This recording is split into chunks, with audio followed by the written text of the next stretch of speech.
breakfast. This is the life. Wait a sec. Isn't something important supposed to happen today? Oh, today's our big day! We're supposed to leave the Fortress of Mirapede! Come on, we've got to go complete the release procedures now!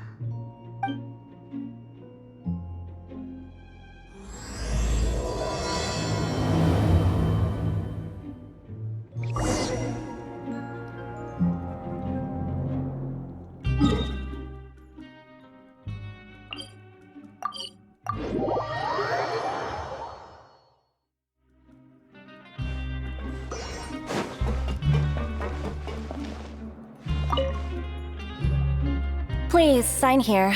This document will be effective immediately upon signing, and you two may exit the Fortress of Mirapede via the regular channels. It's been so long since we've been to the surface. Let's hurry up and... Huh? What's happening?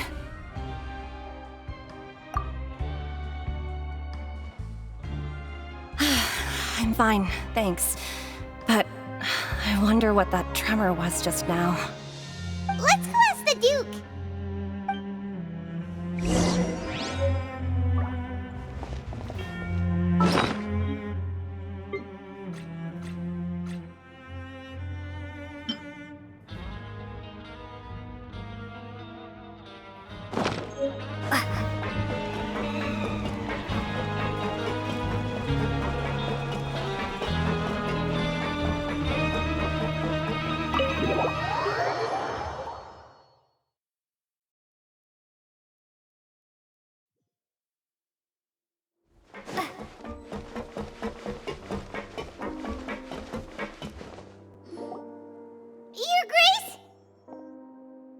Ah, good to see you two. Is there something you wish to see me about? Yeah, what was with that earthquake just now? Ah, that. The tremor didn't originate from the seafloor. In fact, it seems it came from the surface. Over the years of serving as the warden here, I have developed a sense for distinguishing between what occurs on the surface and what occurs underwater. Besides, the seal that Monsieur Neuvillette set in place won't fail so easily. So the fortress is okay? If you recall our last incident, if there really were a problem, there would be crowds of inmates in a panic right now. Huh, you've got a point.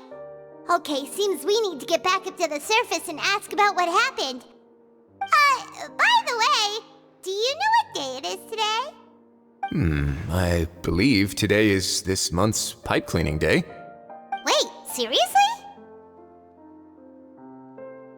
Ah, yes. Have you completed your release papers? Yep. It's you two. Are you leaving now? That's right! Today is our last day in prison! But now that Paimon says that, it doesn't feel like we were confined here. It's actually been pretty nice. Oh yeah, Paimon feels fond of this place now. Then be sure to come back and visit. I'll miss you. If you've signed the release papers, then you're free to go.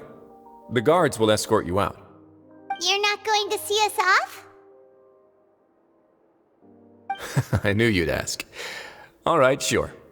Let's go. Well, you actually agreed. No worries, you must be busy. Paimon was just joking. Ah, so you do have a polite side, I see. After being down here for so long, I imagine you must feel like you're lacking companionship. Shall I come along too? Yeah, don't worry, we'll come back to see you.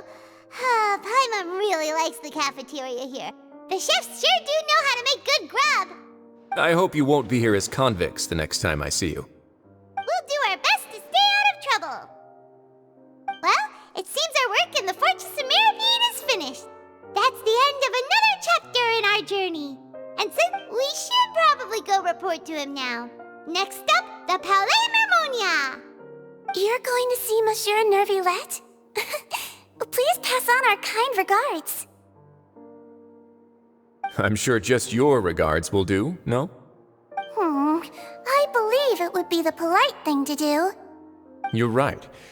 I've heard the Palais has been terribly busy these days. Tell him that I hope he hasn't been overwhelmed by the recent string of troubles.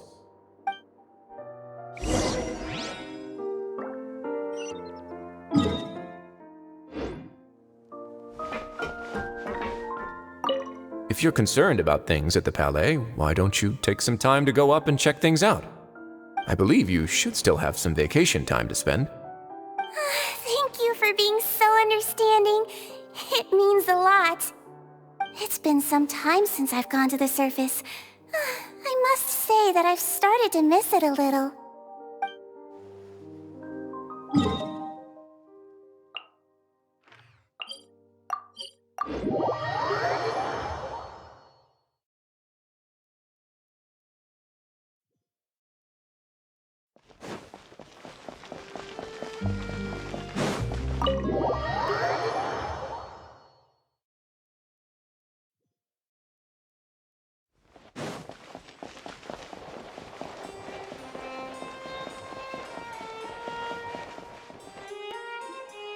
The Palais Mermonia sure is buzzing with activity today. Halt! Huh? Oh, it's you two. Apologies. Monsieur Neurvalet did say you'd be welcome at any time. Excuse me, would you mind helping me take a look at this report? I'll be right there. Sorry, I've got my hands full here. You can see yourselves in. Everyone's so busy. Seems a lot has been happening.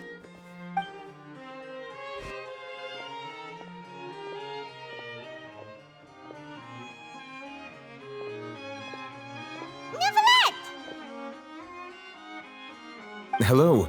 You've come at the right time, but you'll have to wait for just a moment, as there are some urgent matters I must tend to first. In the meantime, please, have a seat. If you'd like to have something to drink, let the Melusine outside know. That's all right. We just ate. Very well, then. Let's take a break over there while we wait for him to finish his work.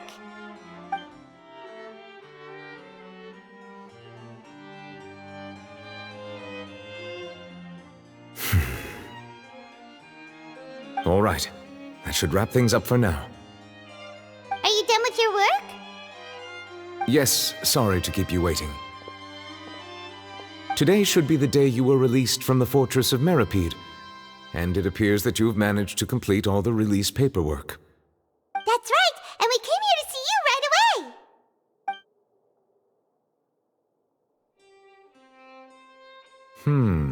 A massive whale. Do you have any idea what that might be? Judging from your description, that cannot have occurred in any ordinary waters, but rather something like the primordial sea. A whale of that size and shape cannot usually be found in the waters of Tevat. Therefore, we can only assume that Child is presently immersed in primordial seawater. Immersed in primordial seawater? But how? Is he okay? Most people wouldn't be capable of entering in the first place. I'm not completely sure how he could have gotten there myself. Yes? What is it? Ah, right! Paimon felt it too! We asked the Duke and he said it wasn't from underwater, so we figured you might know something about it. It turns out that I have just received a report about this particular matter. In fact, that's exactly what I was busy with a moment ago. The source of the tremor was here on the surface near Poisson. After the shaking stopped, the water levels in the Poisson area rose at an alarming rate. The water levels rose? Oh no! What about all the people there? Fortunately, the water levels only rose for a short period of time and have already returned to normal now. However, I still have a bad feeling about the whole phenomenon. If the change in water levels is connected with the leaking primordial seawater, then the situation in Poisson may be much worse than it appears. Navia should be in Poisson, right? We need to go check on her! I would also like to go there as soon as possible, but I'm afraid I can't leave just yet. We must immediately formulate disaster prevention plans for the surrounding coastal areas to avoid potential catastrophes. I'll have to ask you two to go to Poisson first. I'll meet you there to check on the situation once I finish things here. There's no time to lose! Let's get going! Please be careful.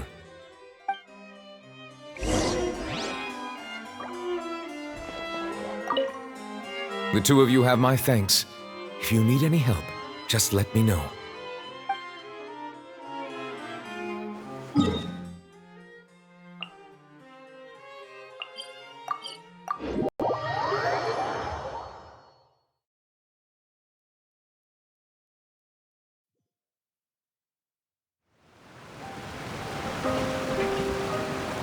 Oh no! What happened here?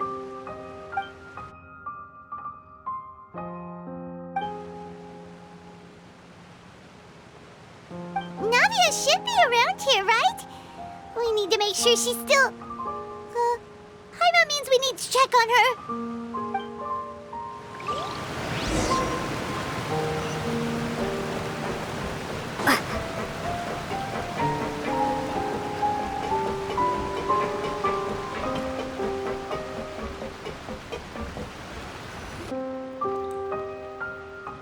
We haven't seen a single soul all the way here.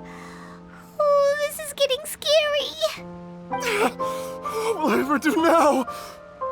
Look, there's someone on the roof over there. Just stay put! We're coming up! Watch your balance! All right, just hurry.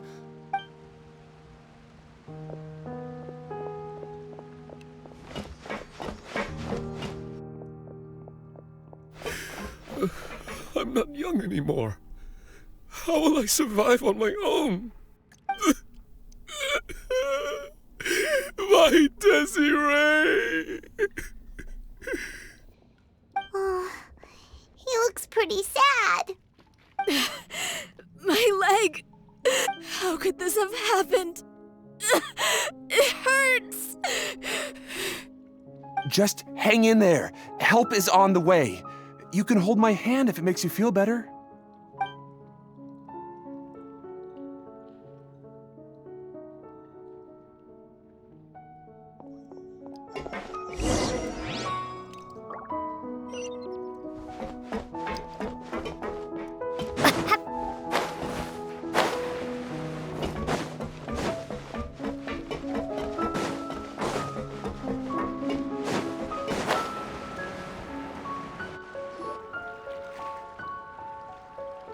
Oh, it's Navia. She's over there. Hey, Navia, are you okay?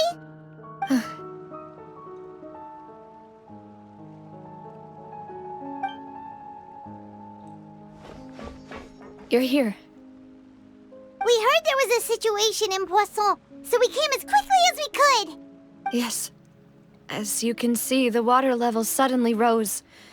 It caused quite the disturbance, in fact.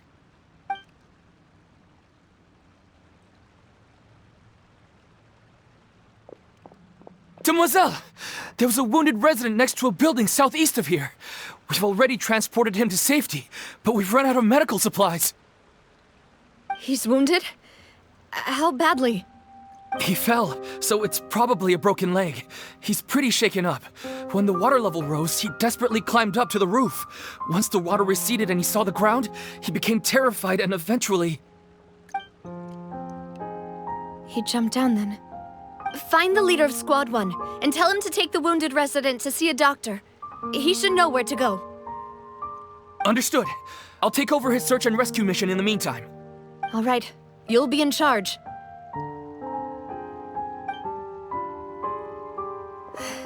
I'm sorry. Where were we? The situation in Poisson? Ah, right. Allow me to explain. A little earlier, we suddenly heard a loud noise.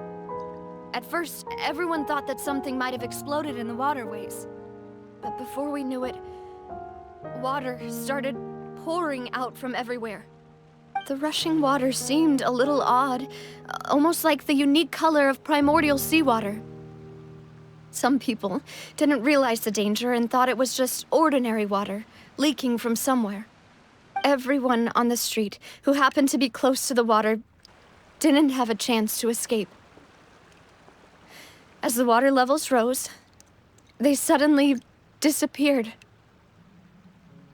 They were all dissolved.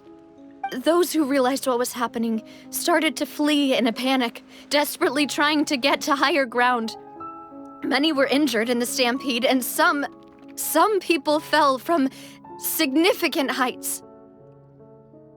The Spina di Rosula initiated rescue operations as quickly as possible, but there have been a lot of casualties. Fortunately, the water began to recede after some time, and the chaos came to an end. The water that flooded the area contained primordial seawater, so the lower levels of Poisson are still hazardous. To ensure everyone's safety, I've asked the people there to leave as soon as possible. No one knows if this could happen again. All we can do for now is try our best to help evacuate the residents. We still haven't completed the head count, but we'll have some numbers soon. How awful. And all of this just came out of nowhere. It was quite frightening indeed. I only wish that everything that just happened was a bad dream. Is there any way we can help, Navia? Thank you for being so willing to help in a moment of crisis like this. You don't know how much it means to me. I really can't express how grateful I am. Don't say that, Navia. That's what friends are for.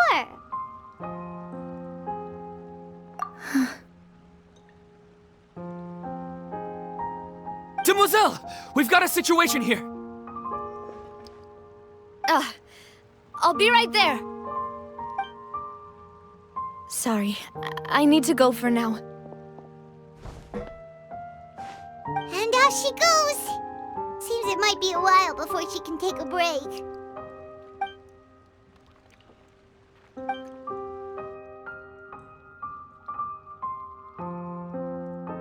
Okay, the wounded are being tended to, and we finished a preliminary head count.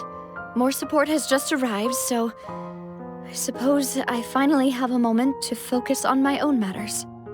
Of course, we should remain ready for anything, and continue doing our best to rescue others. I'll be sure to have everyone at the Spina di Rosula ready to render assistance. Traveler, Paimon, would you two accompany me to my father's grave for a moment? Huh? Right now? Thank you.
Not a lot of people here, huh?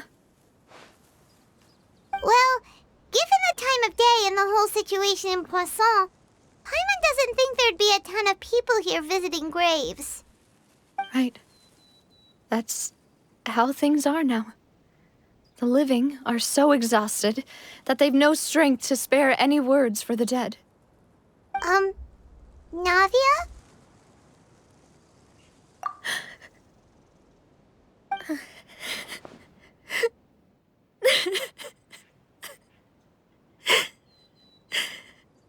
Navia, what's wrong? Sorry. I just...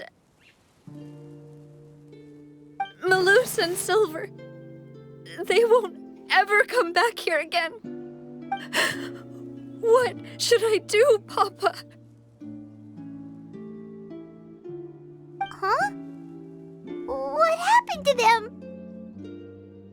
Everyone agreed on the rescue plan, but still, I was the one who initiated it. They were helping evacuate the residents, but they couldn't leave in time. And they were caught in the seawater.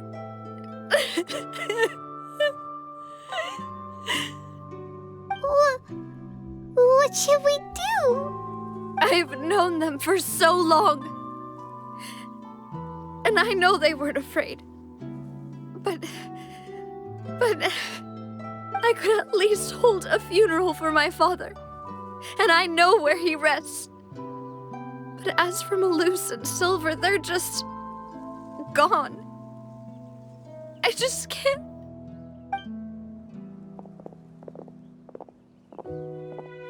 Everything looks so clean after it rains. Even the gravestones. I didn't expect that you'd enjoy a glass of red wine in front of Master Callus's grave. I can understand. Besides, the scenery here isn't half bad. See, it's not just me. I always want to bring something when I visit Papa. Perhaps we might even have a picnic. He wouldn't be angry, would he? How could Master ever be upset with you, Demoiselle? Yet the cemetery is the home of those who have passed, is it not? Everyone ends up here sooner or later, no matter who you are. Buying yourself a plot in advance, are you? No need yet. But when I do, I hope you'll let me be buried beside Master Callus, Demoiselle. Hey, stop joking around. I'm quite serious. That way, it will save us both the trip to see each other whenever you visit your father's grave. That makes sense. In that case, could I be buried on his other side? After all, besides you, Demoiselle, the two of us could certainly be considered Master's closest companions, no? Personally, I believe we fill those shoes just fine. Why are you bringing this up all of a sudden? Seriously. All right. I'll remember your requests. But I'd really prefer not to talk about this stuff. And what do you mean by saving me a trip? I'd make the journey even if I had to visit you two somewhere else. I'd promised to let them rest in peace here. But here I am breaking that promise. I'm sorry for letting you see me in a mess like this. I don't usually cry, really. Paimon doesn't know how to help you feel better. But, well, she understands how you feel. I'd always thought I could make my wishes come true. But now that I think about it, that never solely relied on me. Many things can only be accomplished with someone else's help. Malus and Silver have helped me so much. But by contrast, I could do nothing for them. I'm so sorry. You can spend as much time as you need here, Navia. We'll stay with you. Thank you. Right now, you don't know how much that means. By the way, you can have a look at this. It's a list of victims from the incident that took place here.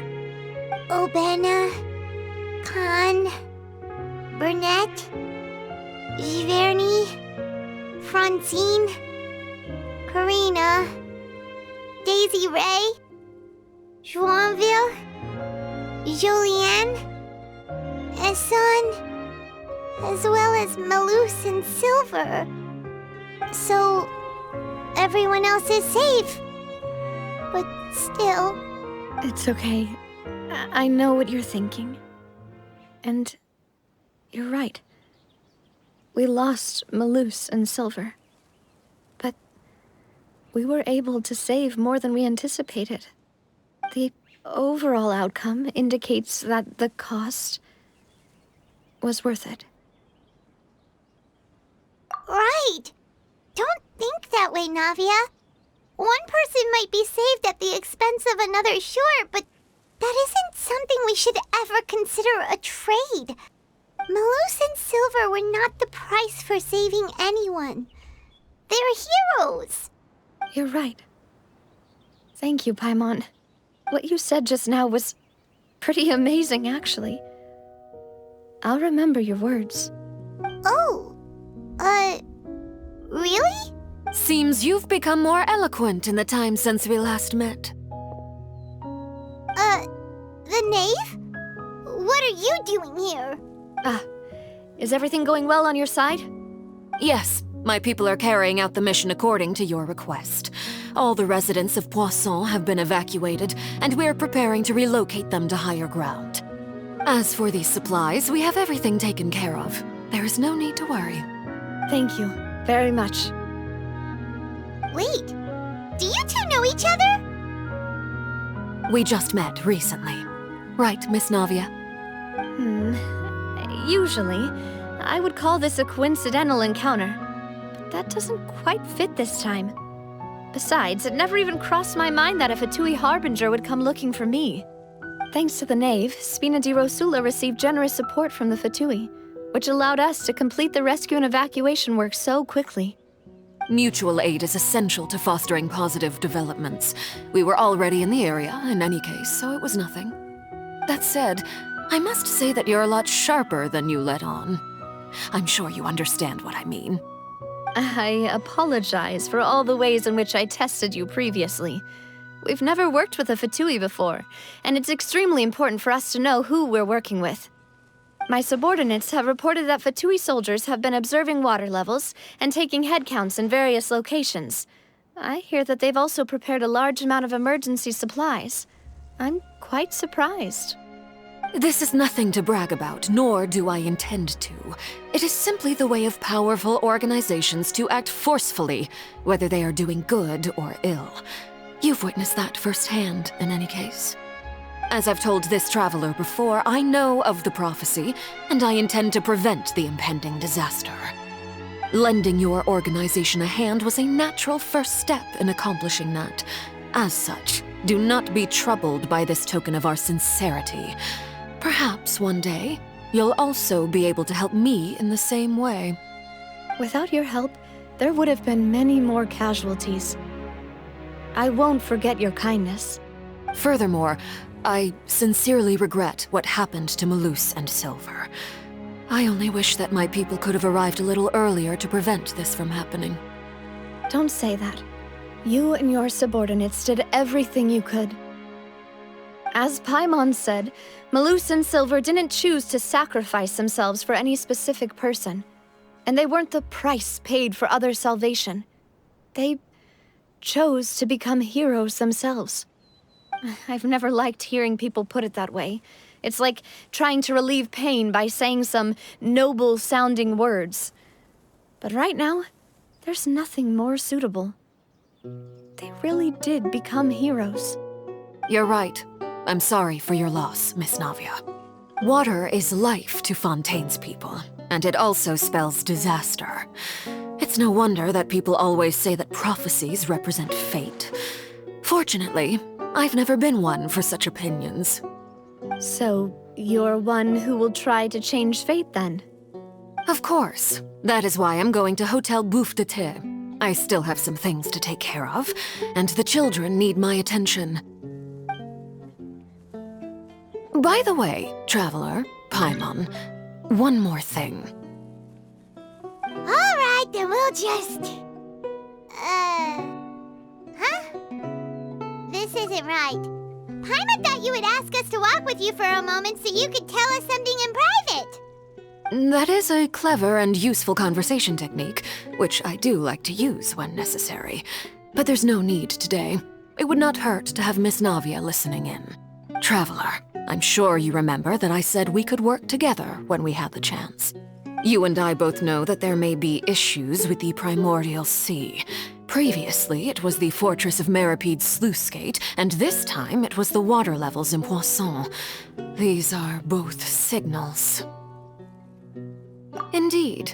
Allow me to share the latest intel I've received from the House of the Hearth's intelligence network with you. During some recent investigations, a child claimed to have discovered some ruins near Poisson.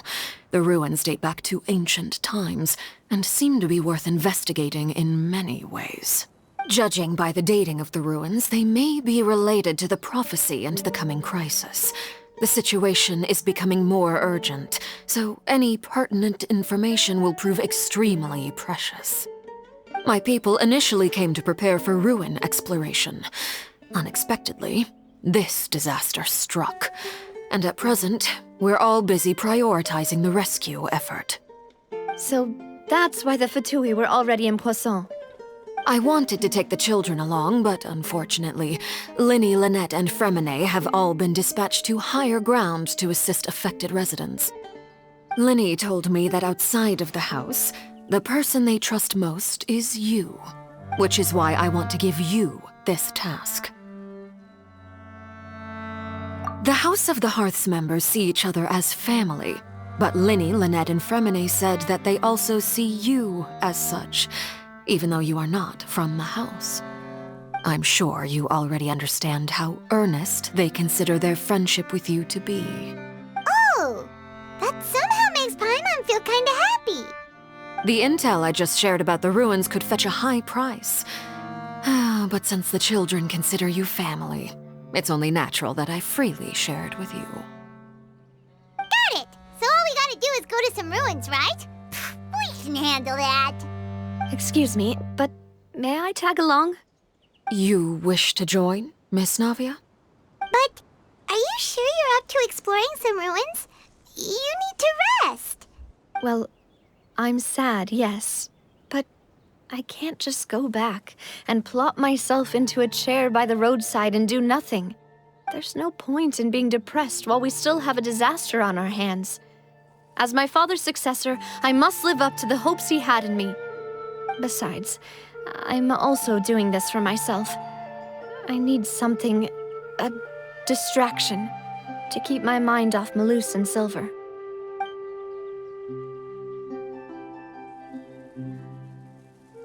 Since you put it that way, I have no objections. What do you say, traveler? All right, the ruins are to the south of Poisson. Here's the map. Okay, the three of us will handle it. Come on, let's pack up and get going.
So, are these the ruins the knave was talking about?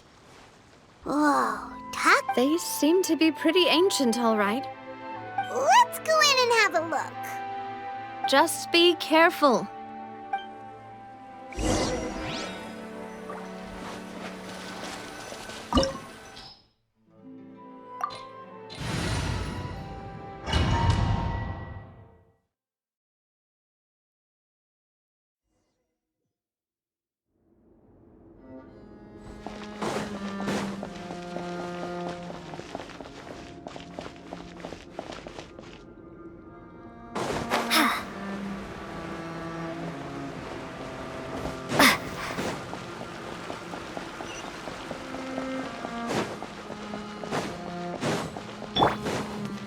Seems like an emergency.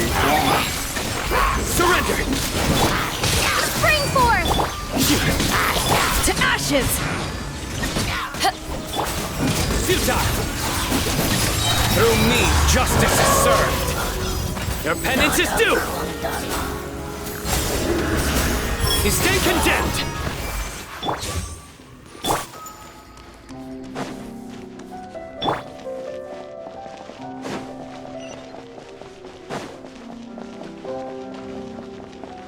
The floor here isn't safe. Mind the side effects. Eyes on me! Surrender!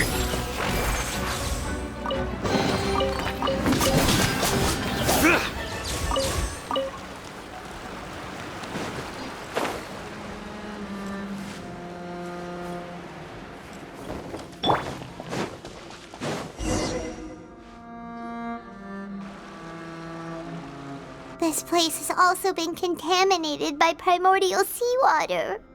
Yeah. And a lot of it, too. A Fontanian would most likely dissolve the moment they fell in. Right! You can't go down if there's primordial seawater. It's too dangerous, and it won't be any help for you to just stay here. Don't get Paimon wrong. We're not saying you're useless. It's just that... No, you're right.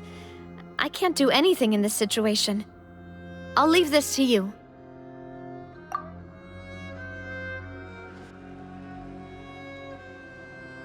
That complicates things.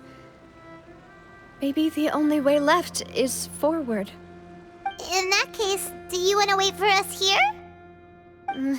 The water levels here are unstable, and there's a chance the water will rise.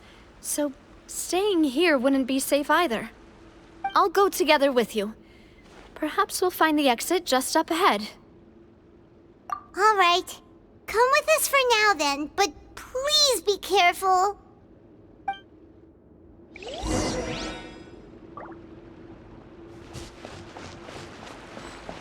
Oh no, it's a dead end! Let's try climbing over from the side.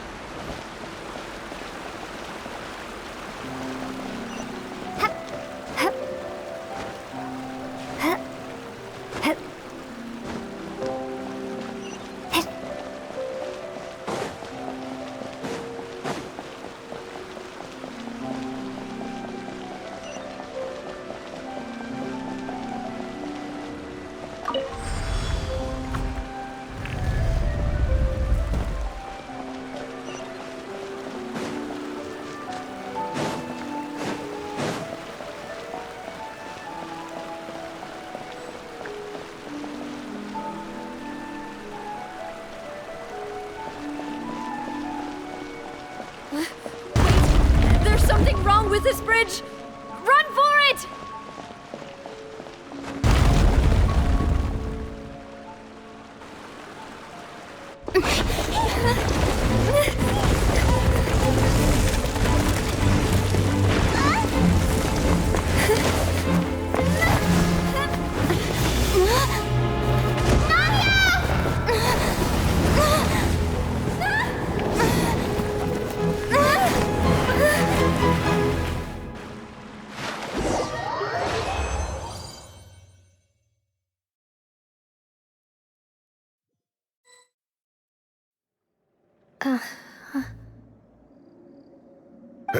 Demoiselle?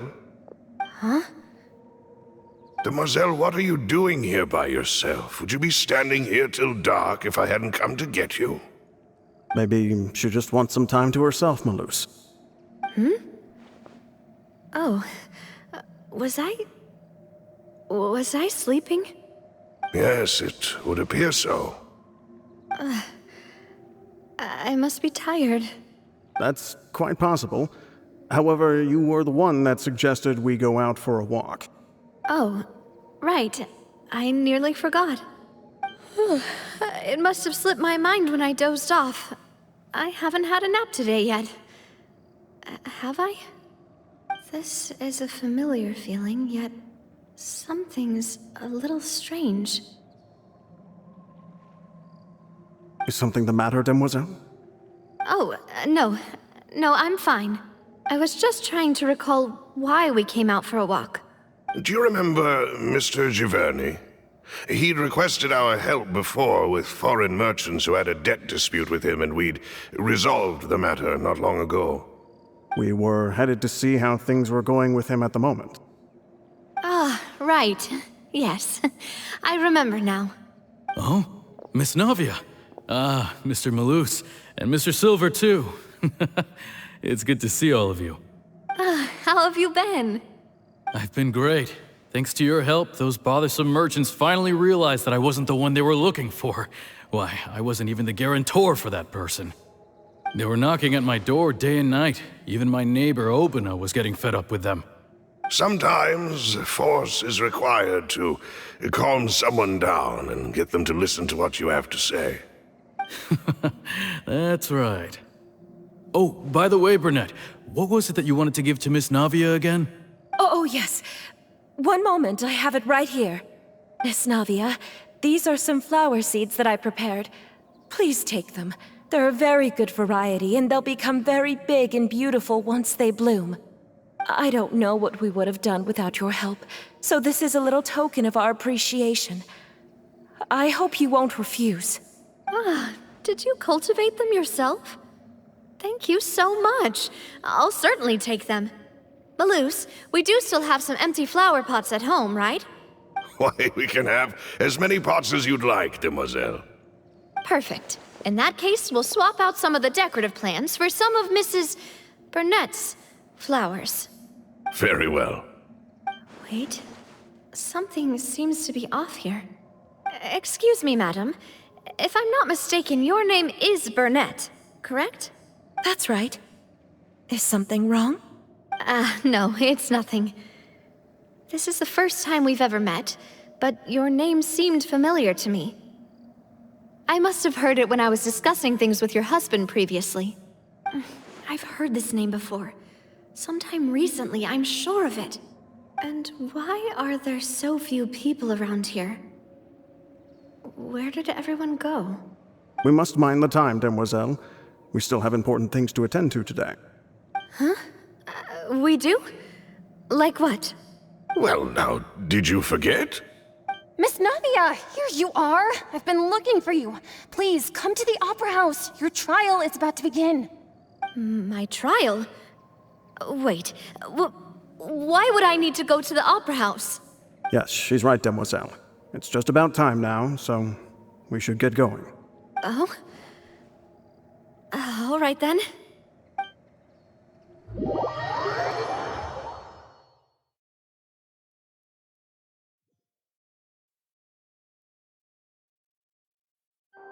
Look, it's Navia!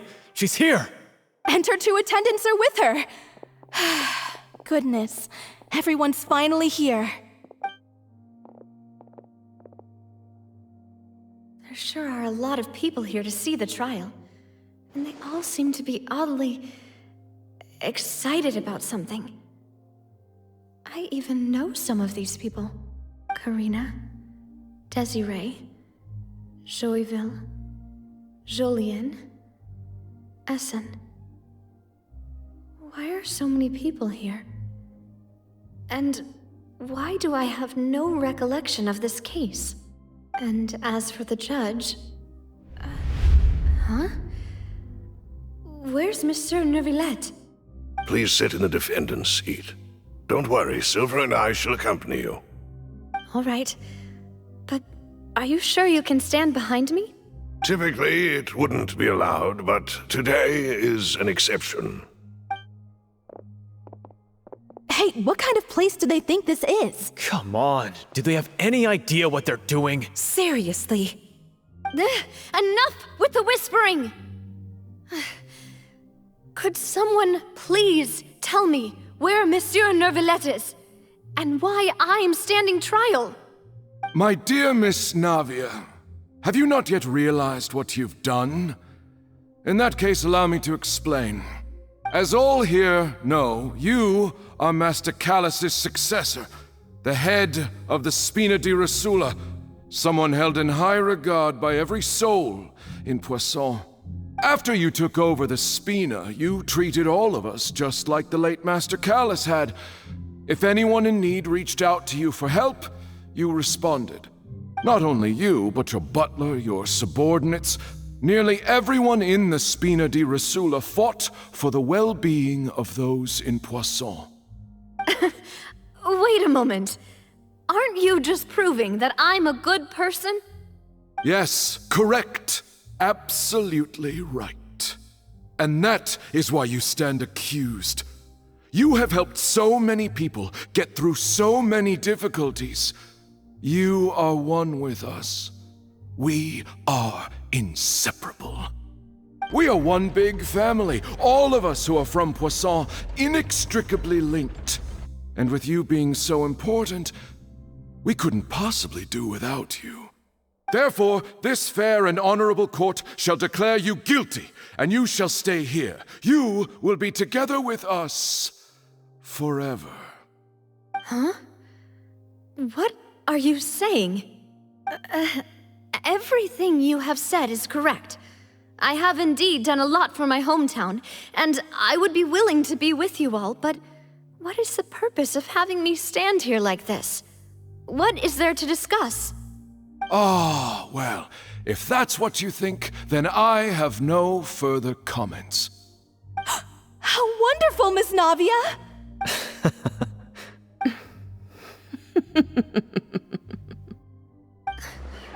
I know all these people. Why are they laughing?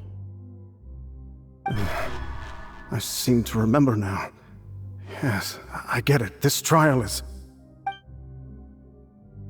Wait just a moment. This isn't right! Malus? What was that, Mr. Malus? Our conclusion is very clear and unanimous. Let the court judge her now. She's guilty! Stay here, Navia! You're one of us! Demoiselle, don't admit guilt. This trial means to keep you here forever. I wish to exercise my right to defend Our Lady. Mr. Joinville, you only know of Navia's goodness, but nothing of her utterly independent mind. She was born a free and independent spirit. She has never been tied down by anything. Indeed, even the death of Master Callus couldn't stop her. Her actions cannot serve as proof that she identifies herself as part of any group. She merely acted as an individual, extending her hand to help others. Please do not mistake her actions as being otherwise. Really? As an individual, you say? Don't forget, we are all Fontanians here. This is the nation of justice, the nation of Hydro. Even if Miss Navia only voluntarily rendered her assistance, that doesn't change the fact that her beautiful soul must return to everyone. Water accepts all, blends with all. It will surely accept her kindness. Everything is measured here in the nation of Hydro, and in the end, everyone shall meld together. Thus, when a unanimous opinion emerges, that opinion represents justice. Now I speak for everyone. Our opinion is consistent. Navia should stay. We and Navia are one. And you would call this justice? Preposterous. You are merely jealous that Demoiselle still has a chance to exist as an individual. Have you forgotten how much you all once longed to become individuals, to become independent? Do you mean to defy our justice? If your justice is flawed, then why should we acknowledge it? As you said, we can also have our own justice. Silver and I shall defend Demoiselle, and that is how we will enforce justice. Ugh, my head... it hurts. Demoiselle! Silver, it hurts. My head is spinning. All I can see is stars swirling in front of me. I remember now. Everything that seemed odd from the very beginning. Karina, Desiree, Joyville, Jolien, Essen, and Mr. Giverny and Mrs. Burnett, who we met earlier. Even Malus and Silver. I don't want to admit it, but they're all dead. Don't be afraid, and don't admit guilt. We will protect you to the very end. absurd! Who are you to say that she cannot be judged? We are the majority, and in the nation of trials, the majority is absolute justice. We are the will of all. Don't let them escape! We shall keep Navia here with us! Mr. Malus and Mr. Silver, must you be so stubborn? How could the two of you possibly hope to stand against the collective? Do not resist. This judgment is fair and just. Navia belongs to us. After all that happened, she should not be left alone in Poisson. What are you saying? No more excuses! He says we're jealous. Jealous? How could she possibly be an independent individual? What's with these people? Who's jealous of her? She belongs to us! Miss Navia, she... Silence! That's...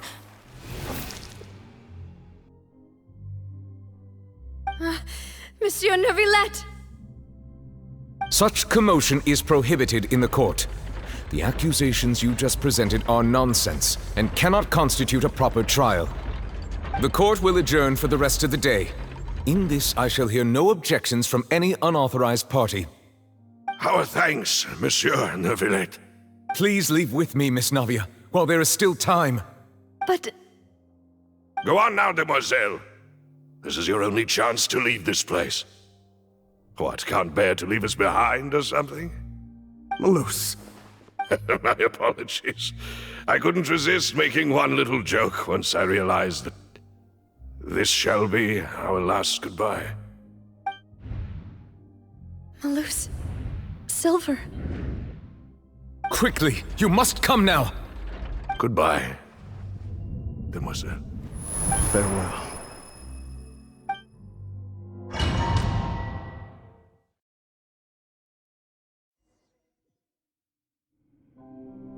No, wait! Just a second! Navia? You're awake. Good. I must have been dreaming. Malus and Silver were still alive, and they were defending me at some insane trial. It looks like you're all right. Did all the sad feelings cause you to have a nightmare? Paimon could give you a hug. The ruins you were exploring suffered a cave-in. When I arrived, I found you falling toward the water. You were just about to be dissolved within, but I...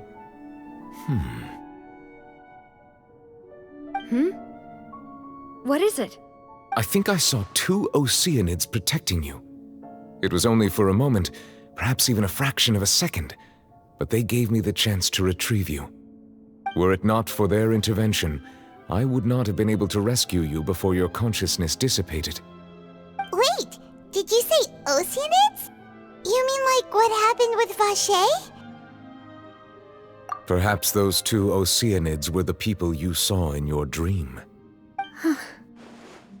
I always told them that they didn't have to protect me. To think that they'd keep doing so even after death. Please come with me.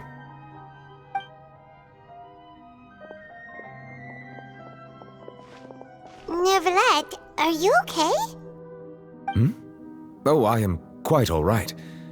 Perhaps there's something we could chat about? Why do you look so stiff all of a sudden?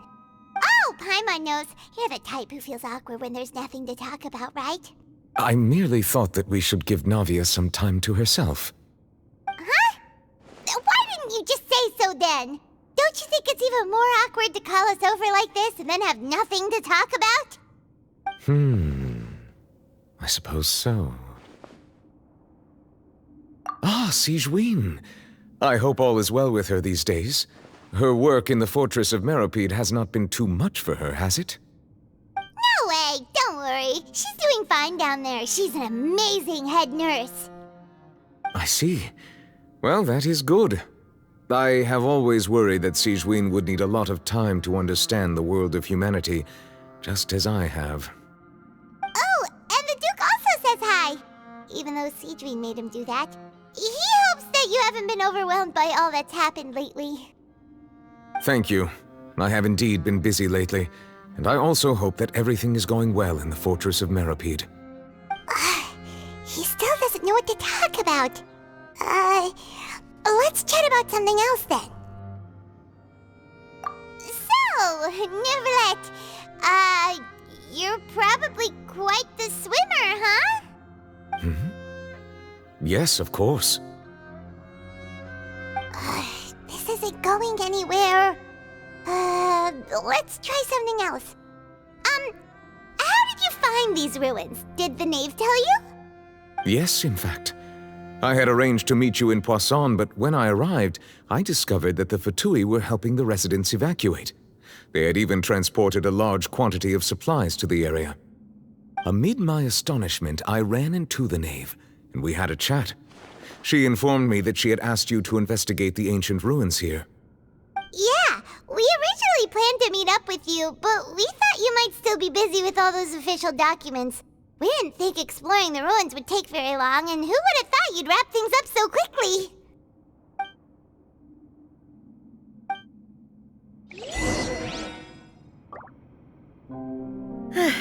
I'm sorry to have kept you all waiting like that. I'm feeling much better now. I guess we should get going again. Will you come with us, Monsieur Neuvillette? Yes, if you wouldn't mind my company. All right! Another one joins the party! Let's get going then!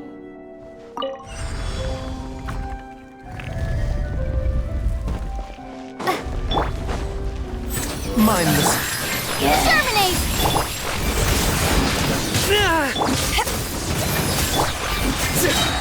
Judgment is upon you. Your penance is due. Son of Kundala.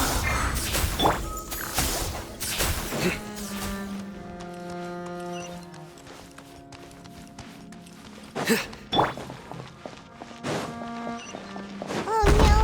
Another unstable path! Watch your step!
Power that ended hot shock! Seems like an emergency. Spring forth! Through me, justice is served.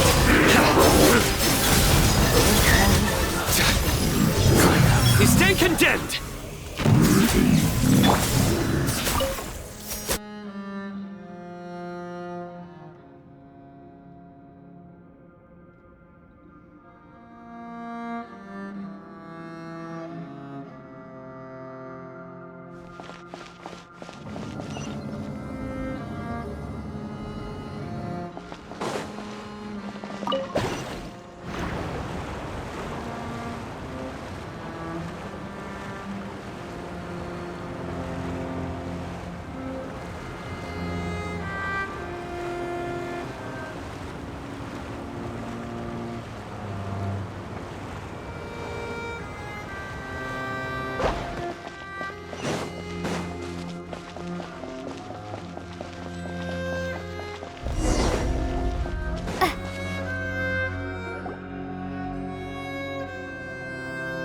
like we've reached the end.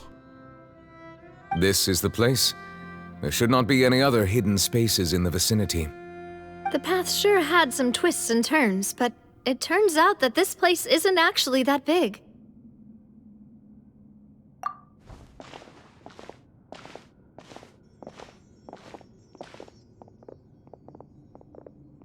Stone slates? It seems like they were put here as an offering. Could we take them down and have a look? Perhaps we should just leave them be for now. There are 4 locations in total, but only 3 stone slates. The slate that should be in the first empty spot is missing. The surrounding walls also show signs of damage. There's something written below. Let Paimon see. Reason dictates that this nation be destroyed. I shall record the history of its future here in its past. Say what? It feels like someone left these slates and these words here for a purpose. But does he mean that Fontaine should be destroyed? That would fit the circumstances dictated by the prophecy, yes. Indeed, the slate's contents correspond to it. Take the second slate, for example. There's a person kneeling here. She seems so dedicated. And there's a whole bunch of other people behind her doing the same. She's facing this... what is this? Some kind of island in the sky? And is that Lady Farina in the third image? Did the Hydro Archon fall into the water? And is that a ring of people around her? Paimon doesn't quite get it. Are they all in the water? The fourth image. I know this one. This exactly matches the content of the prophecy. The people will all be dissolved into the waters, and only the Hydro Archon will remain, weeping on her throne.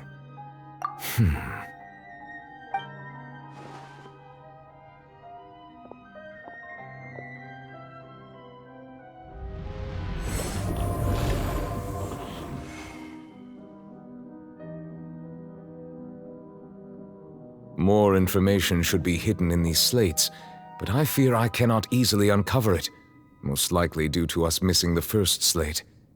I am very sorry. Don't blame yourself, Monsieur Neuvillette. Deciphering ancient stone slates isn't one of your duties. Ooh, Paimon's getting the chills just looking at these slates. This says that it's the history of the future, right? That means the prophecy's sure to come true. I really hope it doesn't mean that. Still, Paimon feels like these images are kind of weird when you look at them together.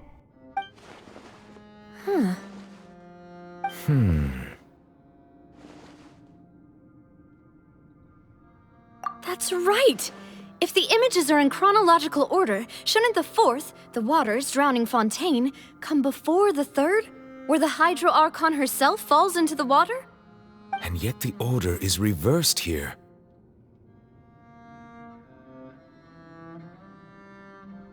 If we go by timing, Lady Farina only emerges in the third image.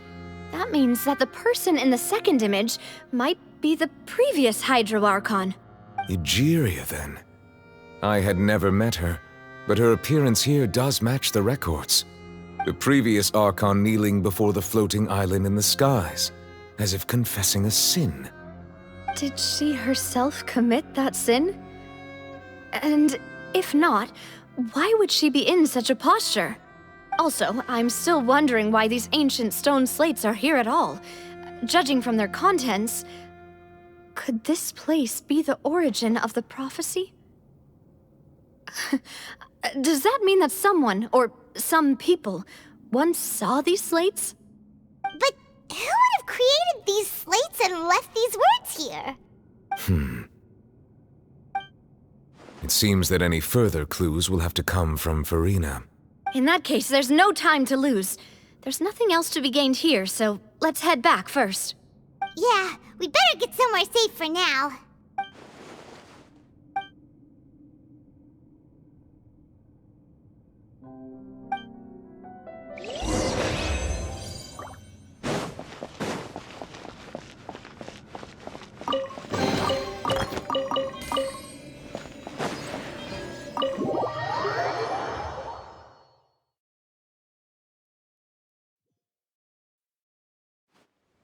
let's split up here. I'm going to check on what's happening with the Spina. You know how it is. There's some things you just need to be there for yourself. You still have energy for that, Navia? Paimon's already beat. Just head back to the Fluvsandra and have a rest then. Thanks for keeping me company all this time. I'll depart as well. Thanks for your hard work today. Rest well, everyone. Traveler, I will go talk to Farina tomorrow morning to ask about the stone slates. I'm sure that you're concerned about this matter as well. If you have time, drop by my office. I will share the results of our discussion with you. Are you really gonna talk to her about this directly? Will that be a problem? Paimon's getting a little scared now that it's come to this. She has long been harboring secrets and will not give them up easily, which makes it all the more my duty to ensure that she understands the present situation. Alright, we'll leave it in your hands then. You're probably the best person to talk to her anyway. I will be carefully considering my words tonight. Traveler, Paimon, our safe house at the Fluvsandra is always open to you as ever, so please don't think you're an imposition. Alright, I'll be on my way then.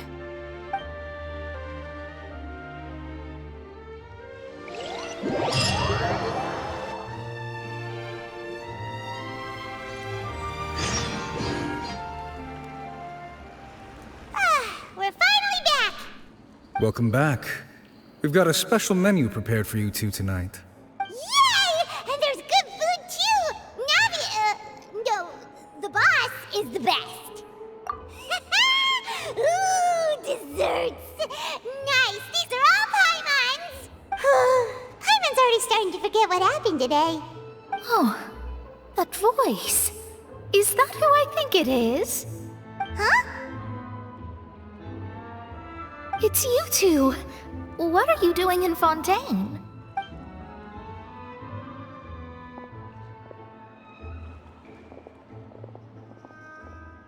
Mona?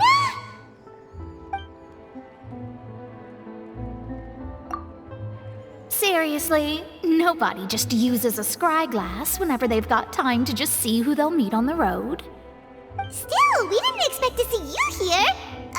Wait, you're not a Fontanian, are you, Mona? Well, I have some business to attend to here, so I booked a hotel in the city. I was just out for a stroll when I bumped into you. Quite unexpectedly, if I might add. Why did you think I was from Fontaine, though? Is that because Magistus doesn't sound much like a Mondstadter surname? Yeah, let's go with that. Well, I used to have my own surname, which was, well, some other thing. Either way, the old hag told me when she took me as her disciple that the first step to being a great astrologist's pupil was to change that name. There was nothing for it, really. She really is amazing at astrology, so I changed my name to what it is now according to her wishes. To my surprise, however, Magistus is not the name of some ancient house or clan. It isn't? Nope. Although it is used by us in place of surnames, it generally just means great. Wow! Imagine including a boast in your name. Wait, are you gonna have to put that into your genealogy as well? I reckon so. In any case, I'd give my disciple a name like this as well, if I were to take one. Astromancer Barbeloth Trismegistus. Whoa, that's a long one. Does it also mean great or something? My name means Mona the Great Astrologist. As for the old hag, hers is, in plain speech, the thrice-as-great Scholar of the Stars. Just take it as a title specific to astrologists. Thrice as great? That's so petty. I know, right? That's just how she is. She used to call herself Magistus, actually, but when she took me in, she changed her name to Trismegistus. Talk about excessive. Magistus is thus the calling card of our school, so to speak, which makes it about the same as a surname. It's all right if you don't get it. You can look into it further should you need to study astrology more deeply. That sounds terrible! But anyway, you're not Fontanian, are you, Mona? You're from Mondstadt, right? Well, I was born in Mondstadt, yes. My parents migrated to Dorman Port, and I traveled with the old hag for a while, after which I settled down in Mondstadt City. Oh, that's a good thing then. At least we know you won't be dissolved by Fontaine's waters.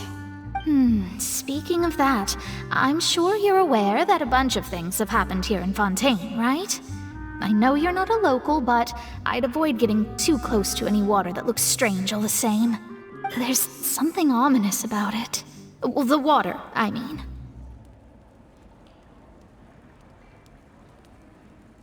That was the main reason, yes.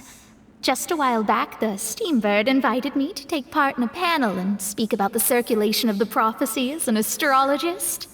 The invitation was sent quite early on. I don't think anyone expected Fontaine to be in this much trouble. What do you make of that prophecy, Mona? Just tell us what you think as an astrologist. Your word would go a long way to make things more certain and less scary. What I can tell you is that I'm an astrologist, and that this prophecy concerns the fate of Fontaine, even that of all Tevat. Ascertaining this is akin to reading the fortune of the whole world. I'm afraid that this is not something that just anyone can do. If I could do it, you would no longer call me an astrologist, but a visionary. But on the flip side, the prophecy is so huge and powerful that it must surely come from a powerful visionary. Its contents involve the fate of the world. Disregarding it would be a mistake. A visionary? Sounds really powerful and all, but does such a person really exist? Of course. The old hag could do it, and I'd bet there are others amongst those Hexenzirkel colleagues of hers who could do something similar. Are you sure? All right, I'll help you. It isn't often that I see you with such a serious look on your face. I'll tell you once I hear back from her. Thanks, Mona! You're amazing as always! Oh, well, this is something only I can do after all. So yes, your praises are quite welcome. That's the greatest of astrologists for you! Of all the people we know, you know the stars the best! Indeed, indeed. That's the spirit. Oh, sorry. I came to see what all the commotion was about. If there's anything you need, do not hesitate to inform the Spina di Rosula. Oh, whoops. Guess we were getting a little too carried away there. Well, I'll go tend to my own business now. If I receive any news, I'll be sure to come find you two again. And there she goes, quick as rushing water. And here we are with the Spina guy giving us suspicious looks. If Paimon hadn't spoken for you, it'd be you getting all the weird looks. The things Paimon does for you. That's more like it.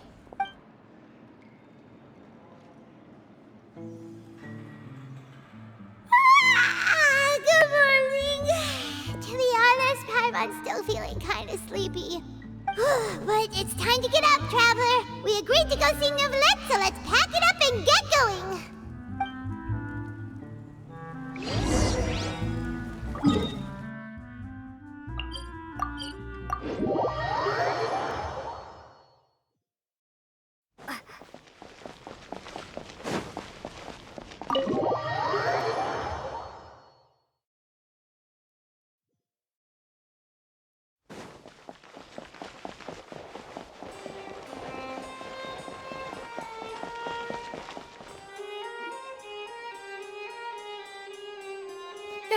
You're here! Finally! Is something wrong? Monsieur Neuvillette and Lady Farina, they seem to have gotten into a dispute. Please go see for yourself.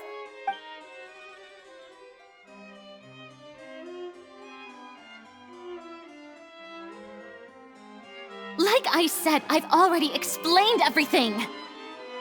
And yet the problem has not been properly solved. There is little space for excuses between us. It is not my intention to offend you, but please, tell me where you stand. You are the Hydro Archon Focalor, are you not? Look at this. This is a list of the victims from the recent Poisson incident.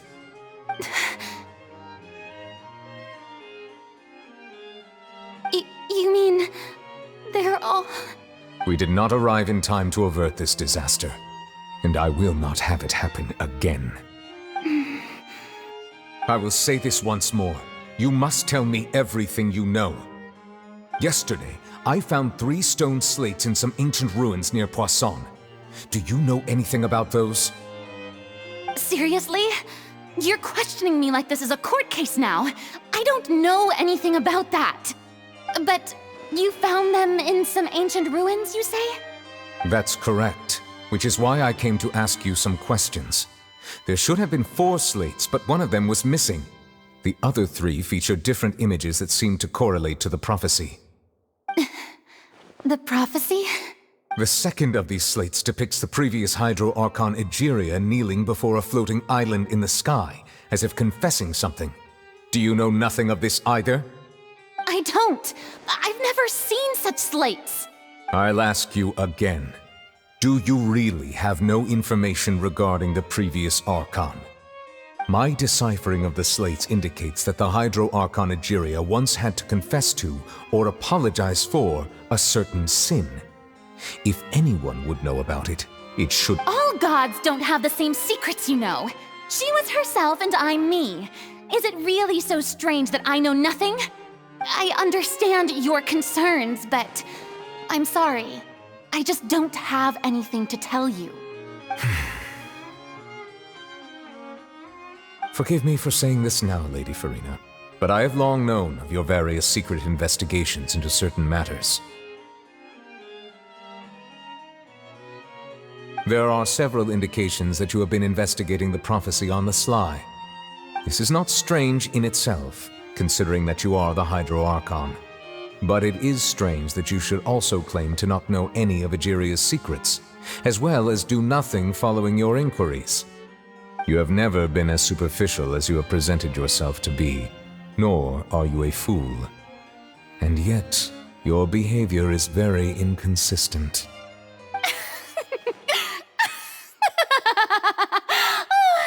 So you've been watching me all this time, have you? I didn't think you were that type. You...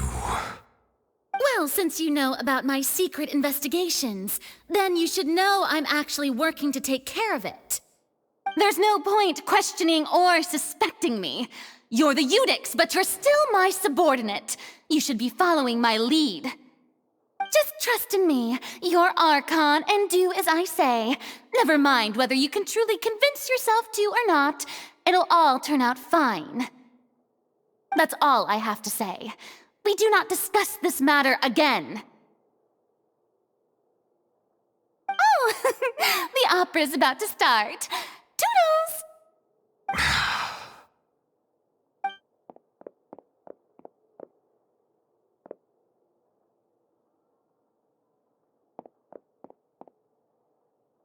Did Farina not notice us standing by the door?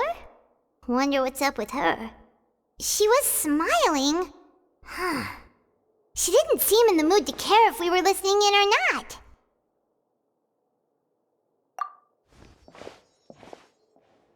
I assume you've been outside for a while now?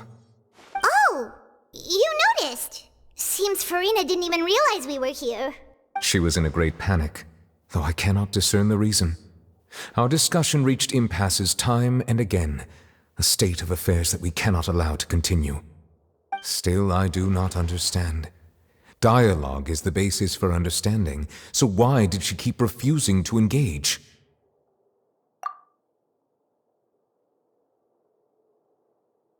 Everyone in her inner circle has noticed that she is hiding some secret. The issue is her attitude. I fear that she will not reveal anything unless absolutely forced to.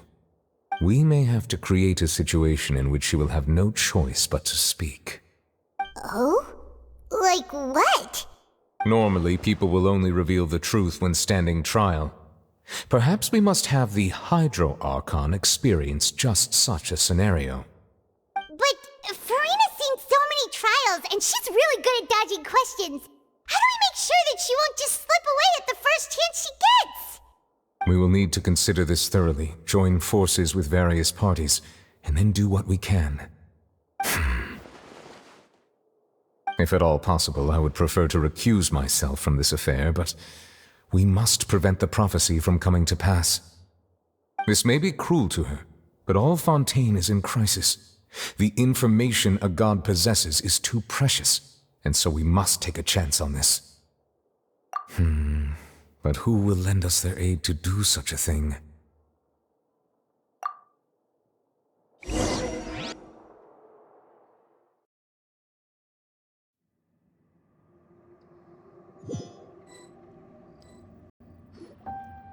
Well, that's everyone, huh? Speaking of which, it was pretty smart of you to think of hiding here. Poisson was just involved in a disaster, so it's presently devoid of people. That naturally makes it the best choice. And here you are drinking tea like it's the most natural thing in the world, huh? That's what family should do. Sit and enjoy a leisurely time together. It's nice to enjoy tea here, you know? Care for a cup? Lend me your ears, everyone. Or perhaps one of you might like to start us off. How about you, friend? Me? No, I don't think I can. Then, how about you, good sir? I fear that I will cause the mood on this boat to become as somber as it is in court. Well then, I guess we're lucky we've got a local like me to organize things. Wonderful, the spotlight at last. I guess I'll be facilitating things from here. That was a little long-winded, don't you think? Oh, you might be right. Anyway, to cut to the chase, our friend here, the Traveler, has brought us together to discuss something. As for what that is, well, let's start by saying that we'll be pooling our efforts together to create a series of traps. Oh, how intriguing. Well, it's just an expression, really. One that I just learned from Chlorand, and used on the spot. So, let's invite her to explain in detail. A round of applause, please. Huh? Didn't you say that you would be facilitating this? Oh, come now. Your work doesn't involve much public speaking, right? This is a good chance to practice. You might even pick up some fancy oratory tricks to impress your boss with in the future. I see. And what does my boss say? He is glad that you consider him your boss. Do go on.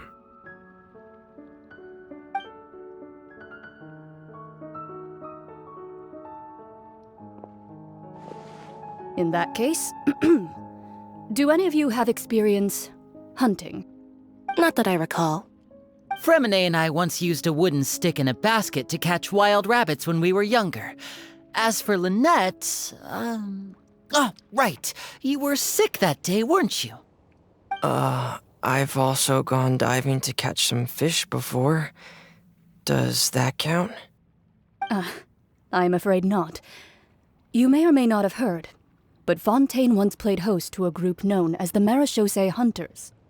Though that was their name, they did not hunt animals, but rather various monsters left behind by the ancient dynasty of King Remus. Today, Fontaine's monster population has already thinned greatly, so the hunters have blended back into society, taking up arms in other lines of work.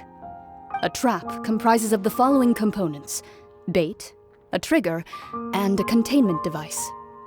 Sometimes a lethal implement will also be necessary to deal with the prey. So, if we were to build a trap together, right now, what would you choose to build it with? For me, I would prefer something basket-shaped. Pigeons and rabbits will see the bait and naturally enter the snare. Our line of work requires a deft hand, and we're some of the best in the industry, so you can count on our techniques. You used some of those techniques while moving the people of Poisson, didn't you? My subordinates mentioned that you even performed some magic for the bawling children. Yes, and I even managed to gather some intelligence in the meantime. I'm quite the multitasker if I do say so myself. I'm afraid I can't claim that as my strong suit. I prefer more stable methods, like placing bait in the water and waiting for the fish to come within reach. That's the kind of method I would count on. Calm and steady. Exactly the kind of person who would catch loads of fish.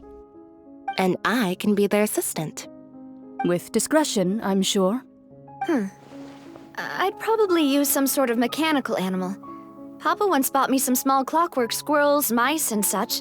When placed in the forest, they can attract others of their kind. I remember that you liked those too, didn't you? I did. And that would be a good way to go about it. If they're realistic enough, animals of the same kind will follow them all the way to the trap. What about you, Monsieur Neuvillette? I fear I do not have any related experience. That makes sense. You usually solve problems directly, without the use of any such tricks. But I do have one more question for you, Monsieur. If we were to create a trap now, how would you design it? I would like for it to be effective, but bring no harm to the prey. A more gentle trap would be ideal. Kind, as always. However, our intention doesn't necessarily change the containment device and the type of implement we need. If we wanted to kill the prey in one strike, we would need a powerful implement. However, that also goes for prey that must be captured and safely contained. Wait, why's that? Only a hunter who's a true expert at subduing their prey can snare it without harming it. The line that divides life and death is often exceedingly thin. So are we going hunting together? We hadn't thought of seeing ourselves as hunters. It kinda works, but maybe it's still not the best metaphor. If our means of capturing and dealing with our prey is to put them on trial, then the hunting metaphor is actually quite accurate. But we shall require much more courage than any hunter to judge a god, a being whose seat is an exalted throne. Oh, so that's what's going on. Sounds very interesting.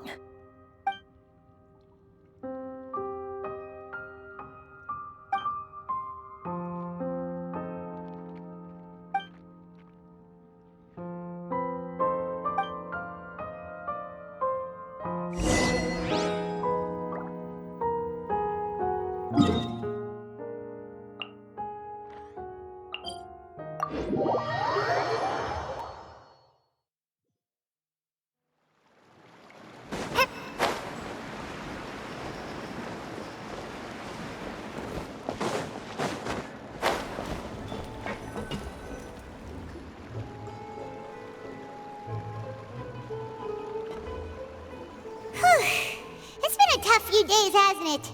So much has been happening. Paimon didn't think the meetings would go on for so long, but everyone seemed pretty fired up, huh?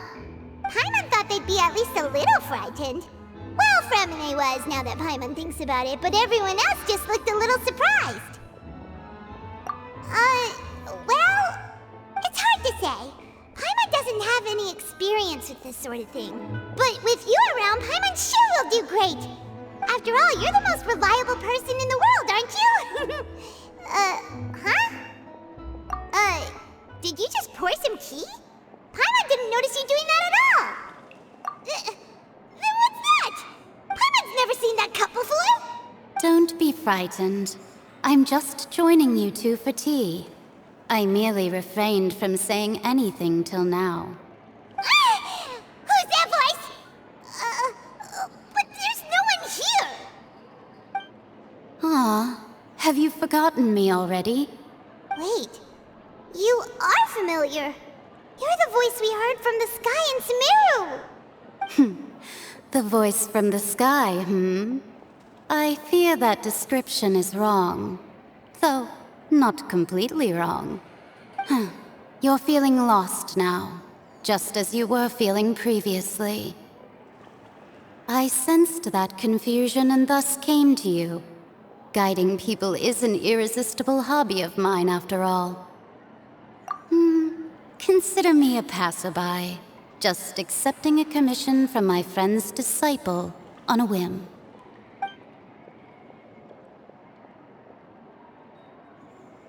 The prophecy. Yes, what has been prophesied will be fulfilled. You may view such things as the history of the future. What? Then is there any way we can stop it? I believe you have witnessed a failed attempt with your own eyes. Can everything in Tevat so easily be changed? Ah, so you've caught on. Just as prophecies are usually only the future as seen from the perspectives of the gods, could things be happening in hidden corners where the gods' gaze does not fall? Are the things that you shall see different from the fate that the gods perceive?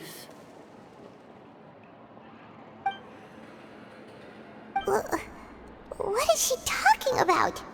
It all sounds really impressive and important and stuff, but it also sounds kind of scary. I believe that you understand, right? Some things are insignificant, but others you must reach out to change. Ultimately, fate shall serve as your only guide, no matter what will happen in Tevat's future. All you need to do is to play your part. This was good tea, by the way. Thank you for your hospitality. Well, that'll be all for today. The voice. It's gone.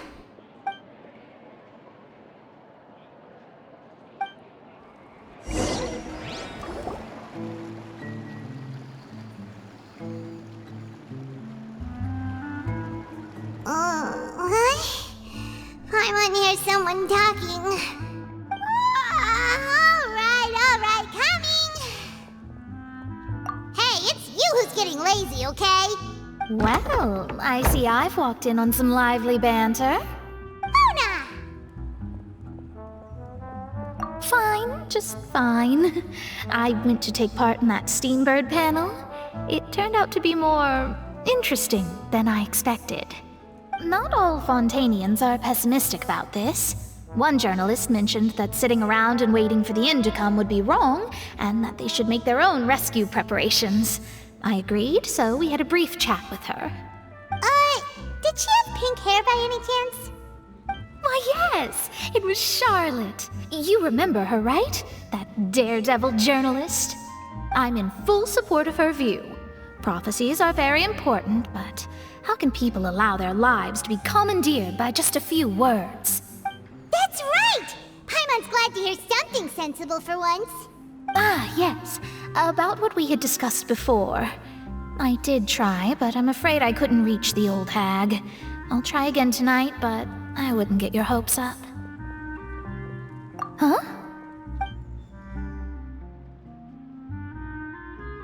Goodness gracious. Are you serious? She said that even the god's gaze has blind spots.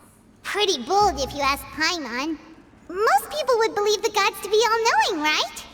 The Hexen Circle members are certainly anything but ordinary. As for the mage named N, the old hag has mentioned her a few times. She said that N's sense of direction is incredible, and that she loves guiding those who are lost. But I've never met her, and if she were still alive, she'd be... Well, suffice it to say that the hag's at least a few hundred now, and N's been around for longer than that. Whoa. The Hexen Circle sounds like a scary group. But they must really stay in shape to live so long. Their abilities alone are pretty terrifying. If she came to see you personally, then the problem you're facing must truly be of great importance. Well, it's not like Paimon could understand anything she said. Yes, she was quite cryptic, but I suspect she means that there is still a way to turn things around. She didn't say when or what that would be, though, so... Perhaps it is something that you cannot know right now.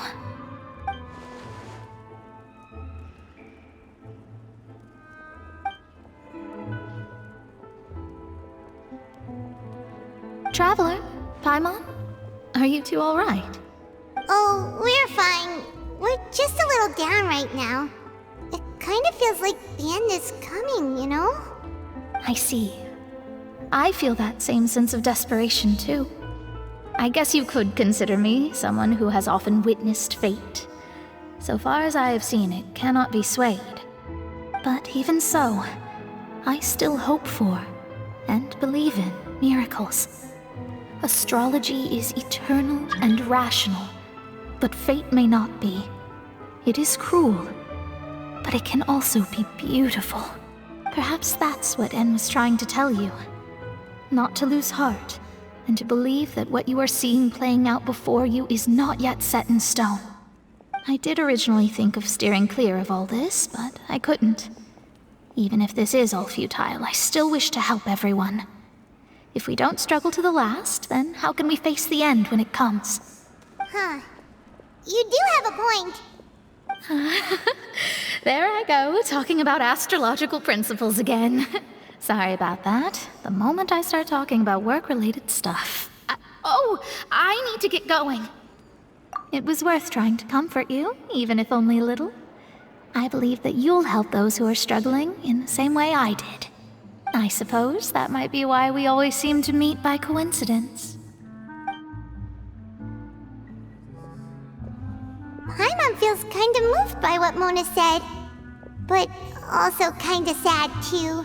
Hey, Traveler, Paimon suddenly feels like going outside for a walk. Let's go! Let's walk around the city, shall we? There's a few spots we always like to walk by.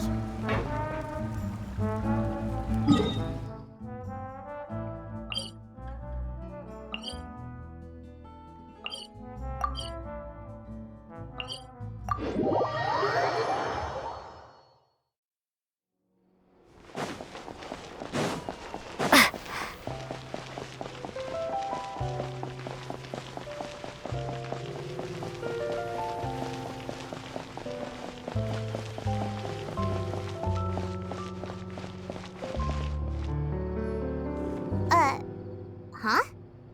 Our names are written in this newspaper. What's going on? Let Paimon see!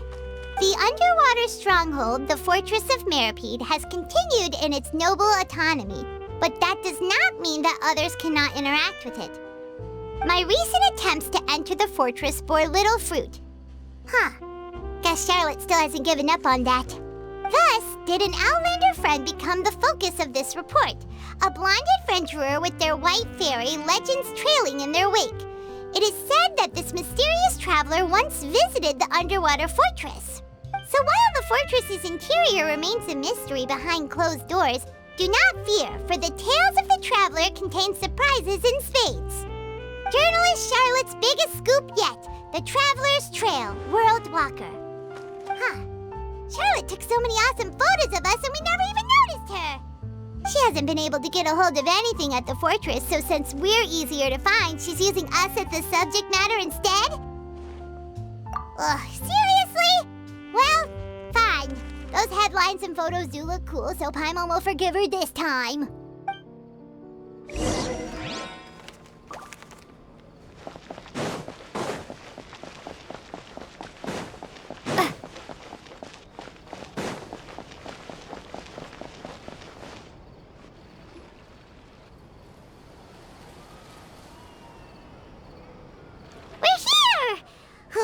Paimon's hungry. Should we go in and get something to eat?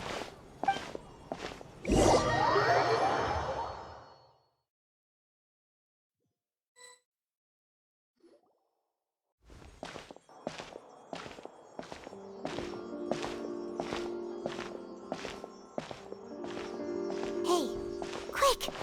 Look! That's the limited edition only 16 slices a day cake! It was so delicious the last time we tried it! Despite the tense situation we were in, let's give it another go! Paimon's sure it'll be great!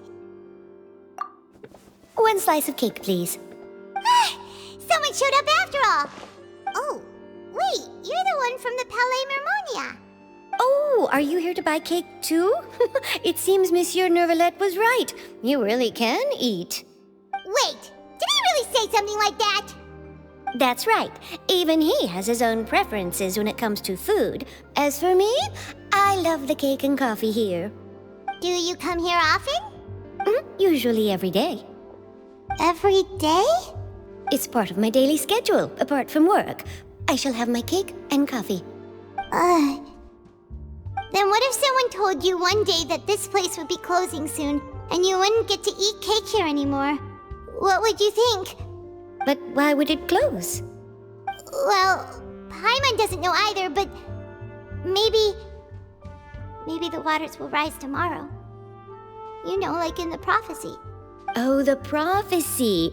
To be honest, I haven't paid much attention to that. No, still, even if there'd be no more cake tomorrow, that wouldn't keep me from having some today. No, it's the same for eating in general. You might not be able to eat tomorrow, but if you can do so today, then you should carry on. That's what people call living, you know. Huh. Don't be sad. Excuse me, could I have 2 more slices of cake to go? These 2 slices are for you. Sijouin said that this kind of expression you're making is what humans call being sad. Oh, you know Sijouin? I sure do. She was born before me, and she sometimes comes to the surface to teach us things about humans. She said that humans are creatures that are saddened easily, yes, and you can only lift their spirits by feeding them delicious food. So please try the cakes here. I've got something else to do, so I'll be going now. You two try to stay in a good mood after eating, all right? Bye.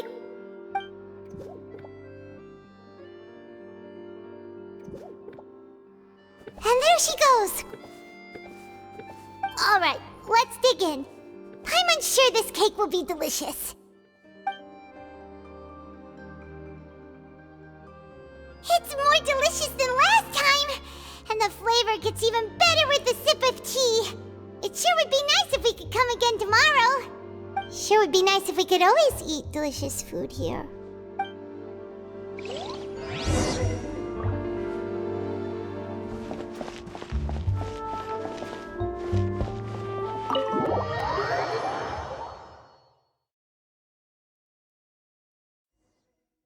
Oh, we're near the Steambird office. Let's go look for Charlotte and have a chat.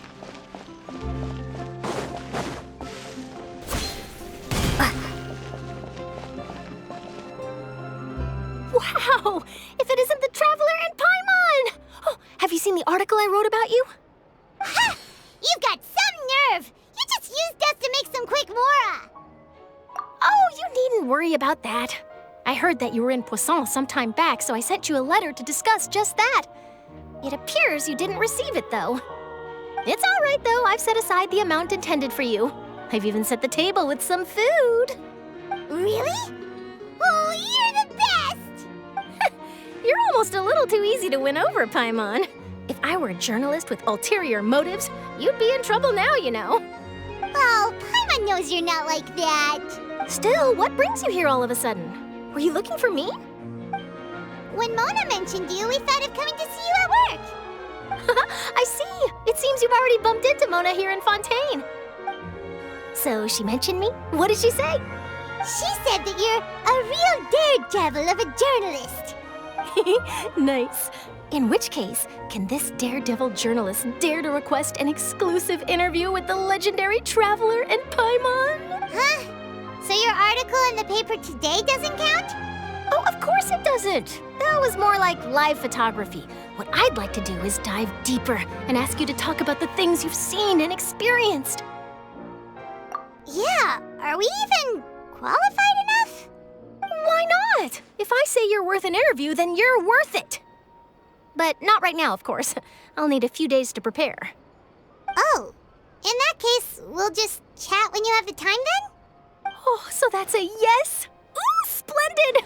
I'll tell the editor-in-chief immediately. I'll have to apply for lighting, a venue, some props, and... Whew, so much to get done now. Talk to you later. Wait, Charlotte, Paimon's still got a question for you. And what's that? If, just for example, Fontaine were to be flooded tomorrow, what would you do today? Huh, that's the prophecy you're talking about, isn't it? I mean, I do hear about it often, but I've never once thought that the day could be tomorrow.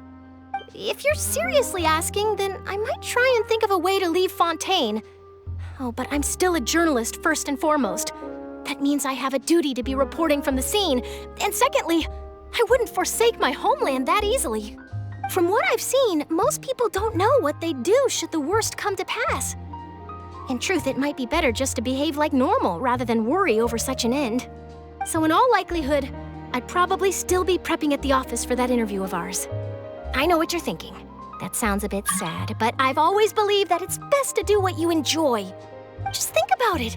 If this nation really were to be suddenly destroyed tomorrow, but I still successfully finish an exclusive interview with a truly unique person, then the story I would wind up writing would truly be timeless. And then do you know what I'd do? Well, I'd write that story, send it for printing, and use messenger pigeons to get copies out to the various nations as soon as possible. I'm not a dreamer, nor am I a workaholic, but I do love my job, and I'd be proud of leaving such an article behind. I guess you could say that I was born to be a journalist. But anyway, that's my answer. And on that note, I'll get back to my preparations. That's so nice. All of a sudden, Paimon actually kinda envies her. Anyway, let's go and take a look at the sea, shall we?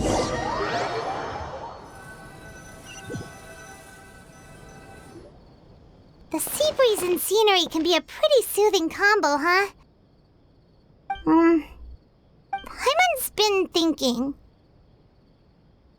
If it wasn't Fontaine, but all of Tevat that would be destroyed tomorrow, where would we go and what would we do? No, Paimon should ask, if you could choose, what would you like to do?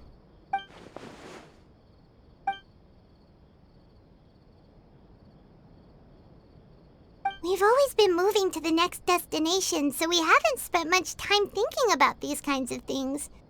We didn't have to either, with us always being on the road and whatnot. You mean, still traveling? Huh. Wait, isn't that what we've always been doing?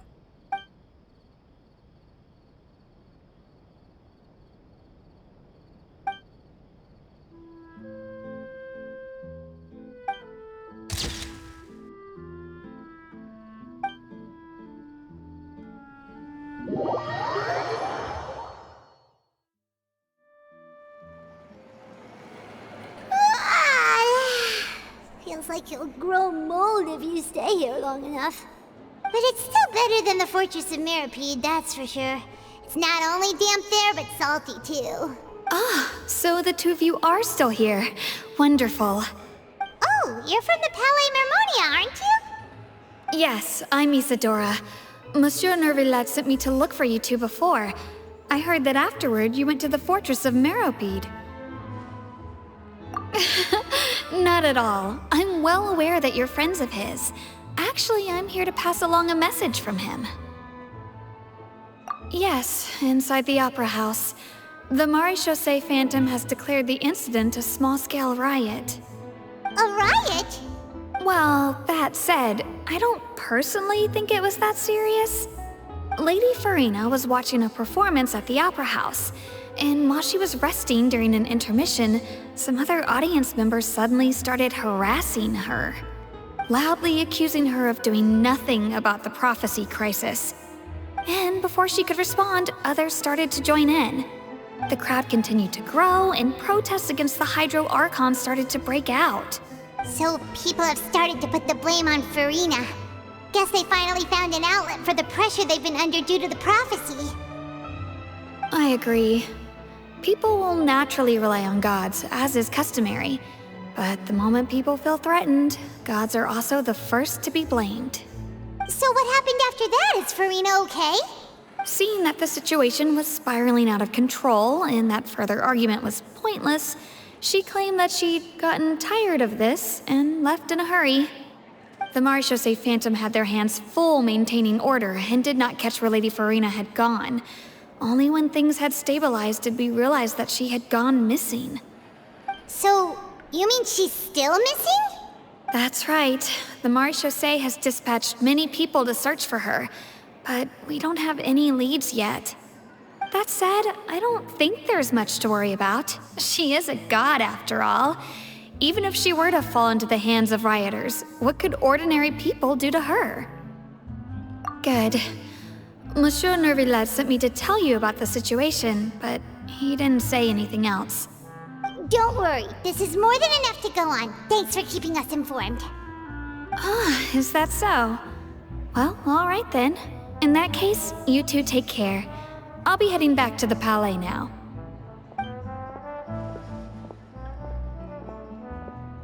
Well, sounds like we should hurry over to Poisson then.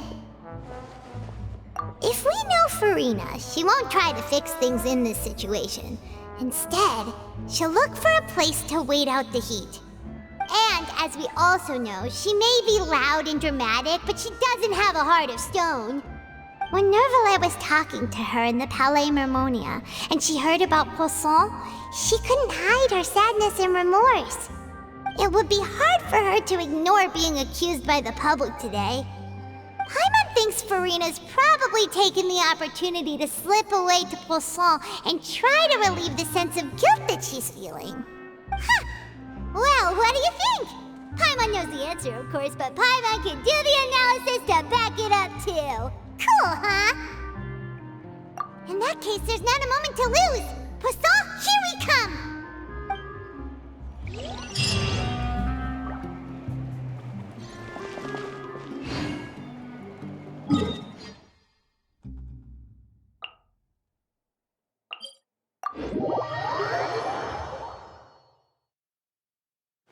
This place looks deserted. Guess all the survivors must have evacuated already. All that's left here are signs of devastation. Could Farina really be here? Let's try to find her as soon as possible.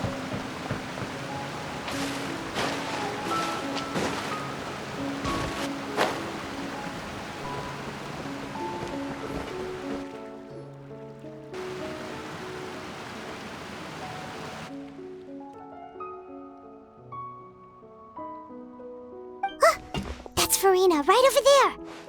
She really is here all on her own.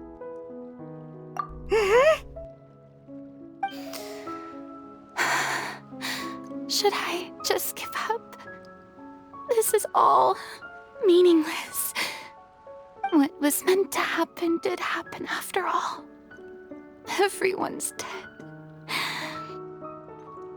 I'm sorry. I'm so sorry.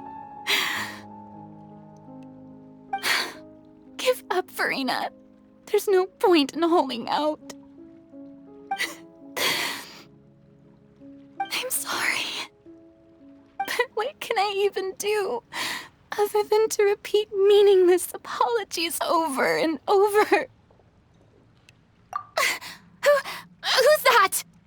Don't worry, Farina. It's just us. So it is you, blonde traveler from another land. Why, I almost thought you were someone from that mob of my ignorant subjects, come to kneel and beg for my forgiveness. Farina, you were crying just now, weren't you? The tear stains on your face are obvious. What do you mean, tear stains? I remember. The show at the Opera House earlier this morning was so moving. I'm still trying to process it. Who did that uncivilized rabble think they were, disturbing my enjoyment of the arts?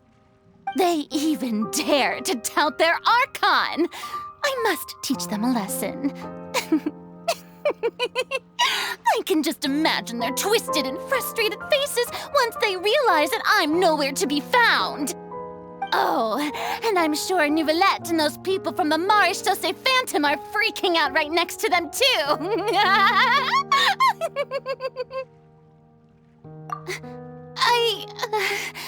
Of course not. Hey, there she is! The Hydro Archon's over there! Quick, after her! Farina, those people seem to be after you. They are? They're just some rabid fans who want to cut the line because they haven't been able to meet me in person, aren't they? That's against the rules. I can't let them get their way. Farina just ran off! Quick, we have to catch up with her!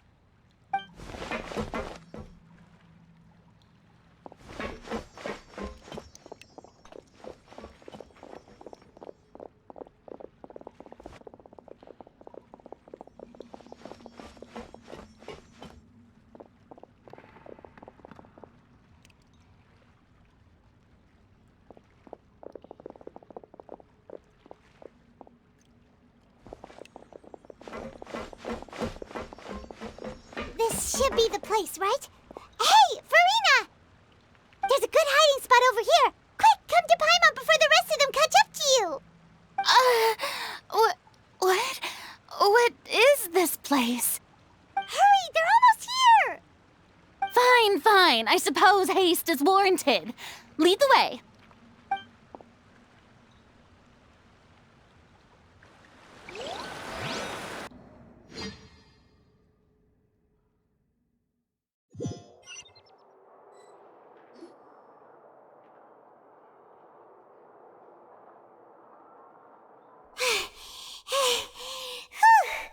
Paimon's exhausted.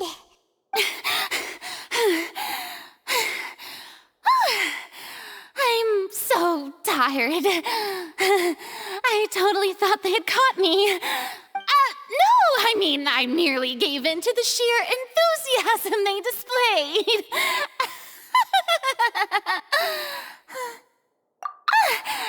You're right. Yep, that's a good girl.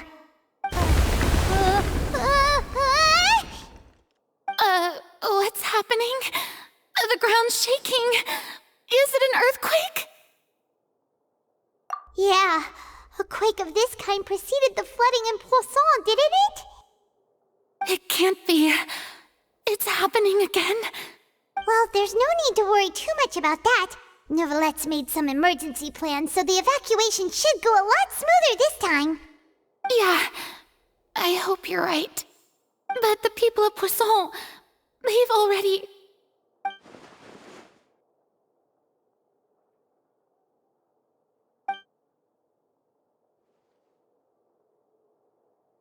It's true. I've been investigating the prophecy for hundreds of years. I once had informants all over Tevat, searching for clues and feeding information back to me.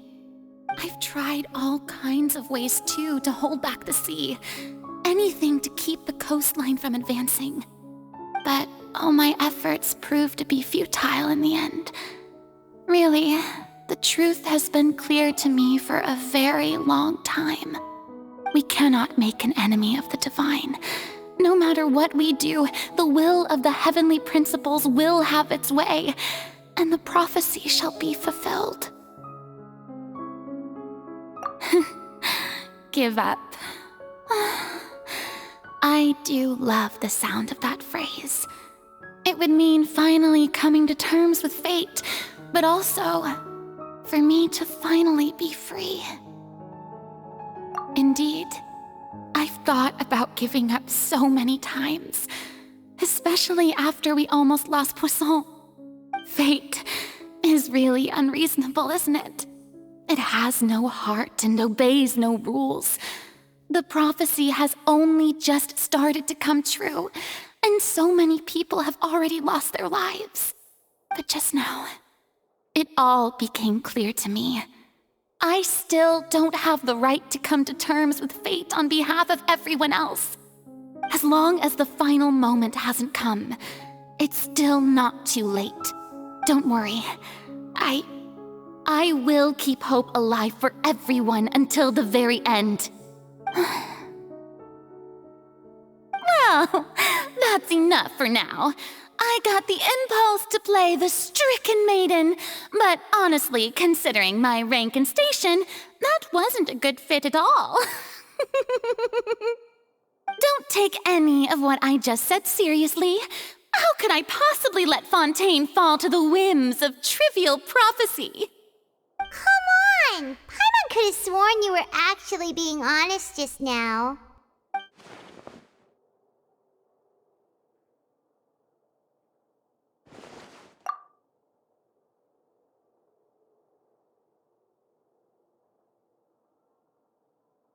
Share my burden. That's impossible. It was fated right from the start that this would be my duty alone.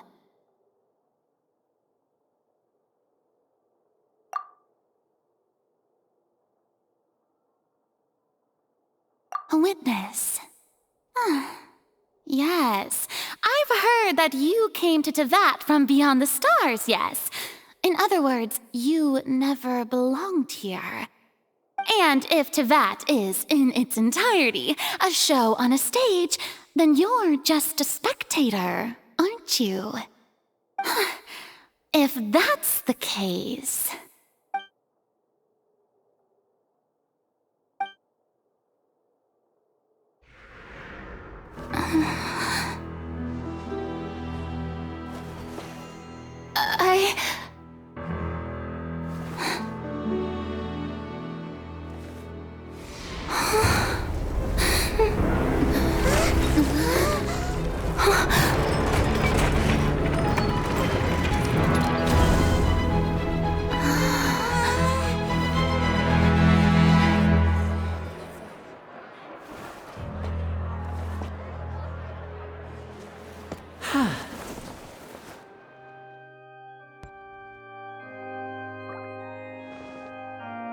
Ladies and gentlemen, this concludes my opening performance. Now, without further ado, we may proceed to the trial of our god. So this is what it is. Yes, you deserve praise for the effort you took to raise the dramatic stakes. Do not forget, however, that I am Focalor, the god of justice, the embodiment of justice itself. Does it not strike you as even the least bit absurd to bring the very concept of justice to trial? May I interpret these words as your refusal to stand trial? In that case, you will have the opportunity to defend your honor through a duel. You would draw your blade against a god?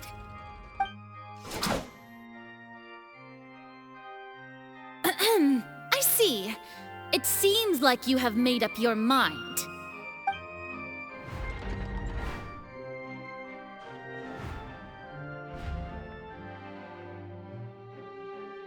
Paimon can't believe it.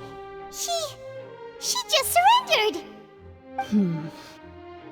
What the heck is going on?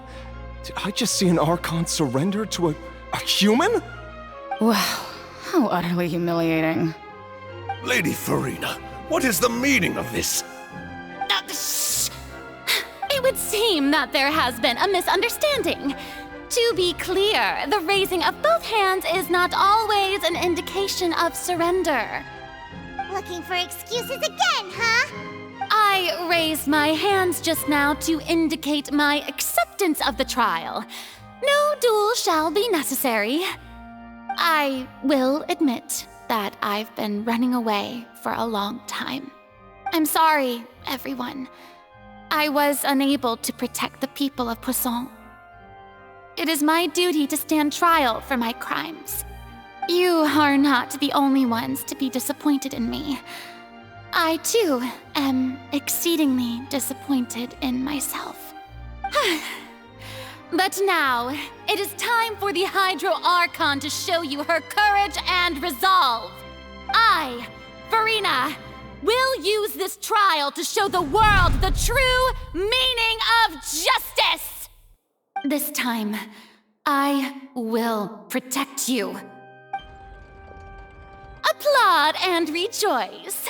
One of the most outrageous and fantastical arcs known to the opera epiclese is now unfolding before your eyes. Mark my words, this shall be one of the most exhilarating and brilliant shows ever to grace the stage of Fontaine! The trial of the Hydro Archon, Focalor, will now begin! Woohoo! Oh, now we're making history!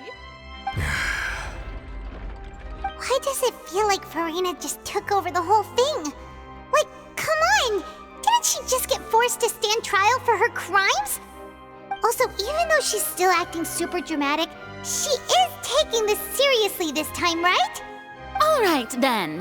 Who will be my opponent in this trial? The court asks the prosecutor to please take the stand.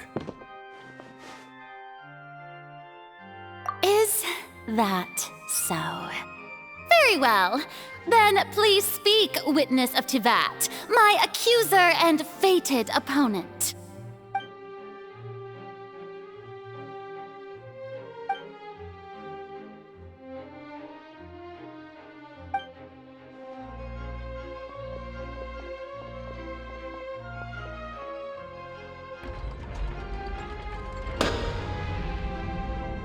Also, please allow me to ask, as a final question before the trial begins.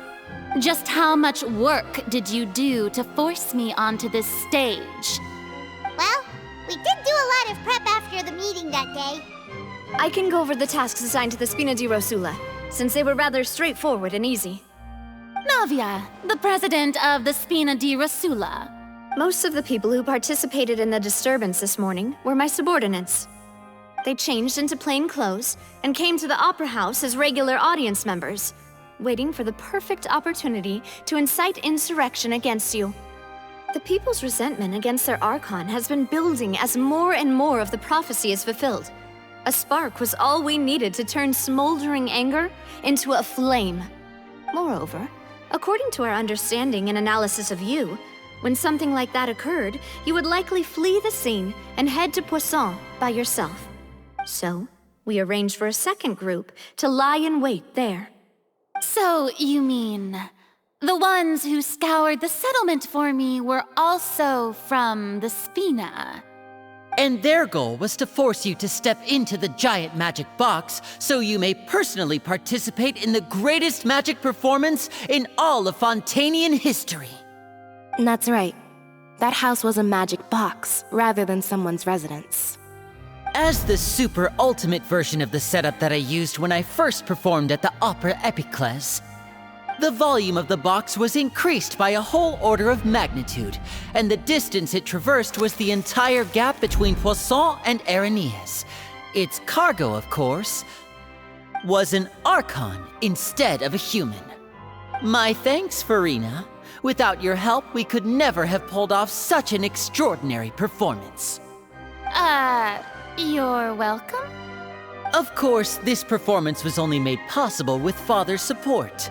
The House of the Hearth spent a massive amount of labor in Mora to pull this off. We had to select a location, construct a giant magic box, dig a tunnel, and open up a path through the water. It was a lot of work for all of us.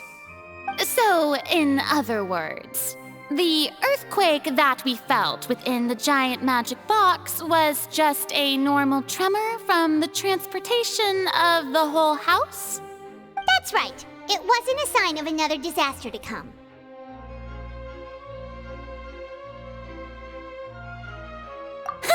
Then, I can guess Nervillette and Cloran's parts.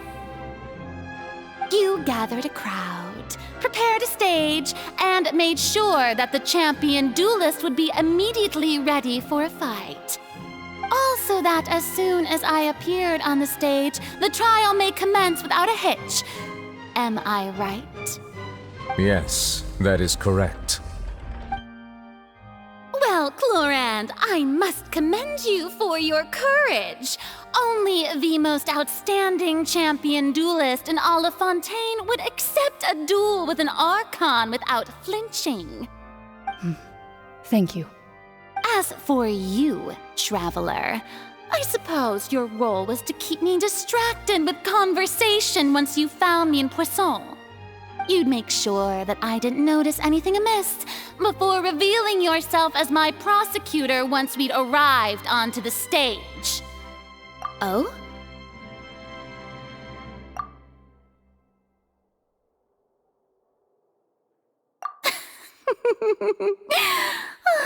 Is that so?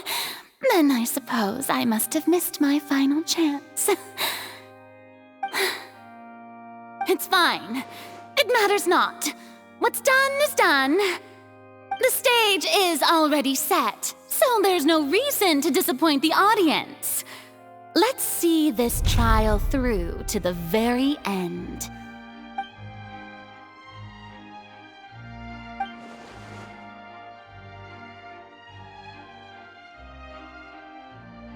Madam Prosecutor, please allow me to pass this along. This is a document that Miss Charlotte applied for and received permission to share with you during the trial. According to her, it should speed up the proceedings. Huh? Charlotte wanted to give us something? Oh, so she's here too! Hey, Charlotte! Oh, let Paimon see. Isn't this the exclusive interview that she did with us before? So she's already finished it, huh? Wait, then that means this document is a perfect timeline of everything that's happened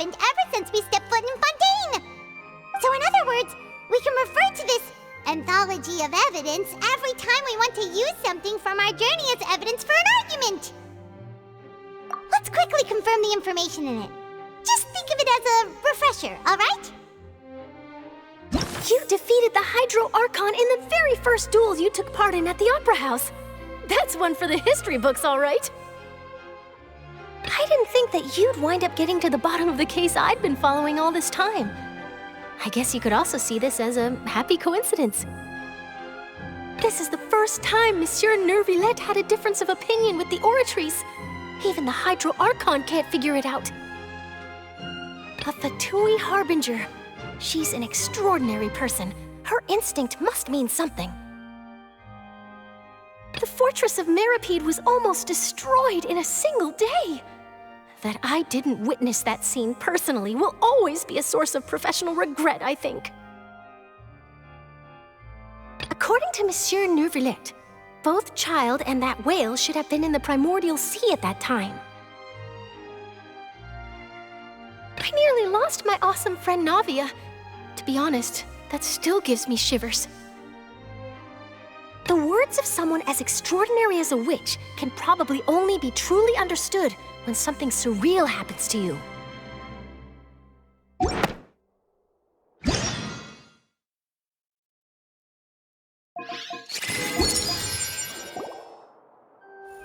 The prosecution and the defense are both in position. The trial shall now begin. Oh, come on, Nervillette.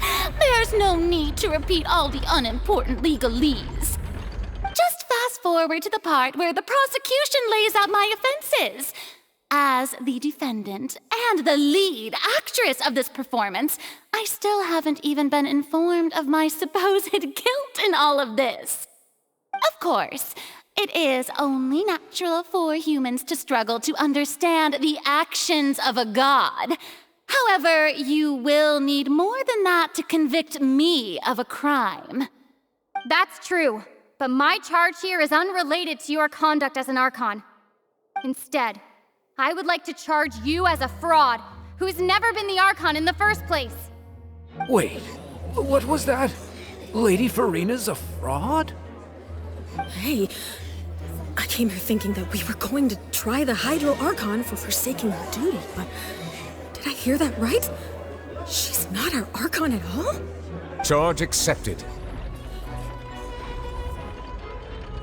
Lady Farina, do you plead guilty to the charge? Lady Farina. I plead not guilty. How can I be guilty? There is no way that I, Fauchelor, otherwise known as Farina de Fontaine, a member of the Seven and the Regina of all waters, kindreds, peoples, and laws of Fontaine, could be anything other than your true Archon. Yeah, even though Lady Farina can be rather eccentric, isn't it going too far to doubt her very identity? Yeah, I've never questioned her identity either. Sure, Lady Farina can be super irresponsible, but what grounds does that prosecutor have to make such a huge claim? I have cause to believe that common sense will prevail in this case. Many of the members of the audience have known me as the Hydro Archon ever since they were born. There would be no fooling their memory. See? Even the Oratrice has decided to show me its favor. Are you sure you want to commit to a charge that will never be upheld? If you wish to drop the case, I can promise you as the God of Justice that you will not have to face trial for making a false accusation. We will treat everything that's happened as a dramatic spectacle and move on with our lives. What do you say to that? Huh. An argument with near impossible odds, huh? You have to not only refute Farina's claims, but also overturn the long-held beliefs of the people. Well, I tried to give you the chance to surrender. If you must persist, then let me ask. If you believe I'm not the Archon, then what manner of being do you think I am? And if I was not the Archon, then how did I manage to live for over 500 years?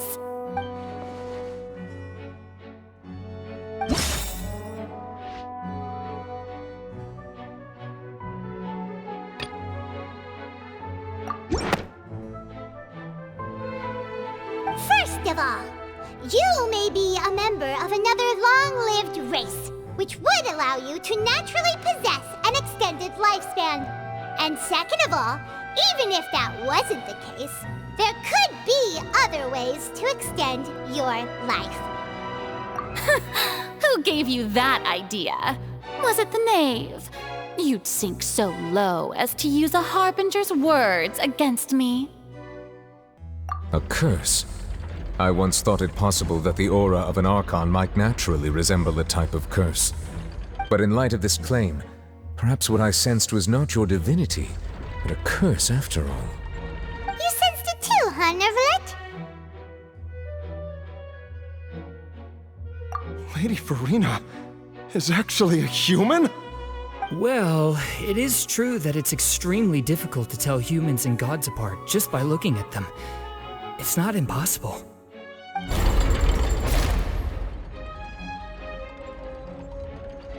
Well, don't start celebrating too early now. Even if I have been carrying a curse like you said, how does that prove that I am merely a human being?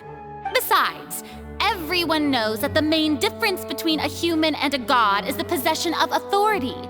Gods can do what humans cannot. That's why they're worshipped as gods.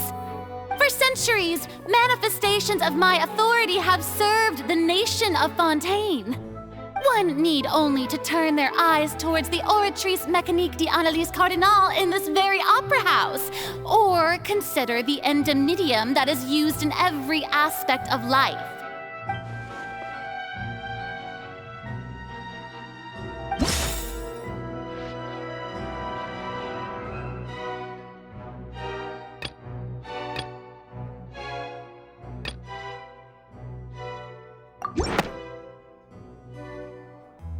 You tried to reference the Oratrice, but weren't you as confused as all the rest of us when the Oratrice declared Child to be guilty without any proof? Otherwise, you should have come up with a good explanation for that by now. Didn't I make myself clear at the time? The decisions of the gods are naturally difficult for humans to comprehend. There is no need to provide an explanation. Lady Farina, I believe a reminder of your current circumstances is in order. While the court is in session, the principles of justice and the law must come before all else.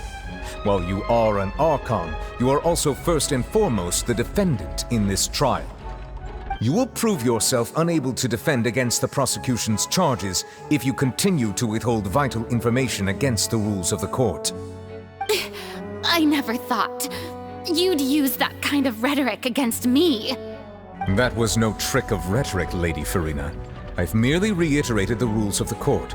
Rules that all should respect and follow. So, you neither knew why Child was declared guilty, nor did you understand the structure and operations of the Oratrice. Instead of having been created by you, the manifestations of authority you mentioned have been made by the real Hydro Archon, haven't they? The real Hydro Archon? Well, now you're really losing me. It is true that I did not know why the Oratrice gave out a guilty verdict that day. But the Oratrice handed out that verdict unilaterally, and it has been operating independently ever since it was first created. You can't argue that just because a divine creation is flawed, that the god behind it must also be no god at all. She's still throwing out all kinds of excuses. Seems like she's confident that we won't be able to produce proof that she has no power over the Oratrice. My power as an Archon. There are many ordinary citizens in the audience. How can I just carelessly demonstrate the formidable power of an Archon? If that poses a concern, I'm prepared to extend my protection to the audience. You don't need to go that far.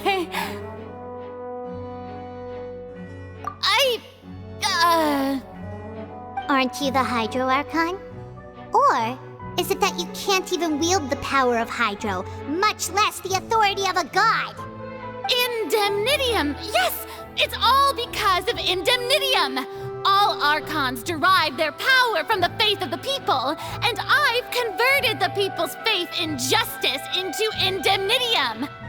Thus did I give up all of my divine power to provide everyone with energy for their daily lives. Have you ever seen a more magnanimous god? Isn't that a huge stretch? Yeah, no matter how generous an Archon can be, how could they give up all their power? Can a god with no power even still be called a god? It seems like nobody's buying Furina's excuse. Hey, come now, everyone. Please don't stare at me as if I was a liar. I'm still the same Furina you knew, right? The one that you loved. Shouldn't you want to believe in me? Please? You've got to believe me. If what the prosecutor said is true, she really has committed a grave offense. Did she deceive all of us? And all of our parents and grandparents too? And then all of our ancestors? Ever since they were born? Enough! That's enough. Tell me then, if I'm not the real Hydro Archon, then who is? If you have no evidence of another Hydro Archon's existence, nor can you find anyone who can back up their claim to be such, then what grounds have you to say that I'm not actually the real deal? Wow, she came up with yet another argument. How can we refute her now? Seems like she really doesn't want to give up.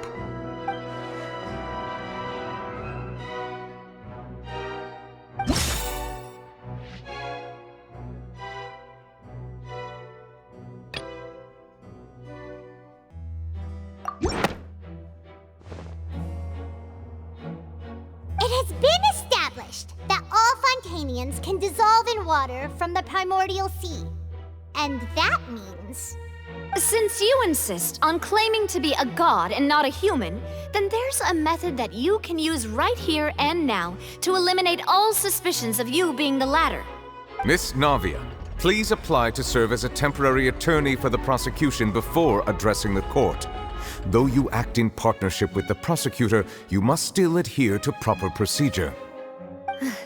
Super sorry, Monsieur Chief Justice.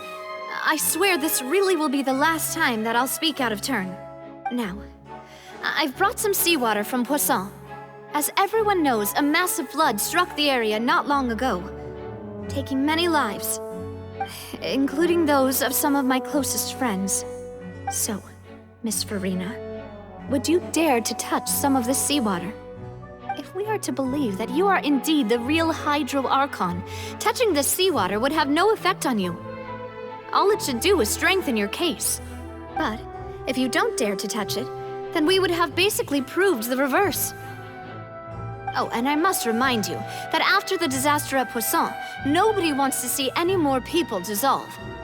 I do hope you'll act prudently and choose the simpler path of admitting guilt. Navia from the Spina di Rosula. The Spina has governed Poisson for many years. I guess her suggestion is valid. If Lady Furina is indeed just a human, she's probably Fontanian like all the rest of us. Would she really dare to try?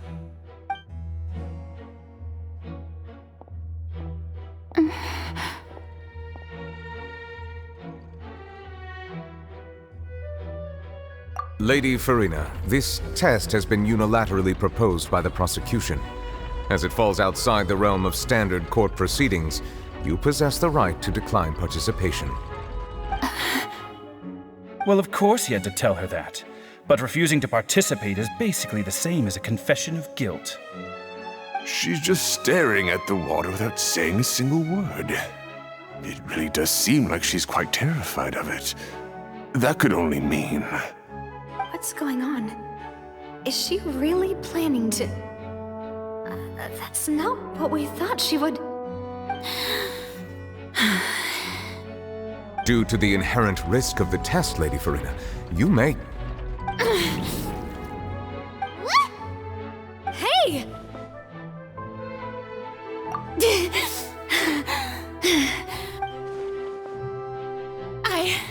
I'm fine! Look! Look at me, everyone! My hand is still here! I haven't been dissolved! Will you believe me now? I really am your Archon! I'm nothing like a normal human who would fall apart as soon as they touch this water! Miss Siegewien? If you are present, Miss Siegewien, please come forward and attend to the defendant. Siegewien? Don't be nervous. It'll just take a few seconds. Let me see. That should be enough. Please announce the results of your evaluation to the court, Miss Siegewien. As everyone doubtlessly saw, Miss Farina was displaying symptoms of hyperventilation and flushed skin. These indicate that she was experiencing the adverse effects of exposure to primordial seawater. The extent to which she was affected is the same as other humans when exposed to primordial seawater of a similar concentration. Thank you, Miss Siegewien. Lady Farina, you may return to the defendant's stand. Oh wait, what did she just say? I didn't get dissolved! Shouldn't that be enough to prove my innocence? Well, considering your tendency to run from your problems, we did originally prepare a direct sample of the seawater around Poisson. However, after extensive discussion, we exchanged it for a sample that is not concentrated enough to dissolve an actual human. After all, on the off chance that something entirely unexpected might occur, we don't want anyone else to lose their life to the sea. Yeah, so out of regard for Farina's life, you secured a low-concentration sample and asked the head nurse to serve as an expert witness. It's a great thing that the direct sample wasn't actually used. Farina could have... I can't believe... you...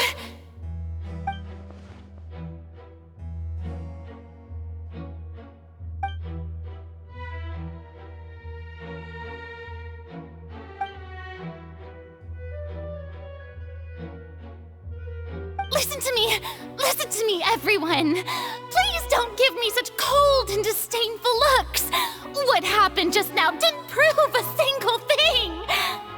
Think about it! How can you conclusively prove that an Archon can't also be affected by the primordial seawater?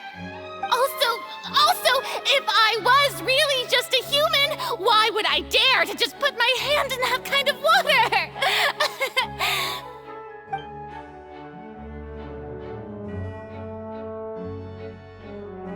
Please, everyone, anyone, just listen to me! I swear, I really am your Archon!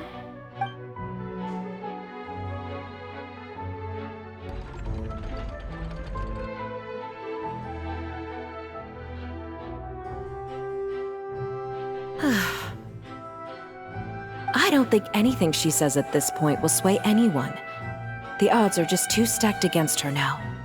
With all the things that have been said, Paimon doesn't think there's any way left for Farina to win. I believe the time for arguments and presentation of evidence has come to an end. If there are no objections, we will move on to the final judgment.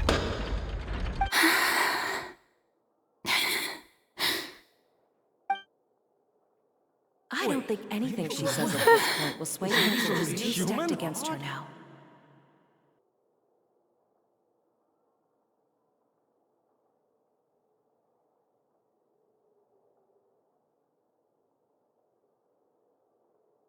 In my capacity as Chief Justice, I shall now render judgment on Farina's misrepresentation of herself as the Archon of Fontaine. As a human who knowingly deceived her fellow citizens, Farina is... guilty.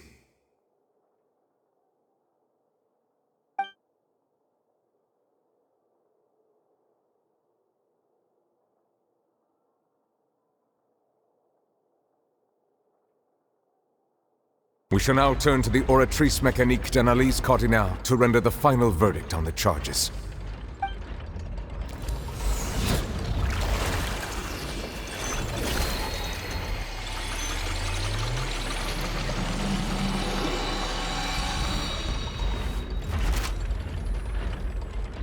According to the judgment of the Oratrice Mécanique d'Analyse Cardinale, Farina is... Well, what's wrong?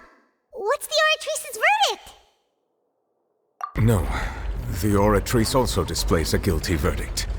Isn't that correct then? However, the exact wording of the verdict is thus. The Hydro Archon, guilty, to be punished via the death sentence. The death sentence? That's actually one of the available sentences? I've always thought that it was just a myth. The one and only time the death sentence has been handed out at the court, and it's been given to the very person we've worshipped as the god of justice?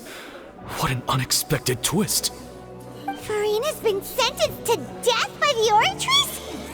We just wanted to use the trial to show her the seriousness of things so she'd tell us the truth. How did things escalate this quickly? This outcome is indeed quite strange. According to Fontaine's current definitions of justice, as well as its recommendations for criminal sentences, is this sentence really appropriate for the crimes that have been committed? Yeah! Even Vacher wasn't sentenced to death by the Oratrice. You know, the real evil mastermind behind the serial disappearances case. Indeed. Not only is Furina's sentence overly excessive, the very point of our trial today was also to prove that Furina has never been the Hydro Archon in the first place. But now, the Oratrice seems to have deliberately invoked the title of the Hydro Archon. What does this mean?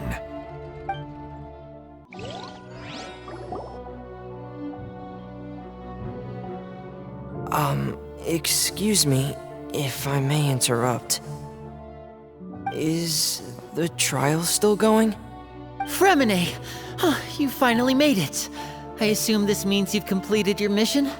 Mm-hmm. Any mission Father assigns to me will always be top priority.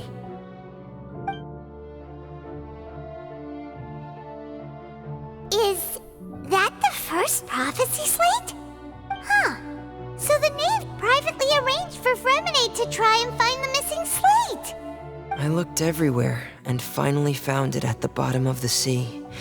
It took me a long time to get around some dangerous stretches of water.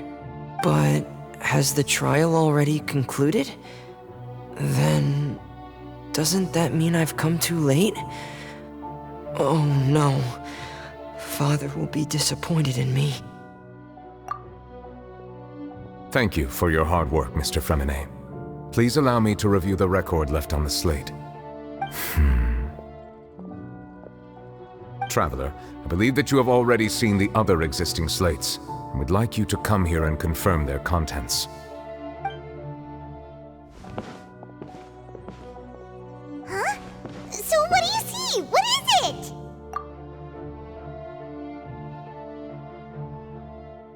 I believe I've now made sense of the Hydro Archon's crime. It has to do with Fontaine's lost history. Huh? Isn't the Hydro Archon just guilty of deceiving her people? Oh, wait, no, that's Furina, and we've already proven that she's not the Hydro Archon. So when you say Hydro Archon, do you mean the real Hydro Archon we've been kinda talking about? In truth, everything that you've encountered in Fontaine up until this point can be traced back to the contents of these stone slates. However, I'm uncertain as to how much sense they currently make to you.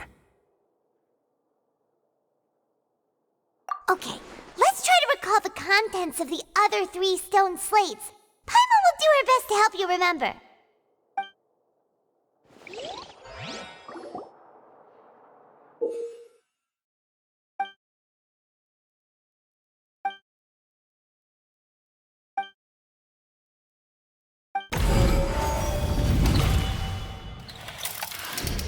The first stone slate describes what you just said. It seems to show the previous Hydro Archon using her divine power, and then the Oceanids turn into humans. Does that mean that Fontainians are transformed Oceanids? Oh, Paimon wasn't expecting that. But if Oceanids can turn into humans, then perhaps this process can be reversed as well. The second stone slate shows Celestia floating in the sky and the Hydro Archon and her people worshipping it together. But the heavens still brought judgment down upon them. This must be the point when the Hydro Archon and the Fontanians were branded with their original sin. Does this mean that the original sin and the Hydro Archon sin are the same thing? The third slate shows the Hydro Archon sinking into the sea surrounded by many people.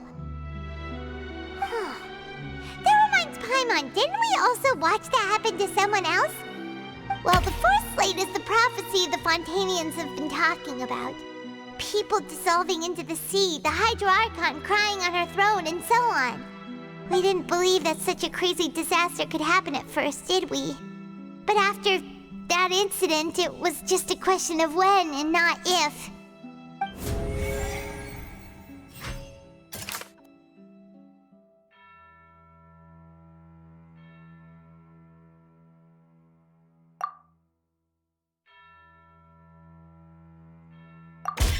We know from the case of the serial disappearances of young women that Fontanians can be dissolved in primordial seawater. And this might be the reason that Fontanians can dissolve.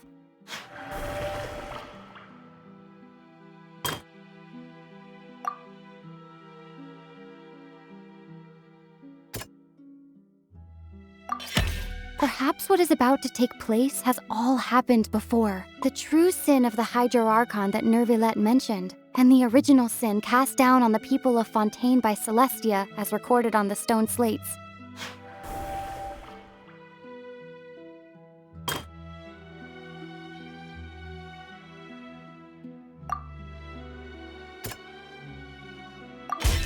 It's not as simple as falling into the sea. When Navia fell into the sea, her consciousness was subjected to judgment. The stone slates show the people gathered around the Hydro Archon in the sea. Could that be alluding to the same thing?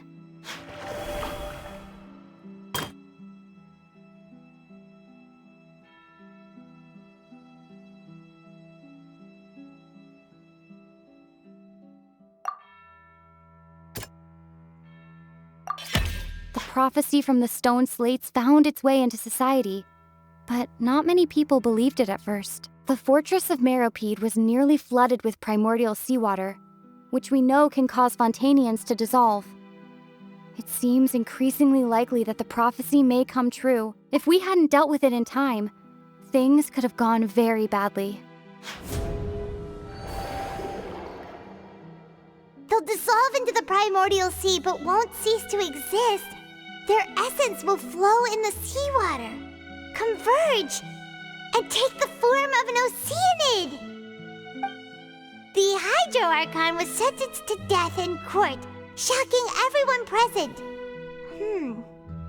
Perhaps this means that her sin was actually Fontaine's original sin. Navia fell into the water inside those ruins, and she nearly dissolved. She was surrounded by the people of Poisson in a court within her consciousness, and was forced to take part in a trial meant to make her stay. The eruption of the primordial sea at the fortress of Meropide was the surest sign that the prophecy was about to come to pass no matter what. The prophecy's contents can all be verified by recent events. If we combine what we know together, loads of truths should come to light.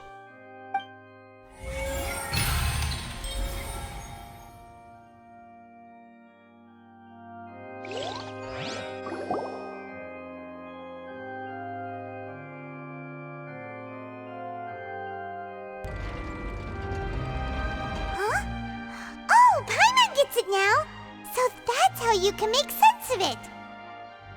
But then it feels like we're going to have to share some truly shocking revelations. Let's hear them. Incredible. Linny, did you hear that? We're not real humans. All Fontanians were originally created by the late previous Hydro Archon, with oceanids as their basis. The evidence for that can be found in how only Fontanians could dissolve in primordial seawater, and how all the girls Vacher dissolved were also turned into oceanids. Oh, and according to Navia. When she was about to get dissolved, she also saw everyone gathered around for a trial. All of them in the shape of Oceanids. Indeed. Yeah, and it follows from the content of the first slate that she probably anchored Celestia by creating humans without prior permission. That could also explain why the Oratrice judged the Hydro Archon to be guilty. It's to account for that ancient sin. The Hydro Archon's true sin was creating us? And yet, after many hundreds of years, the Hydro Archon's creations have turned around to try to judge the Archon within the Opera Epiclese. The twists of history are often the most unexpected of all. Yeah, isn't the image here just like when Navia fell into the sea? So wouldn't it be trying to show the image of the Hydro Archon also falling into the sea once the prophecy has been fulfilled in the fourth slate? In the end, the people will all be dissolved into the waters, and only the Hydro Archon will remain weeping on her throne. Only then will the sins of the people of Fontaine be washed away. Did Paimon get all that right? You've made some keen deductions. I must say, given how much you still don't know, it is impressive that you've already managed to connect so many pieces of the truth. However, while you were able to decode all the information on the slates, they've also been etched with an additional layer of hidden information using a different power source. When we were at the ruins, I tried to decipher the hidden information recorded in the slates. But since we only had 3 slates at the time, I was unable to come to a full conclusion. Now that the slate collection is complete, I shall make another attempt to decipher the narrative recorded within. If everything goes well, we should finally be informed of the unadulterated truth.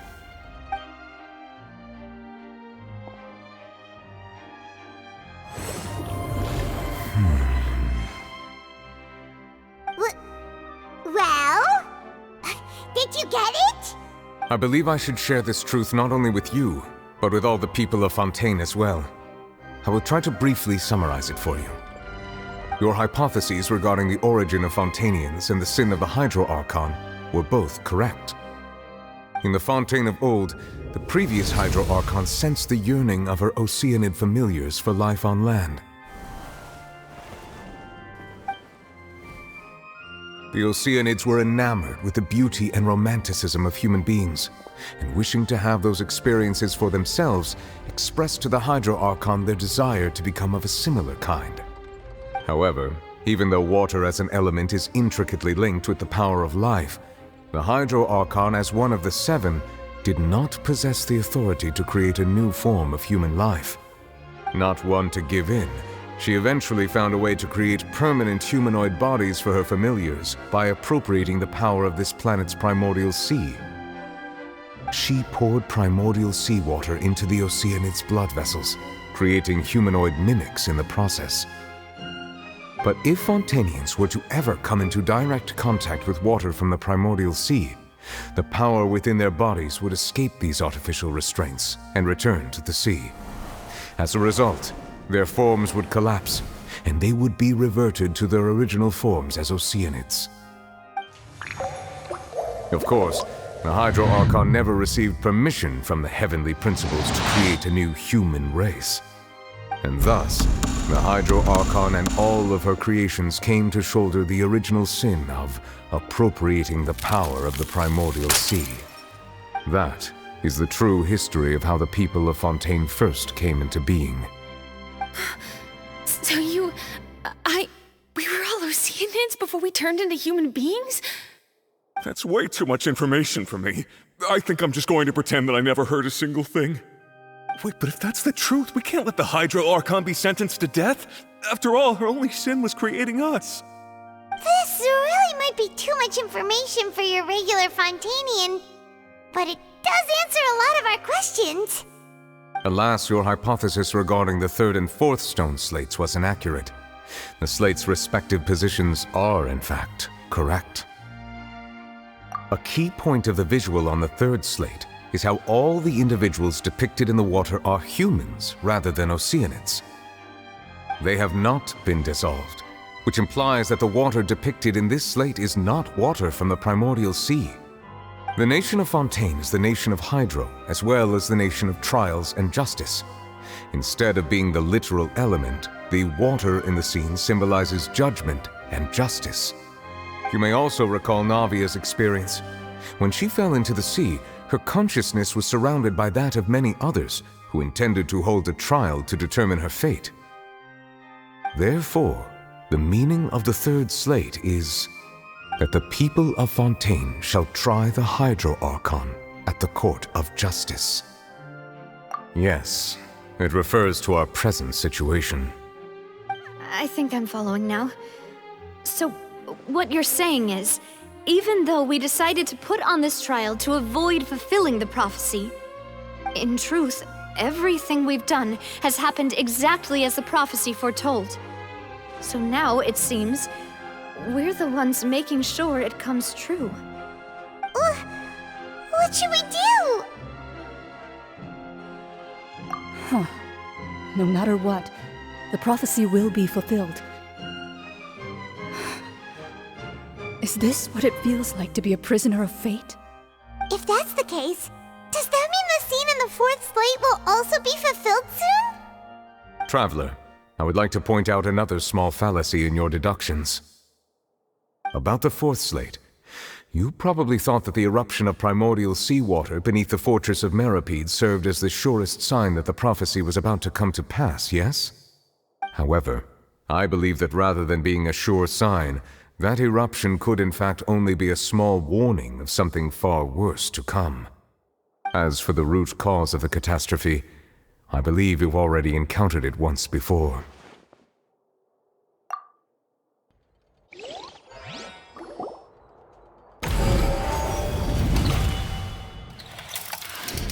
This eruption was just a small warning of the things to come. We must find the root cause of the disaster.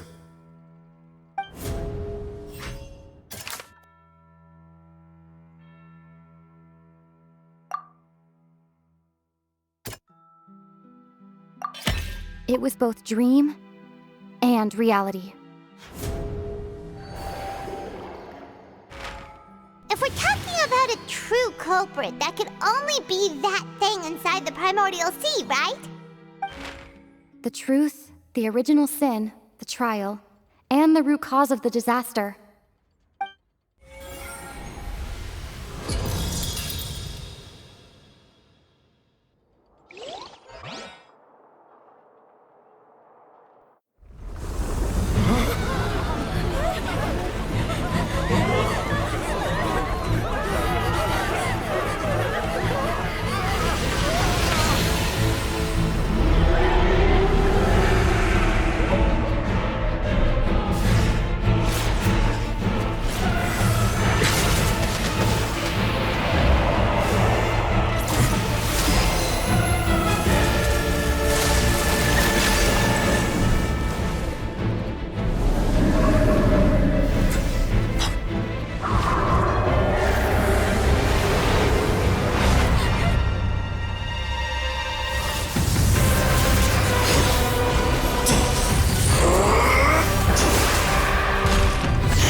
That was way too close!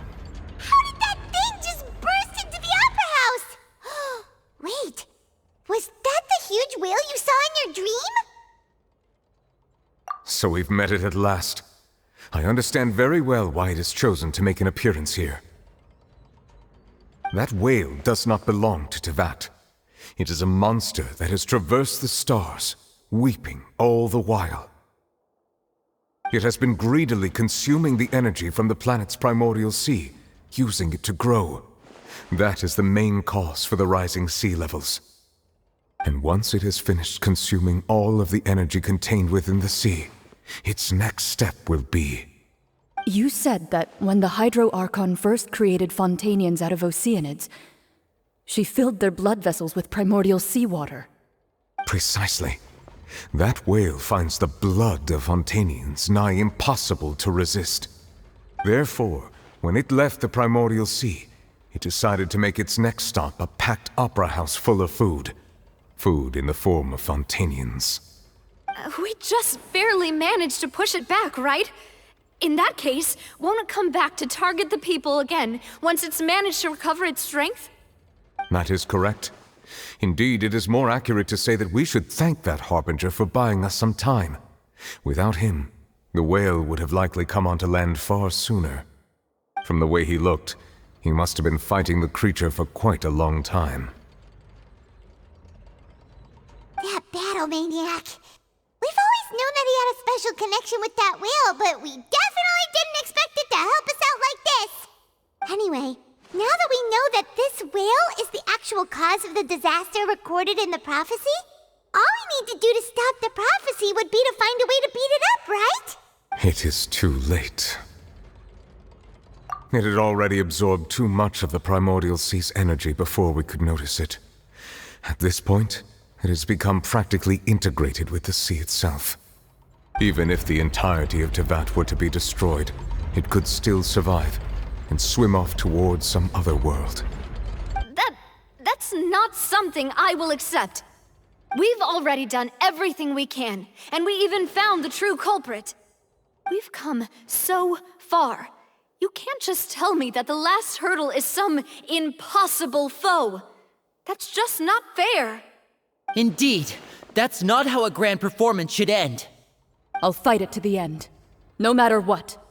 So the prophecy will be fulfilled no matter what, huh?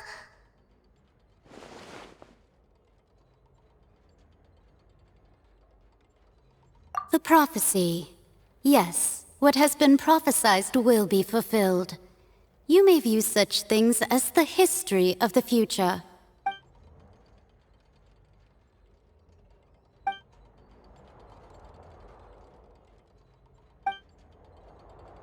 Just as prophecies are usually only the future as seen from the perspectives of the gods, could things be happening in hidden corners where the gods' gaze does not fall? Ultimately, fate shall serve as your only guide, no matter what will happen in Tevat's future. All you need to do is to play your part.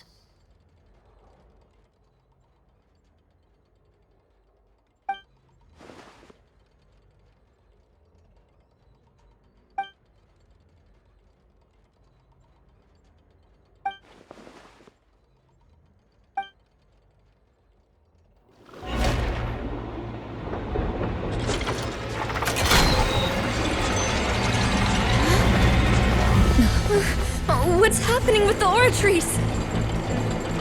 I believe it is preparing to carry out the death sentence.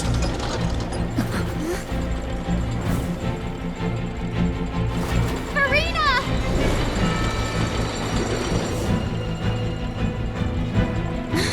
No, I still need answers.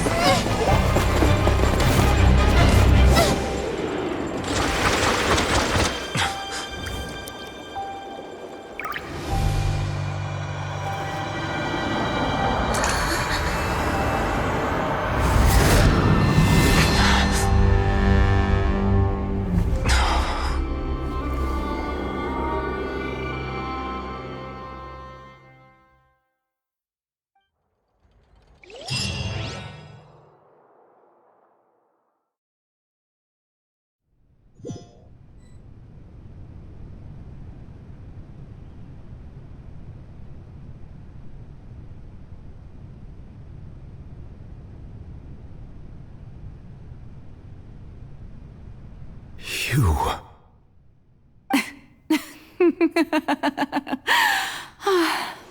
Sorry.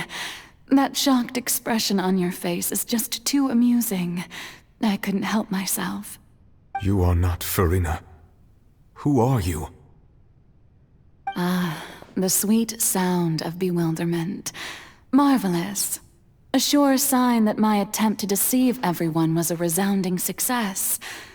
But to answer your question, I am Focalor. You know, the god. Focalor? Why did you deceive us? Oh, that wasn't my goal, of course. Goodness, no. But I had to fool everyone else too, if I was to stand any chance of deceiving the heavenly principles. Deceiving the heavenly principles? It's all because of that pernicious prophecy. Dreadful, wasn't it? Everyone doomed to dissolve. Fontaine condemned to be flooded. One was not amused. In fact, one was positively bemused when that problem was thrust upon me by my dearest predecessor. That's the former Hydro Archon Egeria for the uninitiated.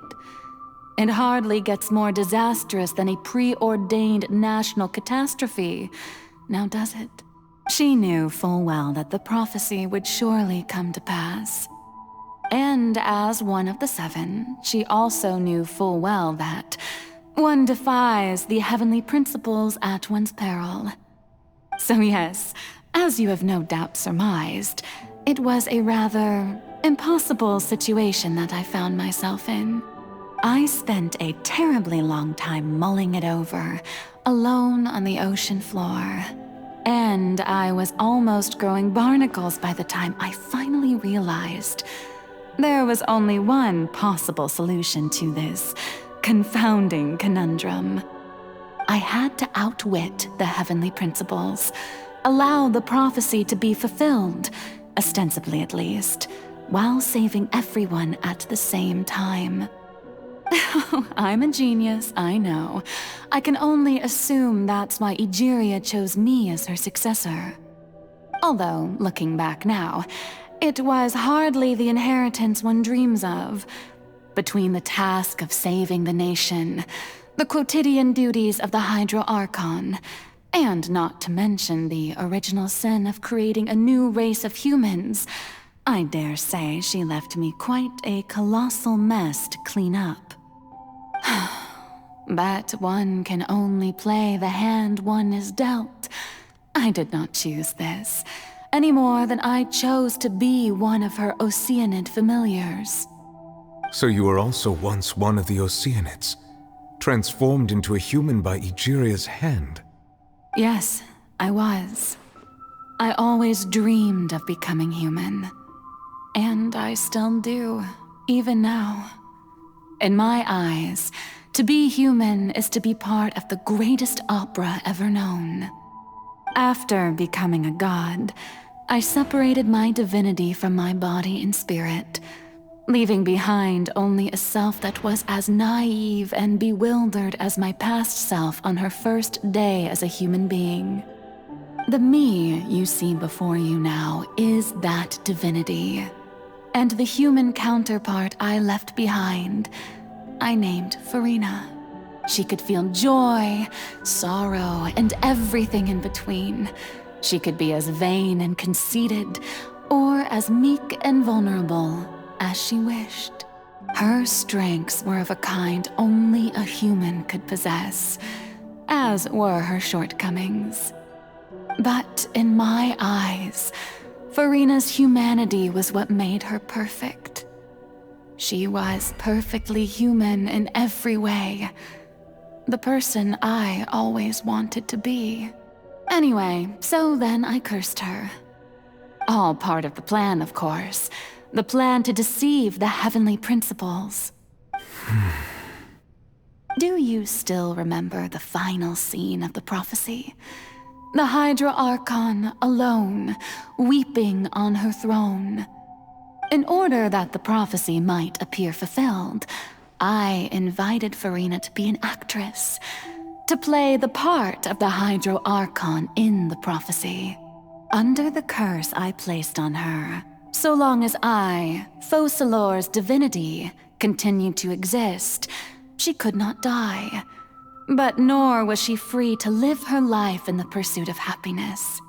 Instead, she was forced to take the stage in the opera house, to embrace the role of leading lady, to forever play the part of the god from the prophecy, all to create a deceitful appearance of that prophecy coming to pass. I suppose now you probably understand why your court is called the Opera Epiclese. But Farina is only human, isn't she? Even though she has had a long life, her mind is no stronger than that of any other ordinary human being. I cannot begin to fathom what she has had to endure. It must have been torture for her. It has indeed. And although she is, in a sense, me in human form, I most definitely owe her an apology for it. It's been 500 years, and all along, she's been playing her part in the most unimaginably long, unbearably lonely, and agonizingly painful opera of all time.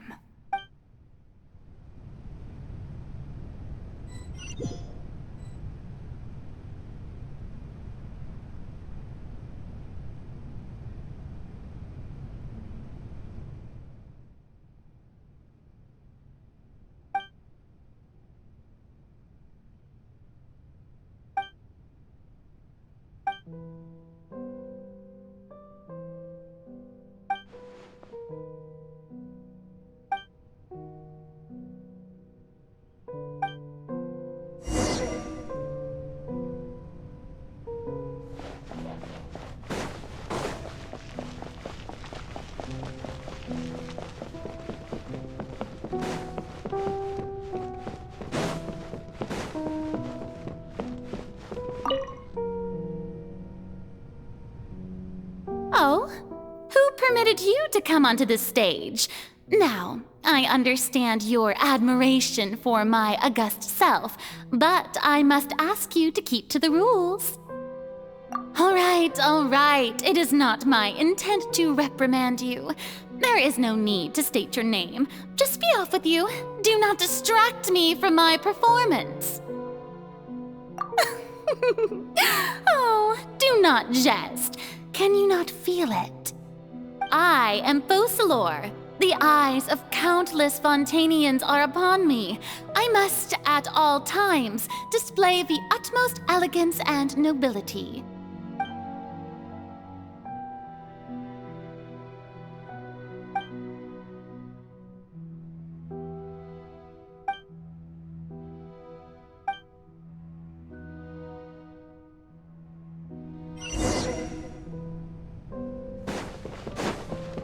Dear audience, the performance is experiencing a technical difficulty, but worry not. The guards shall resolve it soon enough.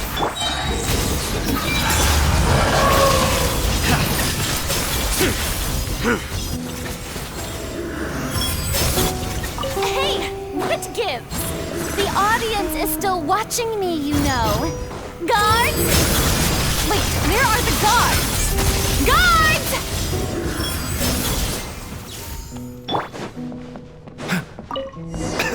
Mind this.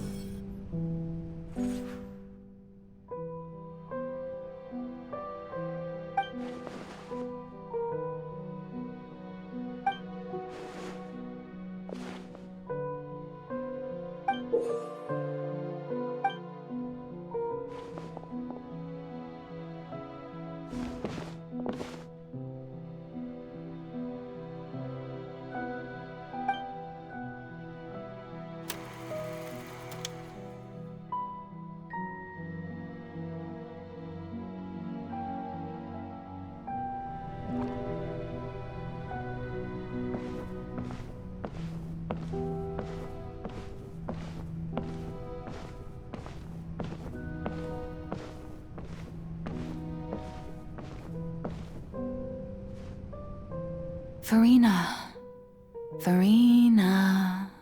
Huh? Who's that? Who's calling me? Where are you? Be not nervous. Be not afraid. I am before you. Wait a moment. You're mirror me? How can this be? Mirror you, huh? You know what? That's not bad. Let's go with that. Mirror me? What do you wish to say? The prophecy. Have you heard of it? What prophecy? Wait. I know. I don't know why, but it's in my head somehow. The people will all be dissolved into the waters, and only the Hydro Archon will remain, weeping on her throne. Only then will the sins of the people of Fontaine be washed away. Oh, very good. You know it well. What's going on?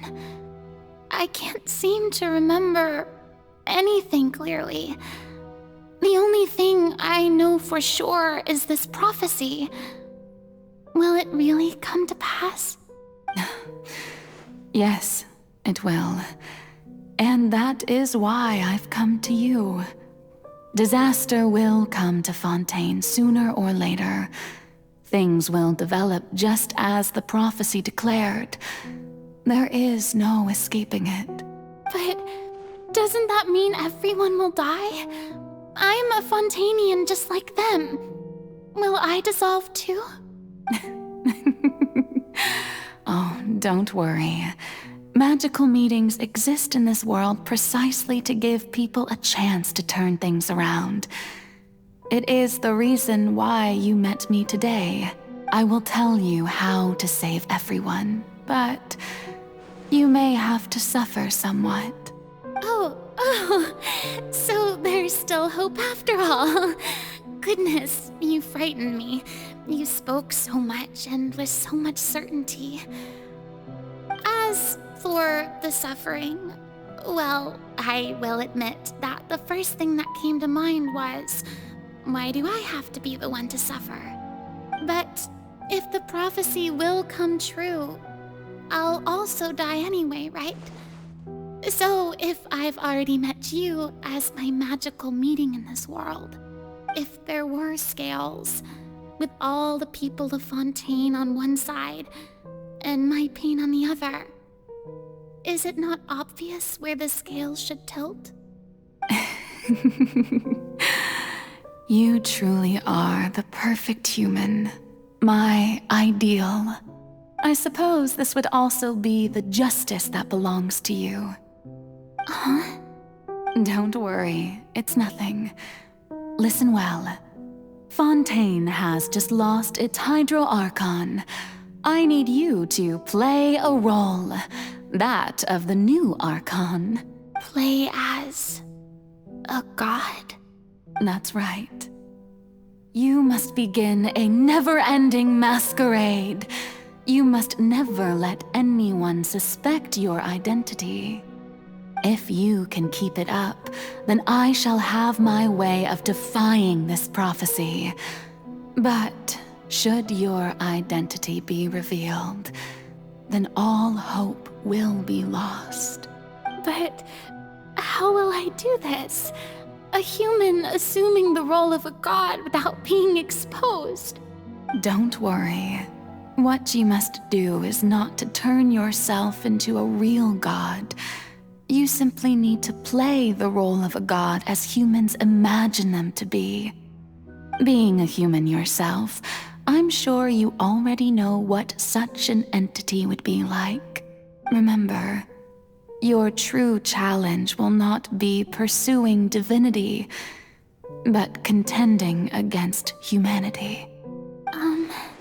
I'm still not sure I understand, but I'll try. I'll try to do this. So, how long am I going to have to play this role? To accomplish this mission, you will have to stay on the stage for many, many years. You will endure and not grow old until your task ends. But I promise you, all will eventually end in a magnificent and dramatic trial, and everyone will be saved. A trial, huh? How exciting. I'll be looking forward to it.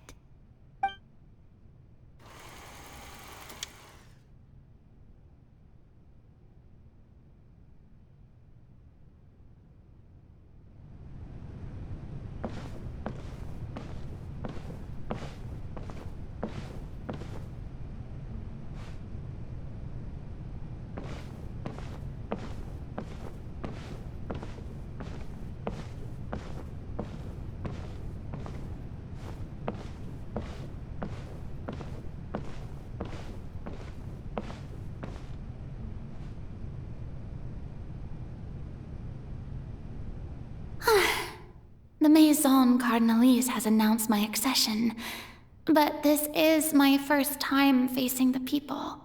What should I say to most appear like a god?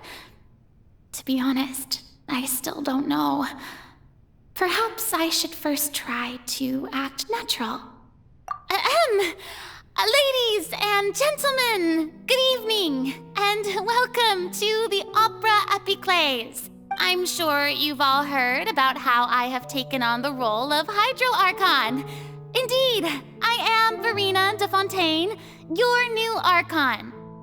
In truth, I know little about becoming a nation's new god, but it will be my honor to guide you all. As the god Focalor, the god of justice, I shall do all within my power to lead you into an age of fairness and justice. Once again, thank you all for coming. If you should have any questions or suggestions, please send them to the Maison Cardinalise. The future of Fontaine will require us to work together, after all. This should do it. I thought I might stammer, but thankfully, I was able to convey my thoughts just fine. Okay, and next. That's the new Hydro Archon. Is this some kind of joke by the Maison? I would have thought that a being that surpasses humanity would be a bit more assertive. Hey, did you hear that? She even told us to send her suggestions there at the end. Shouldn't gods be all-powerful? She's being so modest. What's the difference between her and an ordinary person, then? If you ask me, perhaps the succession didn't actually happen. She might just be a Maison-backed puppet. Wait, what's going on? Why is everyone suspecting me of being a fake?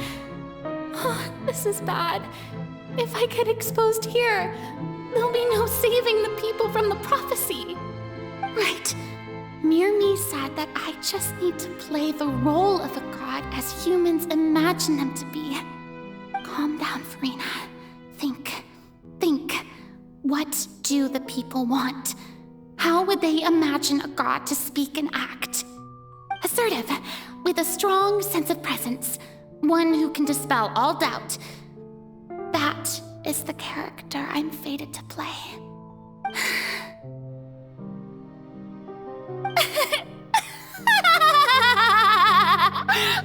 Oh, very good, my people.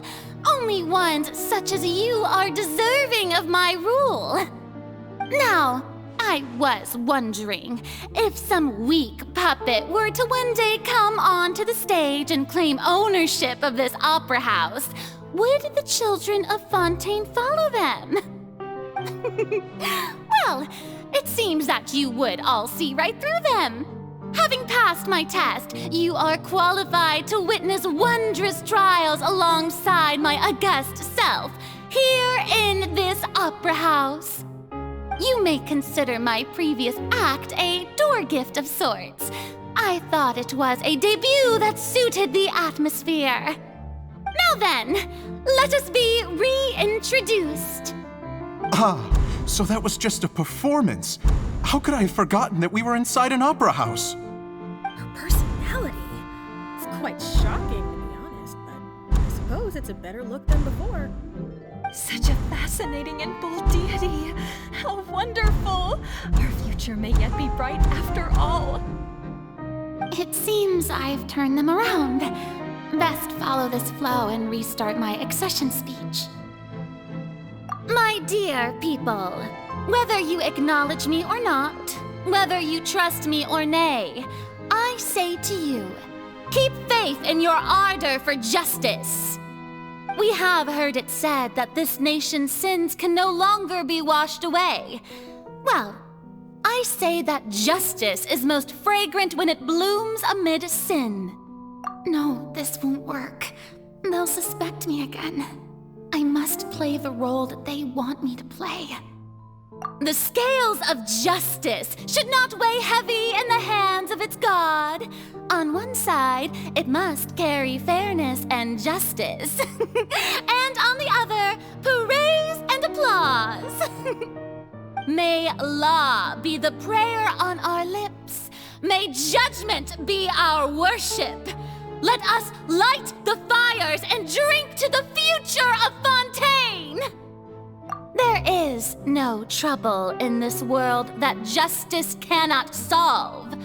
All that is needed is for you, my people, to believe in it, heart and soul.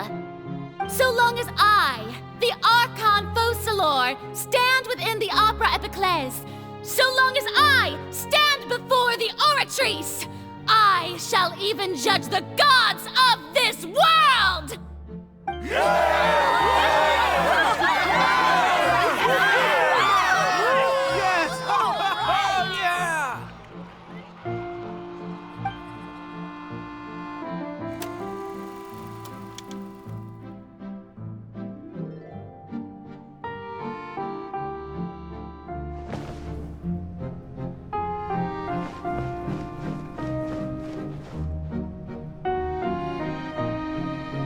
Lady Farina, here are today's case reports, as well as a summary of the follow-up for your perusal.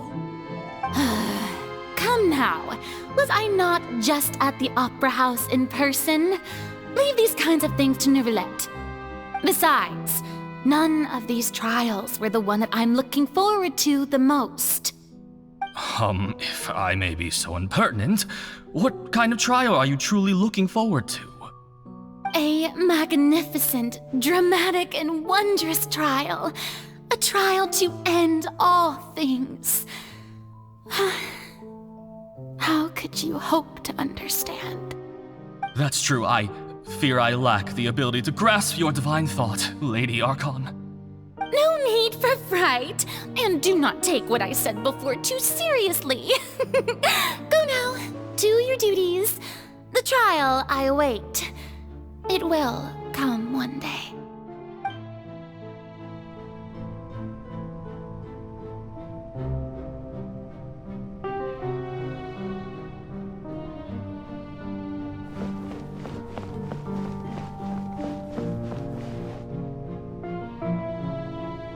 Lady Farina, I don't know what to say. Thank you for agreeing to see me. No need to thank me. Or rather, thank your own sense of perseverance instead. Long have you stood in line to meet me, have you not? Oh, I'm afraid that's just an inevitable consequence of my divine charm. All right, Deoteria, is it? How is your son's illness? You remembered me, and you knew of my family, too. He is doing much better now. In fact, he is far more of an ardent believer than I. He was the one who forced me to seek an audience with you, and to bring your words back to him. Oh, good. Very good. If this should happen again in the future, please do not hesitate to come and tell me. Going down to citizens' homes every so often, while not usual practice, should serve as a fine change of pace. Ah, you're such a gentle and wise god.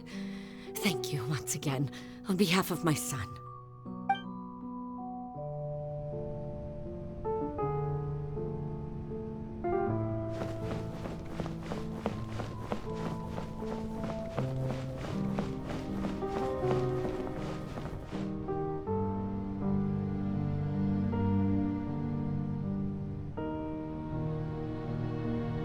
Lady Farina, here are the latest hydrological reports. As for the specific parameters you asked to take note of, I'm afraid things still don't look good. I see. It's as I thought then. As your god, I did already expect this, but I wanted to see how far your human wisdom would allow you to analyze it. All manner of signs indicate that the prophecy will still come to pass. Forget it. That's not something you need to worry about right now. Well, as I understand it, the Fontaine Research Institute is also trying to find a way to counter the rising water levels. Really? Have they found anything? I'm afraid that they haven't found any effective solution thus far. Oh, is that so? Well, no wonder. This issue has reached the realm of the gods, after all. Still, their spirit is praiseworthy.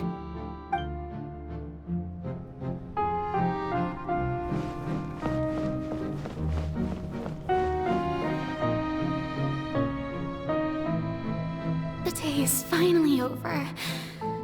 I haven't had a moment to breathe this whole time. But it's good to see that everything's getting on track. There are no longer any voices of suspicion. Maybe this is fine. I just need to keep going, and everyone will be saved. All right, Farina, don't think too hard about this. You need rest. Tomorrow's a new day.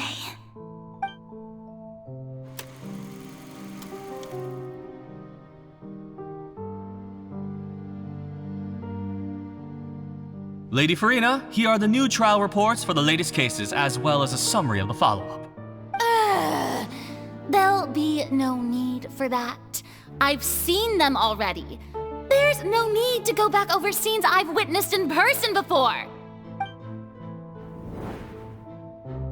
Lady Farina, I've waited so long for this chance to see you in this manner. Indeed, my dear, loyal citizen.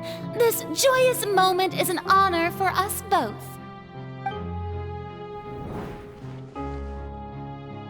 Lady Farina, we're detecting significant hydrological anomalies near Poisson. Understood. Keep monitoring. Keep me informed should anything come up at the Institute.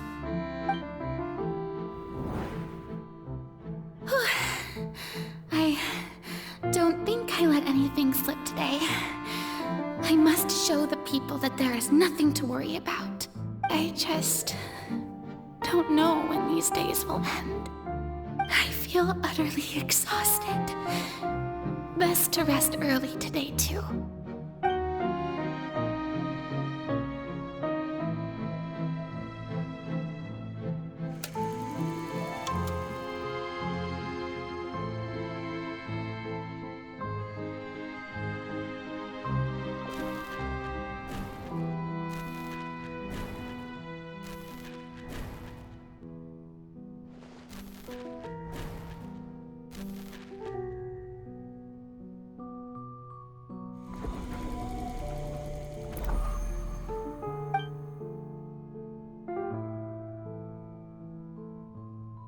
Lady Farina, it's like a dream being able to speak with you up close like this. I've heard that the first member of our family who was honored to receive an audience with you was Madame Deoteria, almost 20 generations ago. And what a fine family yours is indeed. It brings me great joy to meet such a faithful believer. A descendant of a line most ardent. Surely you exaggerate, Lady Farina. My lady? What is it, good citizen? Oh, are you crying? Oh, really now? I didn't even notice. This must be the overflow of hydro from my person. Well, can't quite help being the god whose dominion is the waters, can I? No wonder. No wonder. A manifestation of your power, then. Oh, Archon, I am honored to have witnessed it. Honored indeed.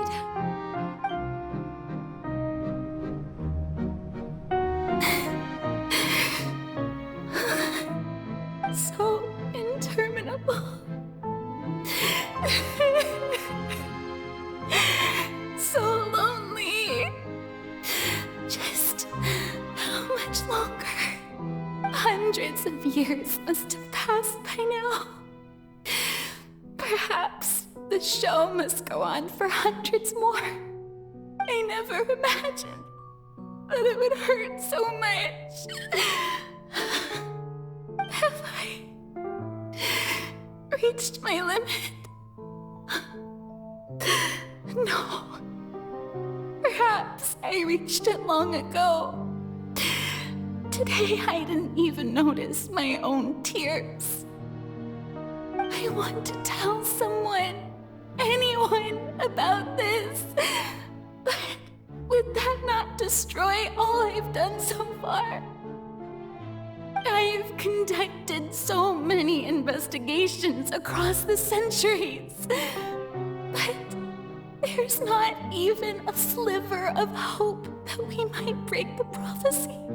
All I can do is keep heart. I must maintain this act. It is the only way to save Fontaine. Please, mirror me. You have to succeed.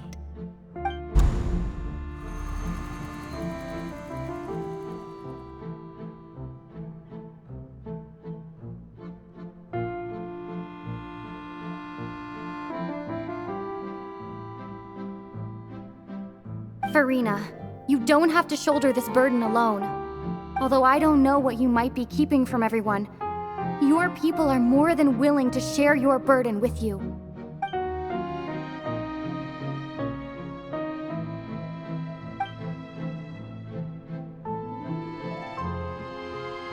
Share my burden. That's impossible. It was fated right from the start that this would be my duty alone. But even if your burden doesn't need to be shared, you can still choose to confide in someone. Just share it with me. I'm what you'd call a witness. A witness? Yes. I've heard that you came to Tevat from beyond the stars, yes. In other words, you never belonged here. And if Tevat is, in its entirety, a show on a stage, then you're just a spectator, aren't you? If that's the case... She's right. I could confide in her, couldn't I? But if things don't play out as expected, the people of Fontaine will be the ones to pay the price. No, Farina. You shouldn't be selfish. But what if it's really all right? Farina, you've worked so hard for so long. Surely it would be okay to put yourself first for once. Just this once. Is it such an outrageous thing to do anyway? To find someone in whom you can confide your frustrations and sorrows? Surely it could not hurt. If you let this opportunity slip through your fingers, it might never come by again. Think about it long and hard.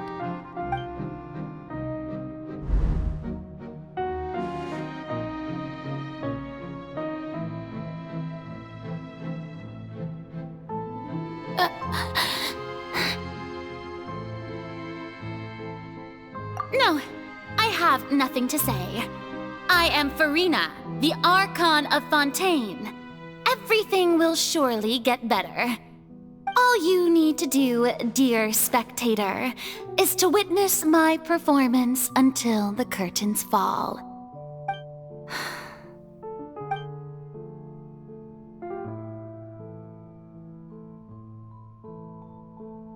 Fine.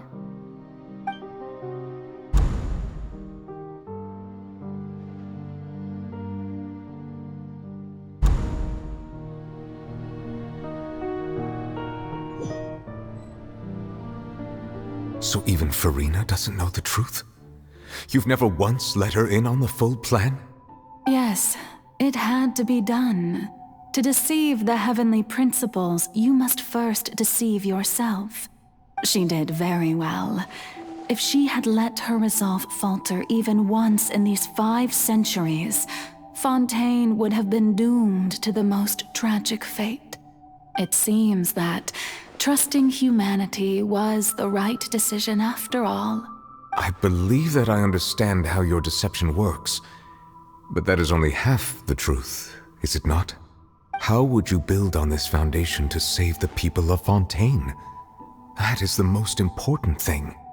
Ah, good.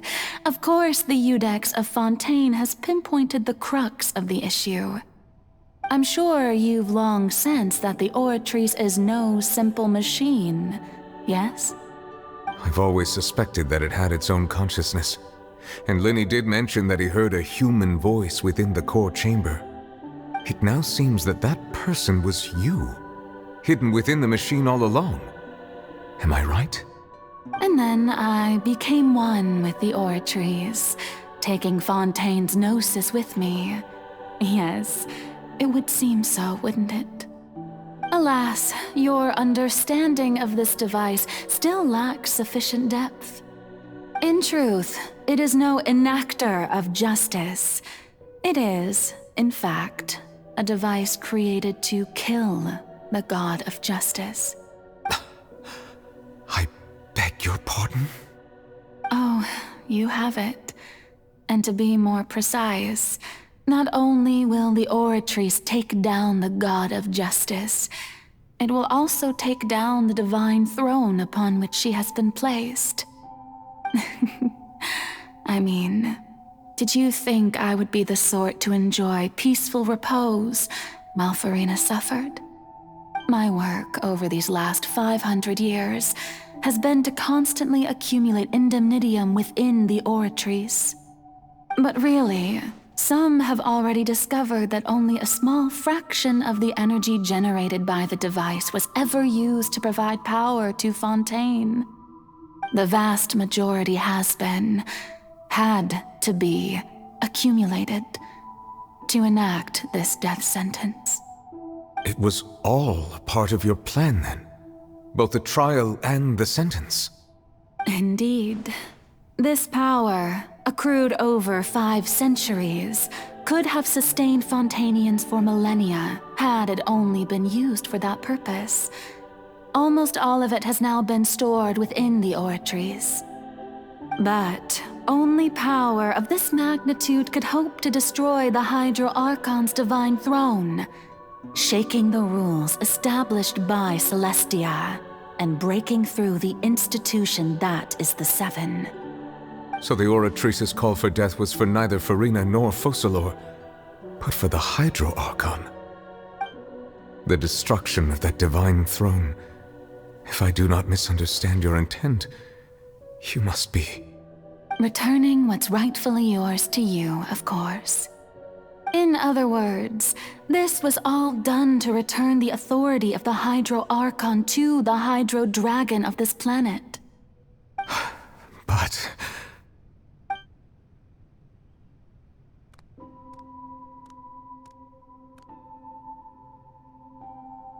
Oh, what?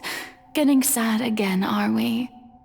The authority of the ancient dragons shall soon be yours once more, O Hydro Dragon Sovereign. And this is the face you make. all you've done throughout the years is just so you can sacrifice yourself at the very end. I've never quite seen it that way, you know.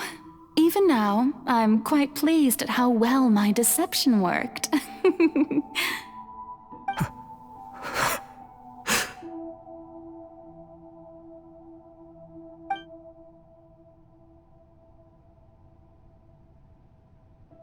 Hydro Dragon, don't cry. I must say, had it been within my rights, I would have loved to judge the heavenly principles themselves. Were they not guilty of essentially the same crime? Egeria stole the power of the primordial sea, and the heavenly principle stole the power you ancient dragons possessed. I, for my part, am the god of justice. And is it not just that your original powers should be returned to you? Speaking of justice, I have always believed that justice lies in the process of pursuing human existence itself. So, if the theft of the primordial sea's might was Fontaine's original sin, then, leaving matters of procedural right and wrong aside, the descent of the Fontainians as humans and their right to exist in this world would be Fontaine's original justice. In other words, existence was Egeria's justice, and to me, justice is the continuation of that existence, defying the prophecy and ensuring that Fontaine's people shall live on. That should be the justice enthroned over all others. At this point, we, whether it be myself or all other Fontainians, have shouldered the burden of this sin for far too long. Iudex Neuvillette, the highest judge in our land, when you regain your full power as an elemental sovereign, what verdict shall you pass upon us? So when I was invited to the court of Fontaine to serve as Iudex, I see now that that was your idea too. At last, I now understand the true purpose behind this position. In the beginning, I was uninterested in human existence. But these 5 centuries of living alongside them have gradually brought about mutual understanding between us. And I have even attempted to feel as they feel. You are a devious one, Focalors. Things being as they are, surely you know that I could never declare them to be guilty.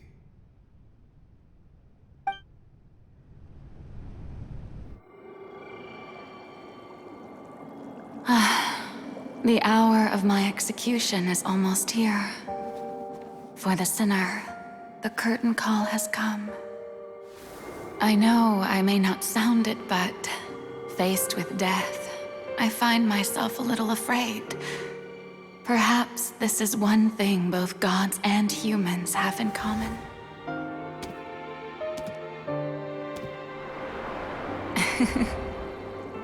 Farewell, Neuvillette. I hope you've enjoyed the part you played these 500 years.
Iudex Neuvillette, hereby declare, people of Fontaine, your sins are forgiven.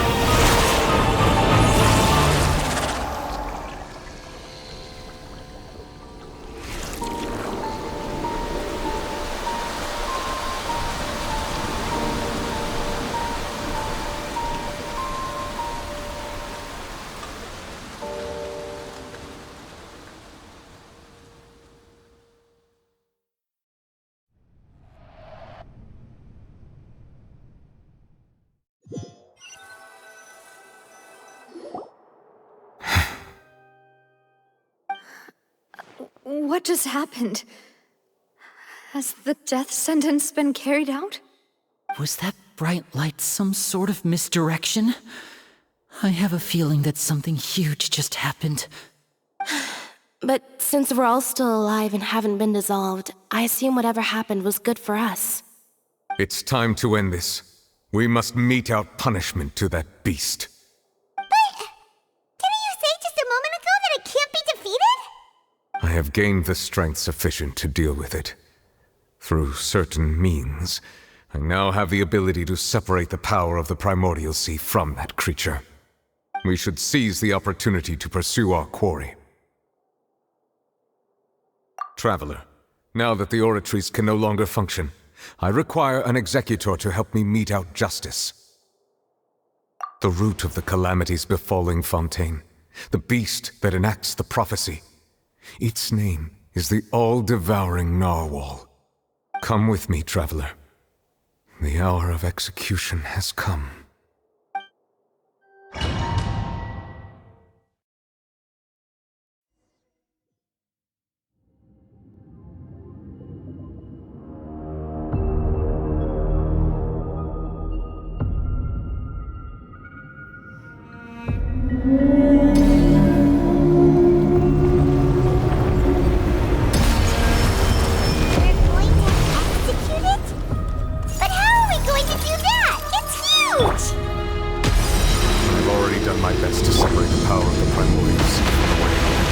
Considering the size of the beast, I cannot reach the power source. Unless we can find a way to attack it from within. I shall share a part of the ancient dragon. I shall look for a way to get there.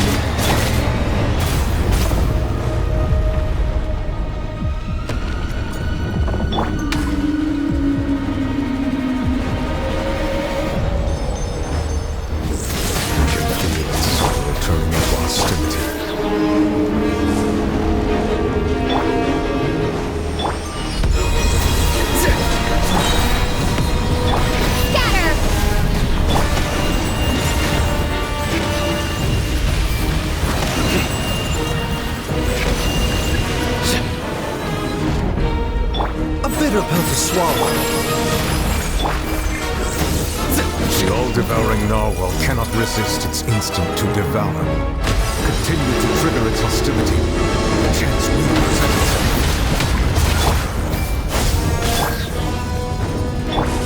The doctor was seen.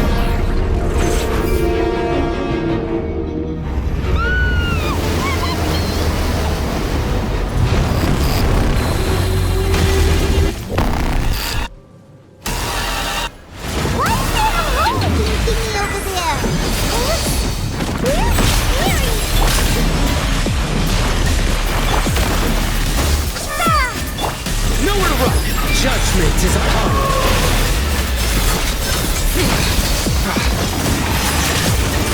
You stand condemned!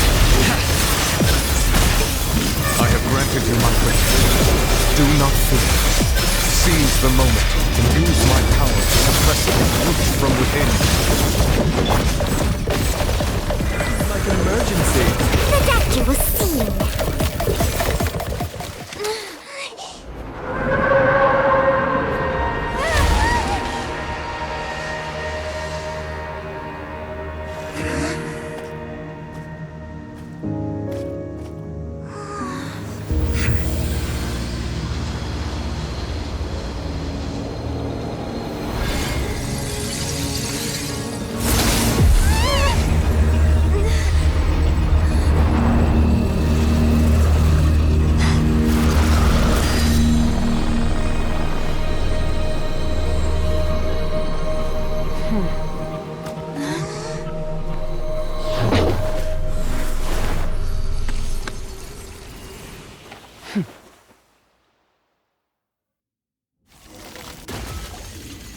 Thanks for helping with the cleanup. It should have been my job, but... oh well. It was just supposed to be a short private training session for me. I didn't think that my disciple and my master's pet would start brawling in the meantime. Well, actually, I had a feeling that it would happen at some point, but they bumped into one another earlier than I thought. What a blunder. I suppose I'll have to swing my sword 3 million times as penance. That power. Who are you exactly? Paimon has an idea. From what she said earlier, she must be Child's master. Skirk, right? It's just that he gave us the impression that she was the less talkative person. I simply did not have anything to say to the weak. But you, on the other hand, managed to defeat the all-devouring narwhal without using power from beyond this world. So you may speak to me as equals. I have to agree. It's a strange use of a planet's primordial waters just to raise an all-devouring narwhal. That kind of power is wasted on it. It's not cooperative. It eats too much. And I have more important things to do with my time than pet sitting. The only thing that creature has going for it is its looks. All in all, it fails as a pet. Miss Skirk? I think you might have missed the point. The point being? Well, being that this pet almost destroyed an entire nation. So what sort of person is your master? Well, Child's master's master. Wait, is that right? Oh, right. So you don't know him. Sorry, I assumed you did. His name is Sir Taloji. Huh? I am unfamiliar with that name. Huh. So Master isn't sufficiently famous. How should I describe him then? Have you heard of the name The Fowl? The Fowl? Still nothing? Well, how about the Visionary? Vetterfulnir then? Or Gold Rhindaughter? Ooh, that one we've heard! Rhindaughter's part of the Hexen Circle. She's Albedo's mom, right? Oh, so you do know that name. To be honest, I also heard all of those names and titles from my master. I don't actually know them either. But I suppose you understand now, yes? My master is likely a similar sort to Rhindaughter. They are both pursuing some form of perfection. Wait! Didn't you also mention a visionary person? Paimon didn't quite catch their name. Actually, never mind that. I believe it expedient to inform you that the all-devouring narwhal used up nearly all its strength fighting you. Such roiling hydro energies will prove difficult for the planet's deep seas to digest. As such, the fontaine back on the surface has most likely been thrown into chaos. In other words, the prophecy that you've been fretting over should now be in full swing. What?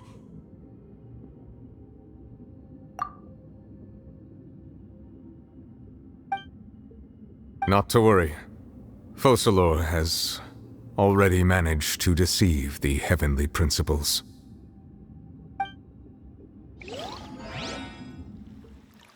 In the end, the people will all be dissolved into the waters, and only Farina will remain, weeping on her throne.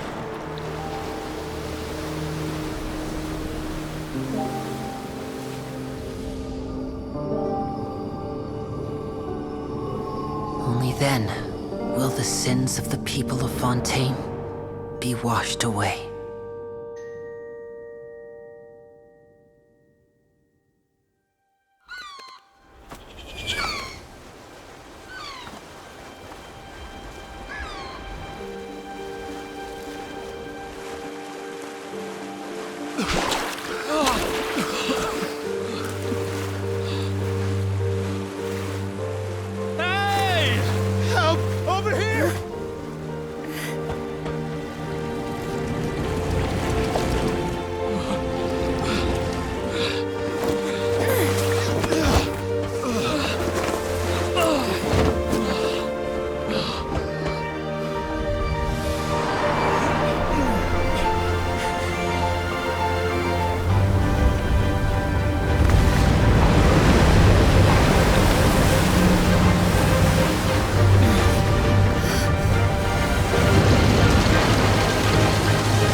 All hands, initiate emergency rescue!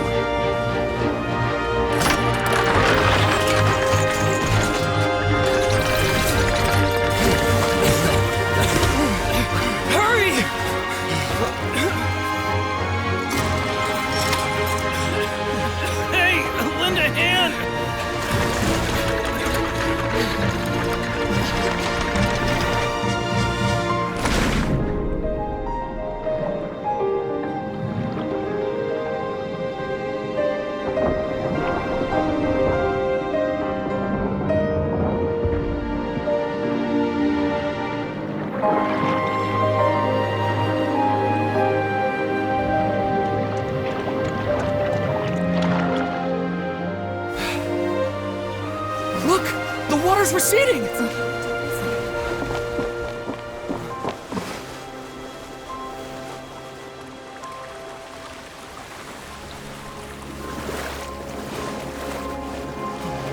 It's a miracle! Water's receding. We didn't dissolve. The prophecy was wrong. The prophecy was wrong!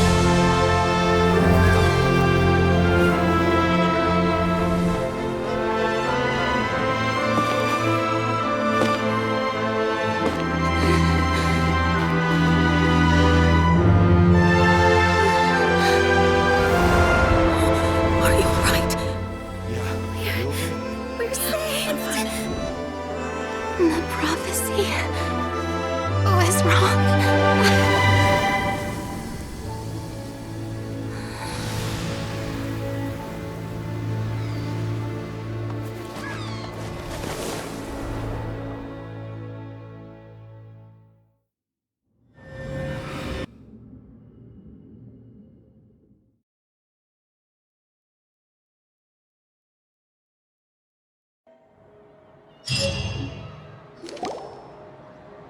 The soil renewed! The Spina di Rosula talks post-disaster rebuilding. I recently visited Poisson to meet with Miss Navia, spokesperson of the Spina di Rosula, and we spoke about Poisson's present and future. Old soil can still give birth to new bloom, Miss Navia stated. Hope is like seeing a small cookie when you're starving late at night. You just need a little of it. Skyship Winglet, lunar brain of the Fontaine Research Institute. The various disputes that have arisen on account of Mr. Edwin have suddenly become a shield over the Institute, with Jurier turning out to be a once-overlooked hidden gem. People always call the first researcher mad, but few know what to call the second. And should that latter person achieve a miracle, they would find it all the harder to find a word with which to classify him and his team. Wow! Paimon barely recognizes the people in the reports. Are those really Jurier and Navia? They sound like real big shots. What do you think? Pretty enthralling, huh? The Steambird's idea was pretty simple. With the disaster just having passed, we would print a free edition packed to the margins with good news to calm people down. The value for these big scoops lies in their inevitable follow-ups. We'll publish further reports and go into the stories behind those people. Edwin's assistant, Jurier, created a true flying ship, while Navia is leading people in the reconstruction of their home. I'm sure that these stories could draw even your well-traveled eye. Paimon's curious too! Wait a minute. Didn't we watch everything happen from start to finish? What's there to be curious about? And that's exactly why I'd like you to come conduct interviews with me. You're the best incubators of news, if you haven't noticed. And also, with you around, I'm sure I'll get to see that Duke. Are you sure? Hasn't he turned you down several times already? Oh, this time will be different. Come on, let's head to Poisson first, and then make a trip to the fortress. There are some things you'll only know when you get there.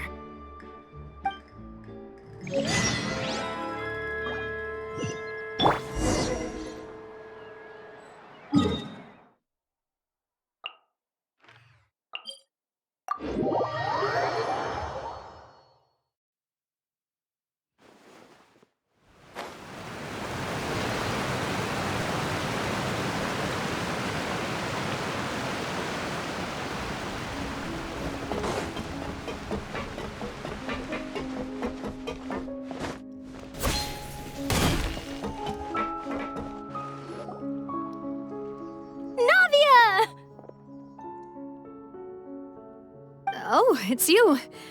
What brings you all here? Hey, we're just having a look around. I'm here to update myself on how things are going here.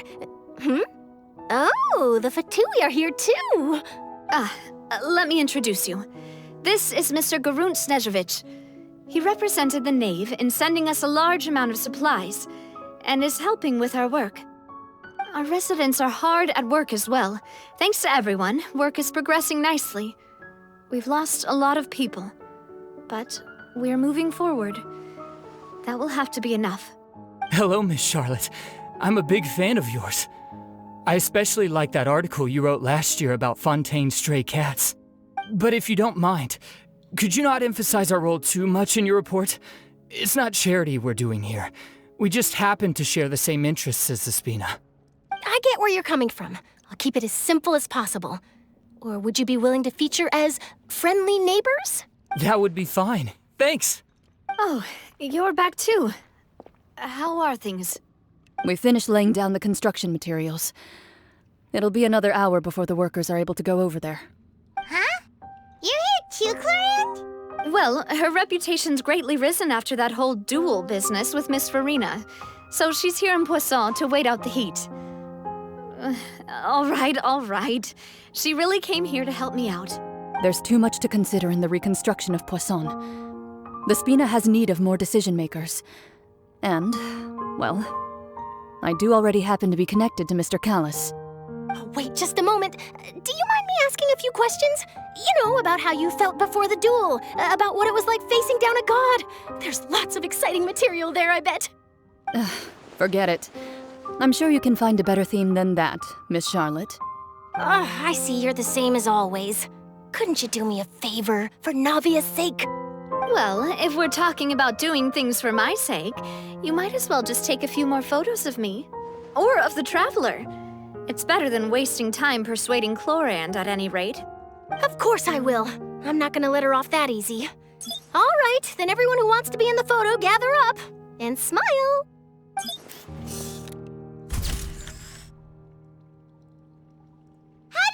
Was it a good shot? Did Paimon look cute in it? Not bad. Your addition really helped the composition of the picture. All right, hang on a moment. Let me snap a few more shots.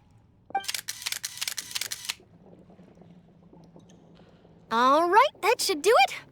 I'll be back here later anyway, so let's call it a day.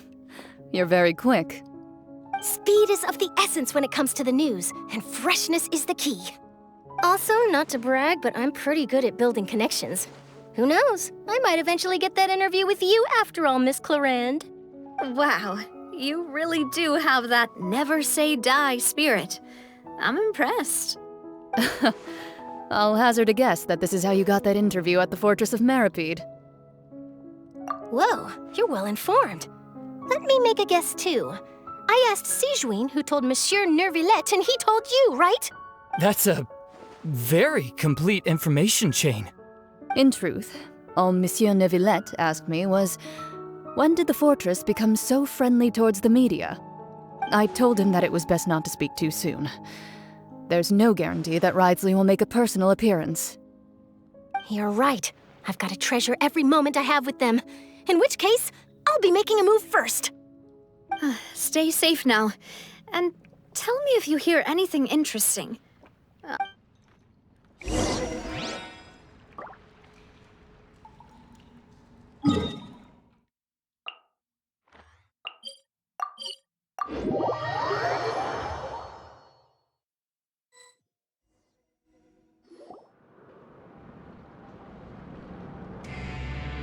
Wow, guess we're here again, huh?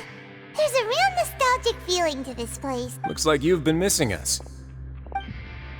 Duke! Did you come all the way to the entrance to greet us? Of course.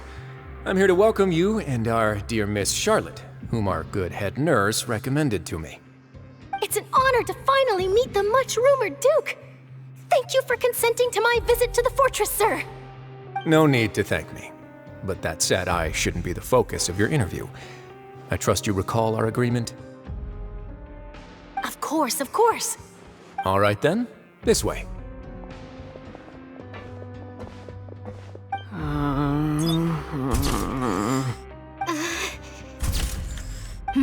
Hey, no need to be so nervous. I've already taken all the photos we need. Miss Charlotte, do these pictures really need to be published on the cover of the Steambird?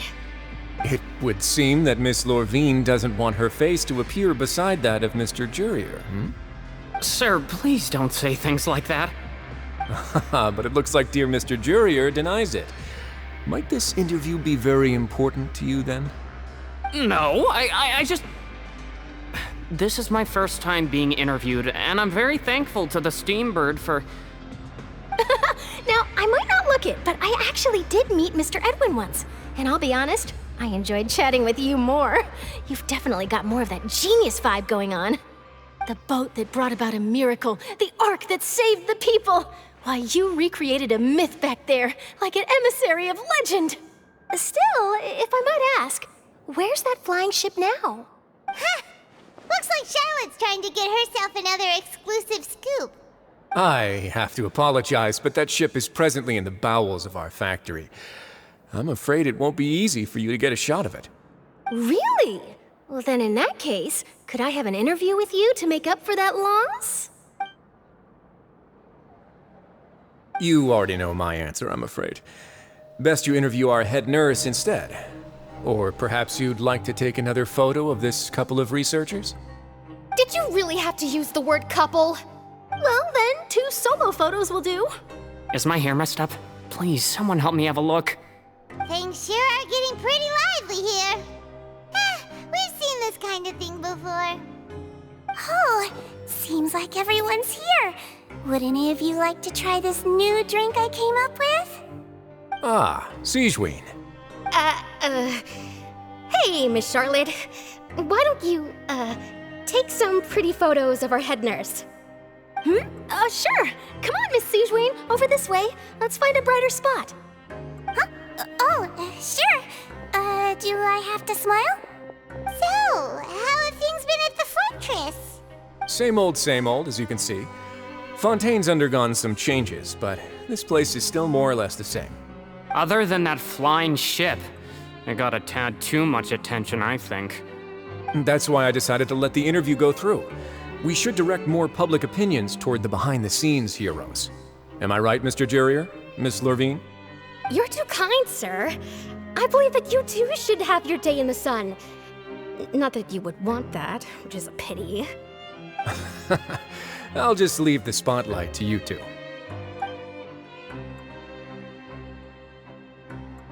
I see. Lots of things happened that day, huh? Anyway, regarding that Harbinger, I'm not sure you remember, but his 3 young followers are still waiting for his return. He sure did win them over, huh? I'll tell them that there's good news and bad news. The good being that their boss seems fine, and the bad being that they must face extended sentences for abetting his escape. Oh, actually, what about you? Are things gonna change for you too? What change can there be? The fortress will keep chugging along, and so will my duties. As to what Miss Farina's departure will mean for the nation, and if our laws and governance will be transformed, we'll leave those to the folks in the overworld. Hey everyone, the photo shoot's done. Good. In that case, let's call it a day here. Thanks for your cooperation. Come on, Traveler, let's go. Till next time, everyone. There'll be a next time? Maybe. Who knows? I might write a story about the underwater factory next time. Until then. All right, last stop, the docks. Oh, you know, I'd love to see you in one of Charlotte's photo shoots one day. Is that really necessary? Our line of work doesn't really require much photographing. It's precisely because we don't need the picture that they'll have value as keepsakes. You don't really look all that opposed to the idea, you know. Maybe I'm just happy that I managed to once again avoid the spotlight. I think this interview went well either way. Yes, you successfully kept prying eyes away by using Mr. Jurrier and Miss Lurvine as shields. Very good. You should be happy for them. They have a bright future ahead of them.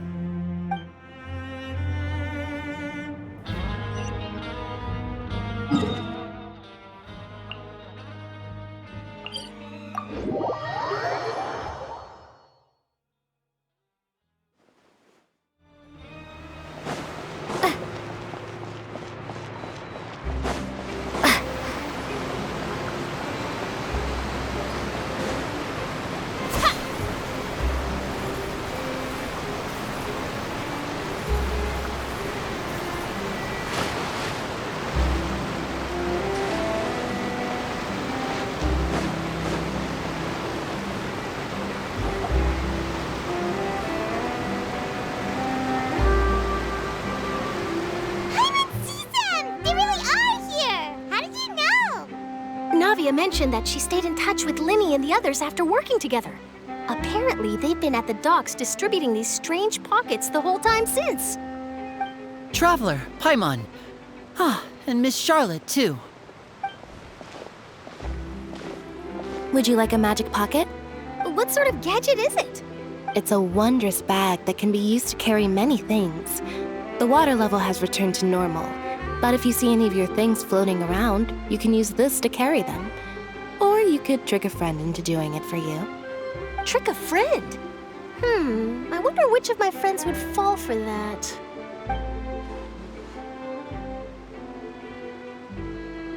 You could just make a friend like Fremine here. Isn't that right, Fremine? Is this what you meant by, I'll help you make some more friends? To be honest, that sounds pretty sweet. Could I have your contact, please? Sure. Please, write down my address. You sure are working hard to help Fremine socialize. He was the one who proposed doing this. He even wants to assist in our magic shows.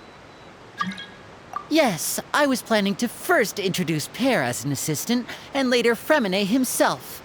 In the future, I think we can leave underwater escape magic to him too. That said, would anyone want to see a diver escape underwater? Oh, it'll work out. Every journey begins with the first step. He'll become a part of our show eventually. Lynette, could you come over? Miss Charlotte says she wants to take a picture of us. Got it. My, that Charlotte is rather perceptive. She got rid of everyone the moment she realized I had something to say to you. So, how have things been, Traveler? Father says that you did a great deal during the latest events. She's very grateful for your contributions to Fontaine. That's all right. We were more than happy to help. So, what's she doing now? Oh, I guess you haven't heard. Well, after Lady Farina left, Father and Monsieur Neuvillette opened negotiations, during which he gave Fontaine's gnosis to her as a diplomatic gift. A diplomatic gift? A gnosis? Yes, I was quite surprised at first myself. But when I thought it over, there were actually a number of things going for it. It could have been done as an apology for the incident with Lord Child, or as thanks for his help in tying the all-devouring narwhal down. Furthermore, Father did also lend significant aid to Fontaine and Poisson. Well, that's true, but this is a gnosis we're talking about. Doesn't this seem a bit irresponsible? I would agree, but I've also heard that it seems that Monsieur Neuvillette has had a significant change of heart regarding the matter. So there's some reason for this that only Neuvillette knows about? I suspect you'll have to ask him about that yourself. Yes, speaking of which, I did see him strolling around the entrance to the Fortress of Meripede a while back. Isn't he real busy and stuff? Paimon didn't think he'd have the time for that. But back to the topic. The gnosis was given to the knave, right? What about Child? They say that he's returned to Snezhnaya to recover from his wounds. I hear that the recent disaster really did a number on his health. That's true. When you think about it, we've had loads of run-ins with the Fatui. To think we'd be allied with them this time. So shocked by such a simple switching of sides?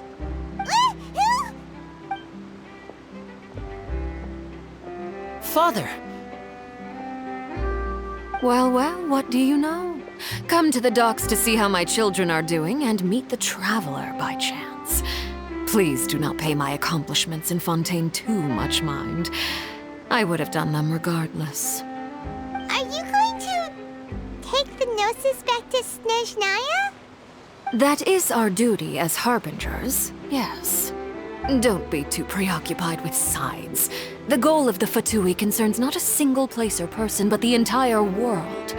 With such a grand goal in mind, it is inevitable that we must wear many masks. Switching my masks is something I've always done. Well, that depends on many things. No one truly knows what the future holds. What good is honesty if you can't rely on it forever? As for you, I very much look forward to our next collaboration. Good things cannot be achieved alone, and you've proved yourselves to be great partners. A vision? All right. I'll remember to return it. Thank you for keeping it safe for him this entire time. And that's a wrap for me. Huh? You're... Greetings, Miss Journalist. Hello. If I'm not mistaken, there are diplomatic channels I'll need to report to take a photo of you. That is correct. So forgive me, but I will not be able to serve as a subject in your article. However, feel free to write as much as you'd like about our dear magicians and our upcoming rookie talent. I will. The sea breeze is quite pleasant. I shall continue my walk while the weather remains so agreeable. Farewell. Farewell, Father. Oh, she has such an intimidating presence. I didn't even dare to take a picture. Thankfully, I've already wrapped up all my pre-scheduled interviews. Thank you all. This'll be more than enough for me to write about, I'm sure. Don't be too nervous. Why don't you take a magic pocket before you go? Here, Traveler, Paimon, you take one too. To move things about? That's right. Funny. I was giving out magic pockets when we first met too. And what do you know? I'm doing the exact same thing right now. So many things have happened, but the pockets are still the pockets. I guess this must be life. We will all follow our own paths, and serendipity will lead you to your fated friends. All right then. We'll be handing out pockets in some other districts later, so we'll get going now. Have a good day, you two. Well, guess we sent Charlotte, huh? Shall we go see how Neverlette's doing? As long as he's not so busy that he doesn't have time to chat anyway.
Really?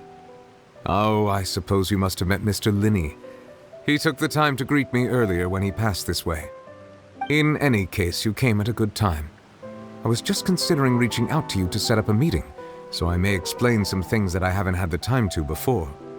Aw, Paimon's glad that you remembered. Thank you for keeping us on your mind, what with you being busy and all. Alright, let's have it then. How was Fontaine actually saved? The whole business is still quite the mystery to us. It is strange how words can often leave a bitter taste in the mouth when it finally comes time to say them out loud.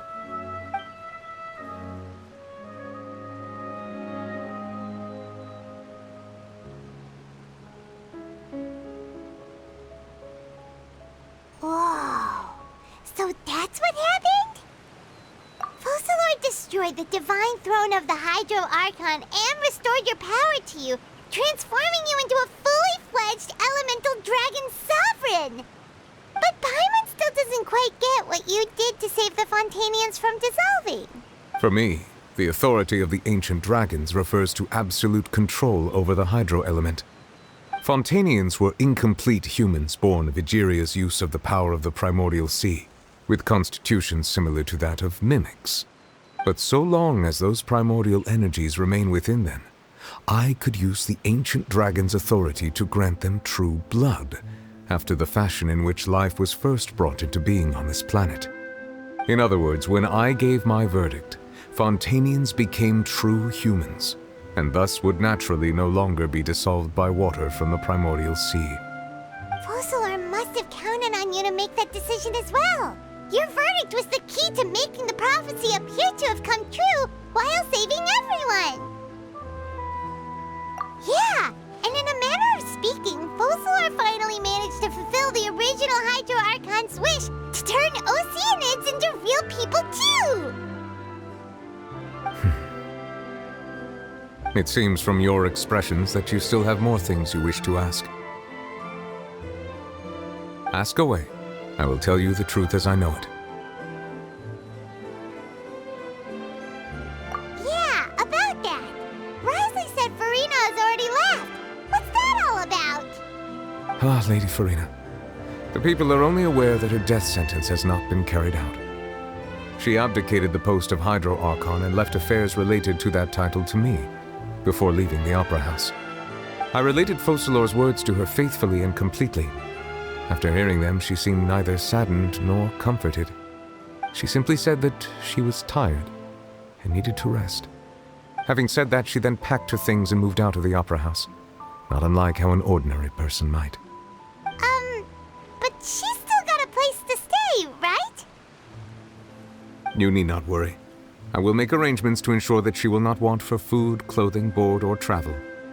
In truth, I am somewhat happy for her. The wear and tear on her spirit will, of course, take time to heal. But now that she no longer has to play the role of Focalor the Hydro Archon, she can finally lay down her burdens and lead a normal life. What about you then? What are your plans now that you've regained your full powers as the Hydro Dragon? After Focalor passed on, the Oratrice also ceased to function. This matter will directly affect our trials. After much careful consideration, I've decided to take over its role in our courts. From now on, I shall hear cases and pass verdicts by myself. Looks like you're still considering stuff from the perspective of the Udex, huh? As an elemental dragon, there are indeed many things that I must do. But this power and this duty, in a manner of speaking, you could say that both were granted to me. As such, before I attend to my other responsibilities, I must first and foremost continue to serve Fontaine as its highest judge. The duty of the Hydro Sovereign and the duty of the Udex shall coexist within my person. Additionally, the Hydro Archon's departure has brought about another problem, which is that the Opera House shall no longer produce indemnitium. That's true. That power was derived from the people's faith in the Hydro Archon, wasn't it? Wait, but the various mechs and machines in the city are all still okay. Where are they getting their energy from? As I am now, I have full command over New Musia, and it can serve as a complete substitute. Another reason why I cannot quite leave Fontaine immediately. Wow. This ancient dragon's authority stuff is really quite useful, huh? Ask away. I will tell you the truth as I know it. Oh, that's right! They say you've given it to the knave as a diplomatic gift or something! Leaving aside their intentionality, the two Fatui Harbingers have indeed done much for us during this crisis. Their sole remaining goal in Fontaine, at least at this point, would seem to be the Gnosis. The Oratrice has ceased to function. The Hydro Archon's divine throne is now no more, and I do not need the Gnosis's power. As such, it has lost all meaning for Fontaine. If the Fatui have impure designs, then we might as well accede to their request now, and avoid unnecessary conflict. What complicated considerations! Paimon thought you were just giving it to them out of gratitude to the knave and as an apology to Child. Ask away. I will tell you the truth as I know it. You will soon be heading to Natlan, I presume. I'm afraid that I have little talent as a travel guide, so all I can do is tell you what I know about that land. As far as I'm aware, Natlan can be said to be a nation of dragons. A nation of dragons? You mean like you? No, I suspect that I would not find myself welcome there. Unlike ancient dragons such as myself, the dragons of Natlan have undergone long years of development and evolution. Large numbers of them have entered a form of coexistence with humanity. Natlan is also the nation of war. War ravages those lands like an undying flame. There is one other piece of information I got incidentally from my negotiations with the Knave that I believe may be useful to you. The Harbinger known as the Captain has thrown his hat into the endless ring of war. The Captain. Sounds like a real tough customer. Seriously, everywhere you look, there's a Fatui Harbinger doing their thing. I suggest that you fully prepare yourself before going to Natlan. In the meantime, Fontaine's doors will always be open to you. Ask away. I will tell you the truth as I know it. Hang on a sec. Paimon's still got a question about the Gnosis. When we spoke to Linny earlier, he mentioned that your attitude towards giving away the Gnosis had clearly changed. We guessed that there might be some reason for it that only you were aware of. No wonder the House of the Hearth is the Fatui's intelligence division. They are certainly sharp. So regarding this specific issue, I was just getting ready to share something with you. What is it? In truth, I exchanged some further words with that lady named Skirk after sending you two back to the surface. It went something like this.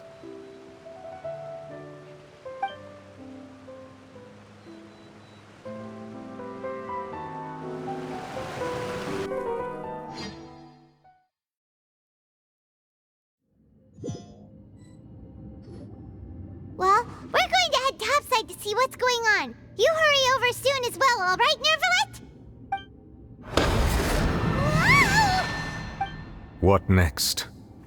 The all-devouring narwhal isn't here, so I'm no longer getting any interference. I can finally catch the scent of your power, what it's made of.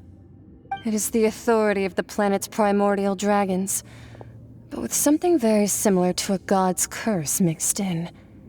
It's quite a novel blend. I'm sure I've encountered something like this before. What was it again? I do not know what you speak of. Of course. How could I forget? You should have the remains of the third descender on your person, yes? Remains? I've never heard of any such thing. According to your parlance, I believe it may be called a gnosis. Well, that much is true. After Focalor's divinity faded, she handed her gnosis to me. But I fear I have never heard of it described in the manner that you just did. I've been training with my master, the Foul, ever since I was young, and I have never returned to the surface since. So most of the information I possess, I got from him. It is only natural for those who are greater than humanity to possess a different sort of common sense, which is why there are so many problems in our attempts to communicate with humans. Regardless, you should probably get rid of objects of misfortune to prevent any disasters from befalling you. To live in itself is a blessing, but once a person dies, the bonds he once had with this world shall all turn to curses. What do you mean by that? No need to fret. These are just my personal thoughts, and my reason for no longer wishing to return to the surface. This third descender you refer to, who are they? And when did they die? Master never mentioned them to me. Perhaps it just wasn't that important for me to know. If you're interested, though, I could ask him.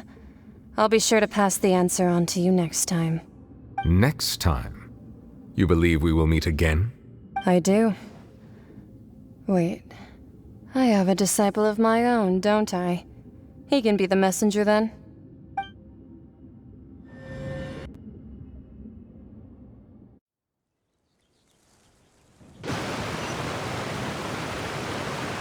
That's what she told me. Whether it would prove useful or not, I wanted to pass that information on to you. The remains of the third descender? So that's what the Gnosis actually are. Paimon just thought they looked like chess pieces. How could they be a person's remains?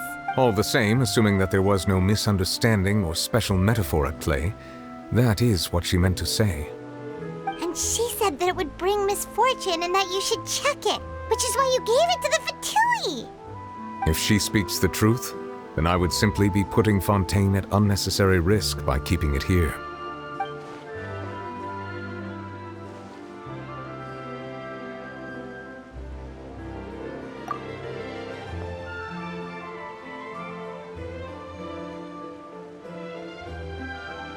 I had guessed that you might already be familiar with this concept, but I did not expect you to be one of them.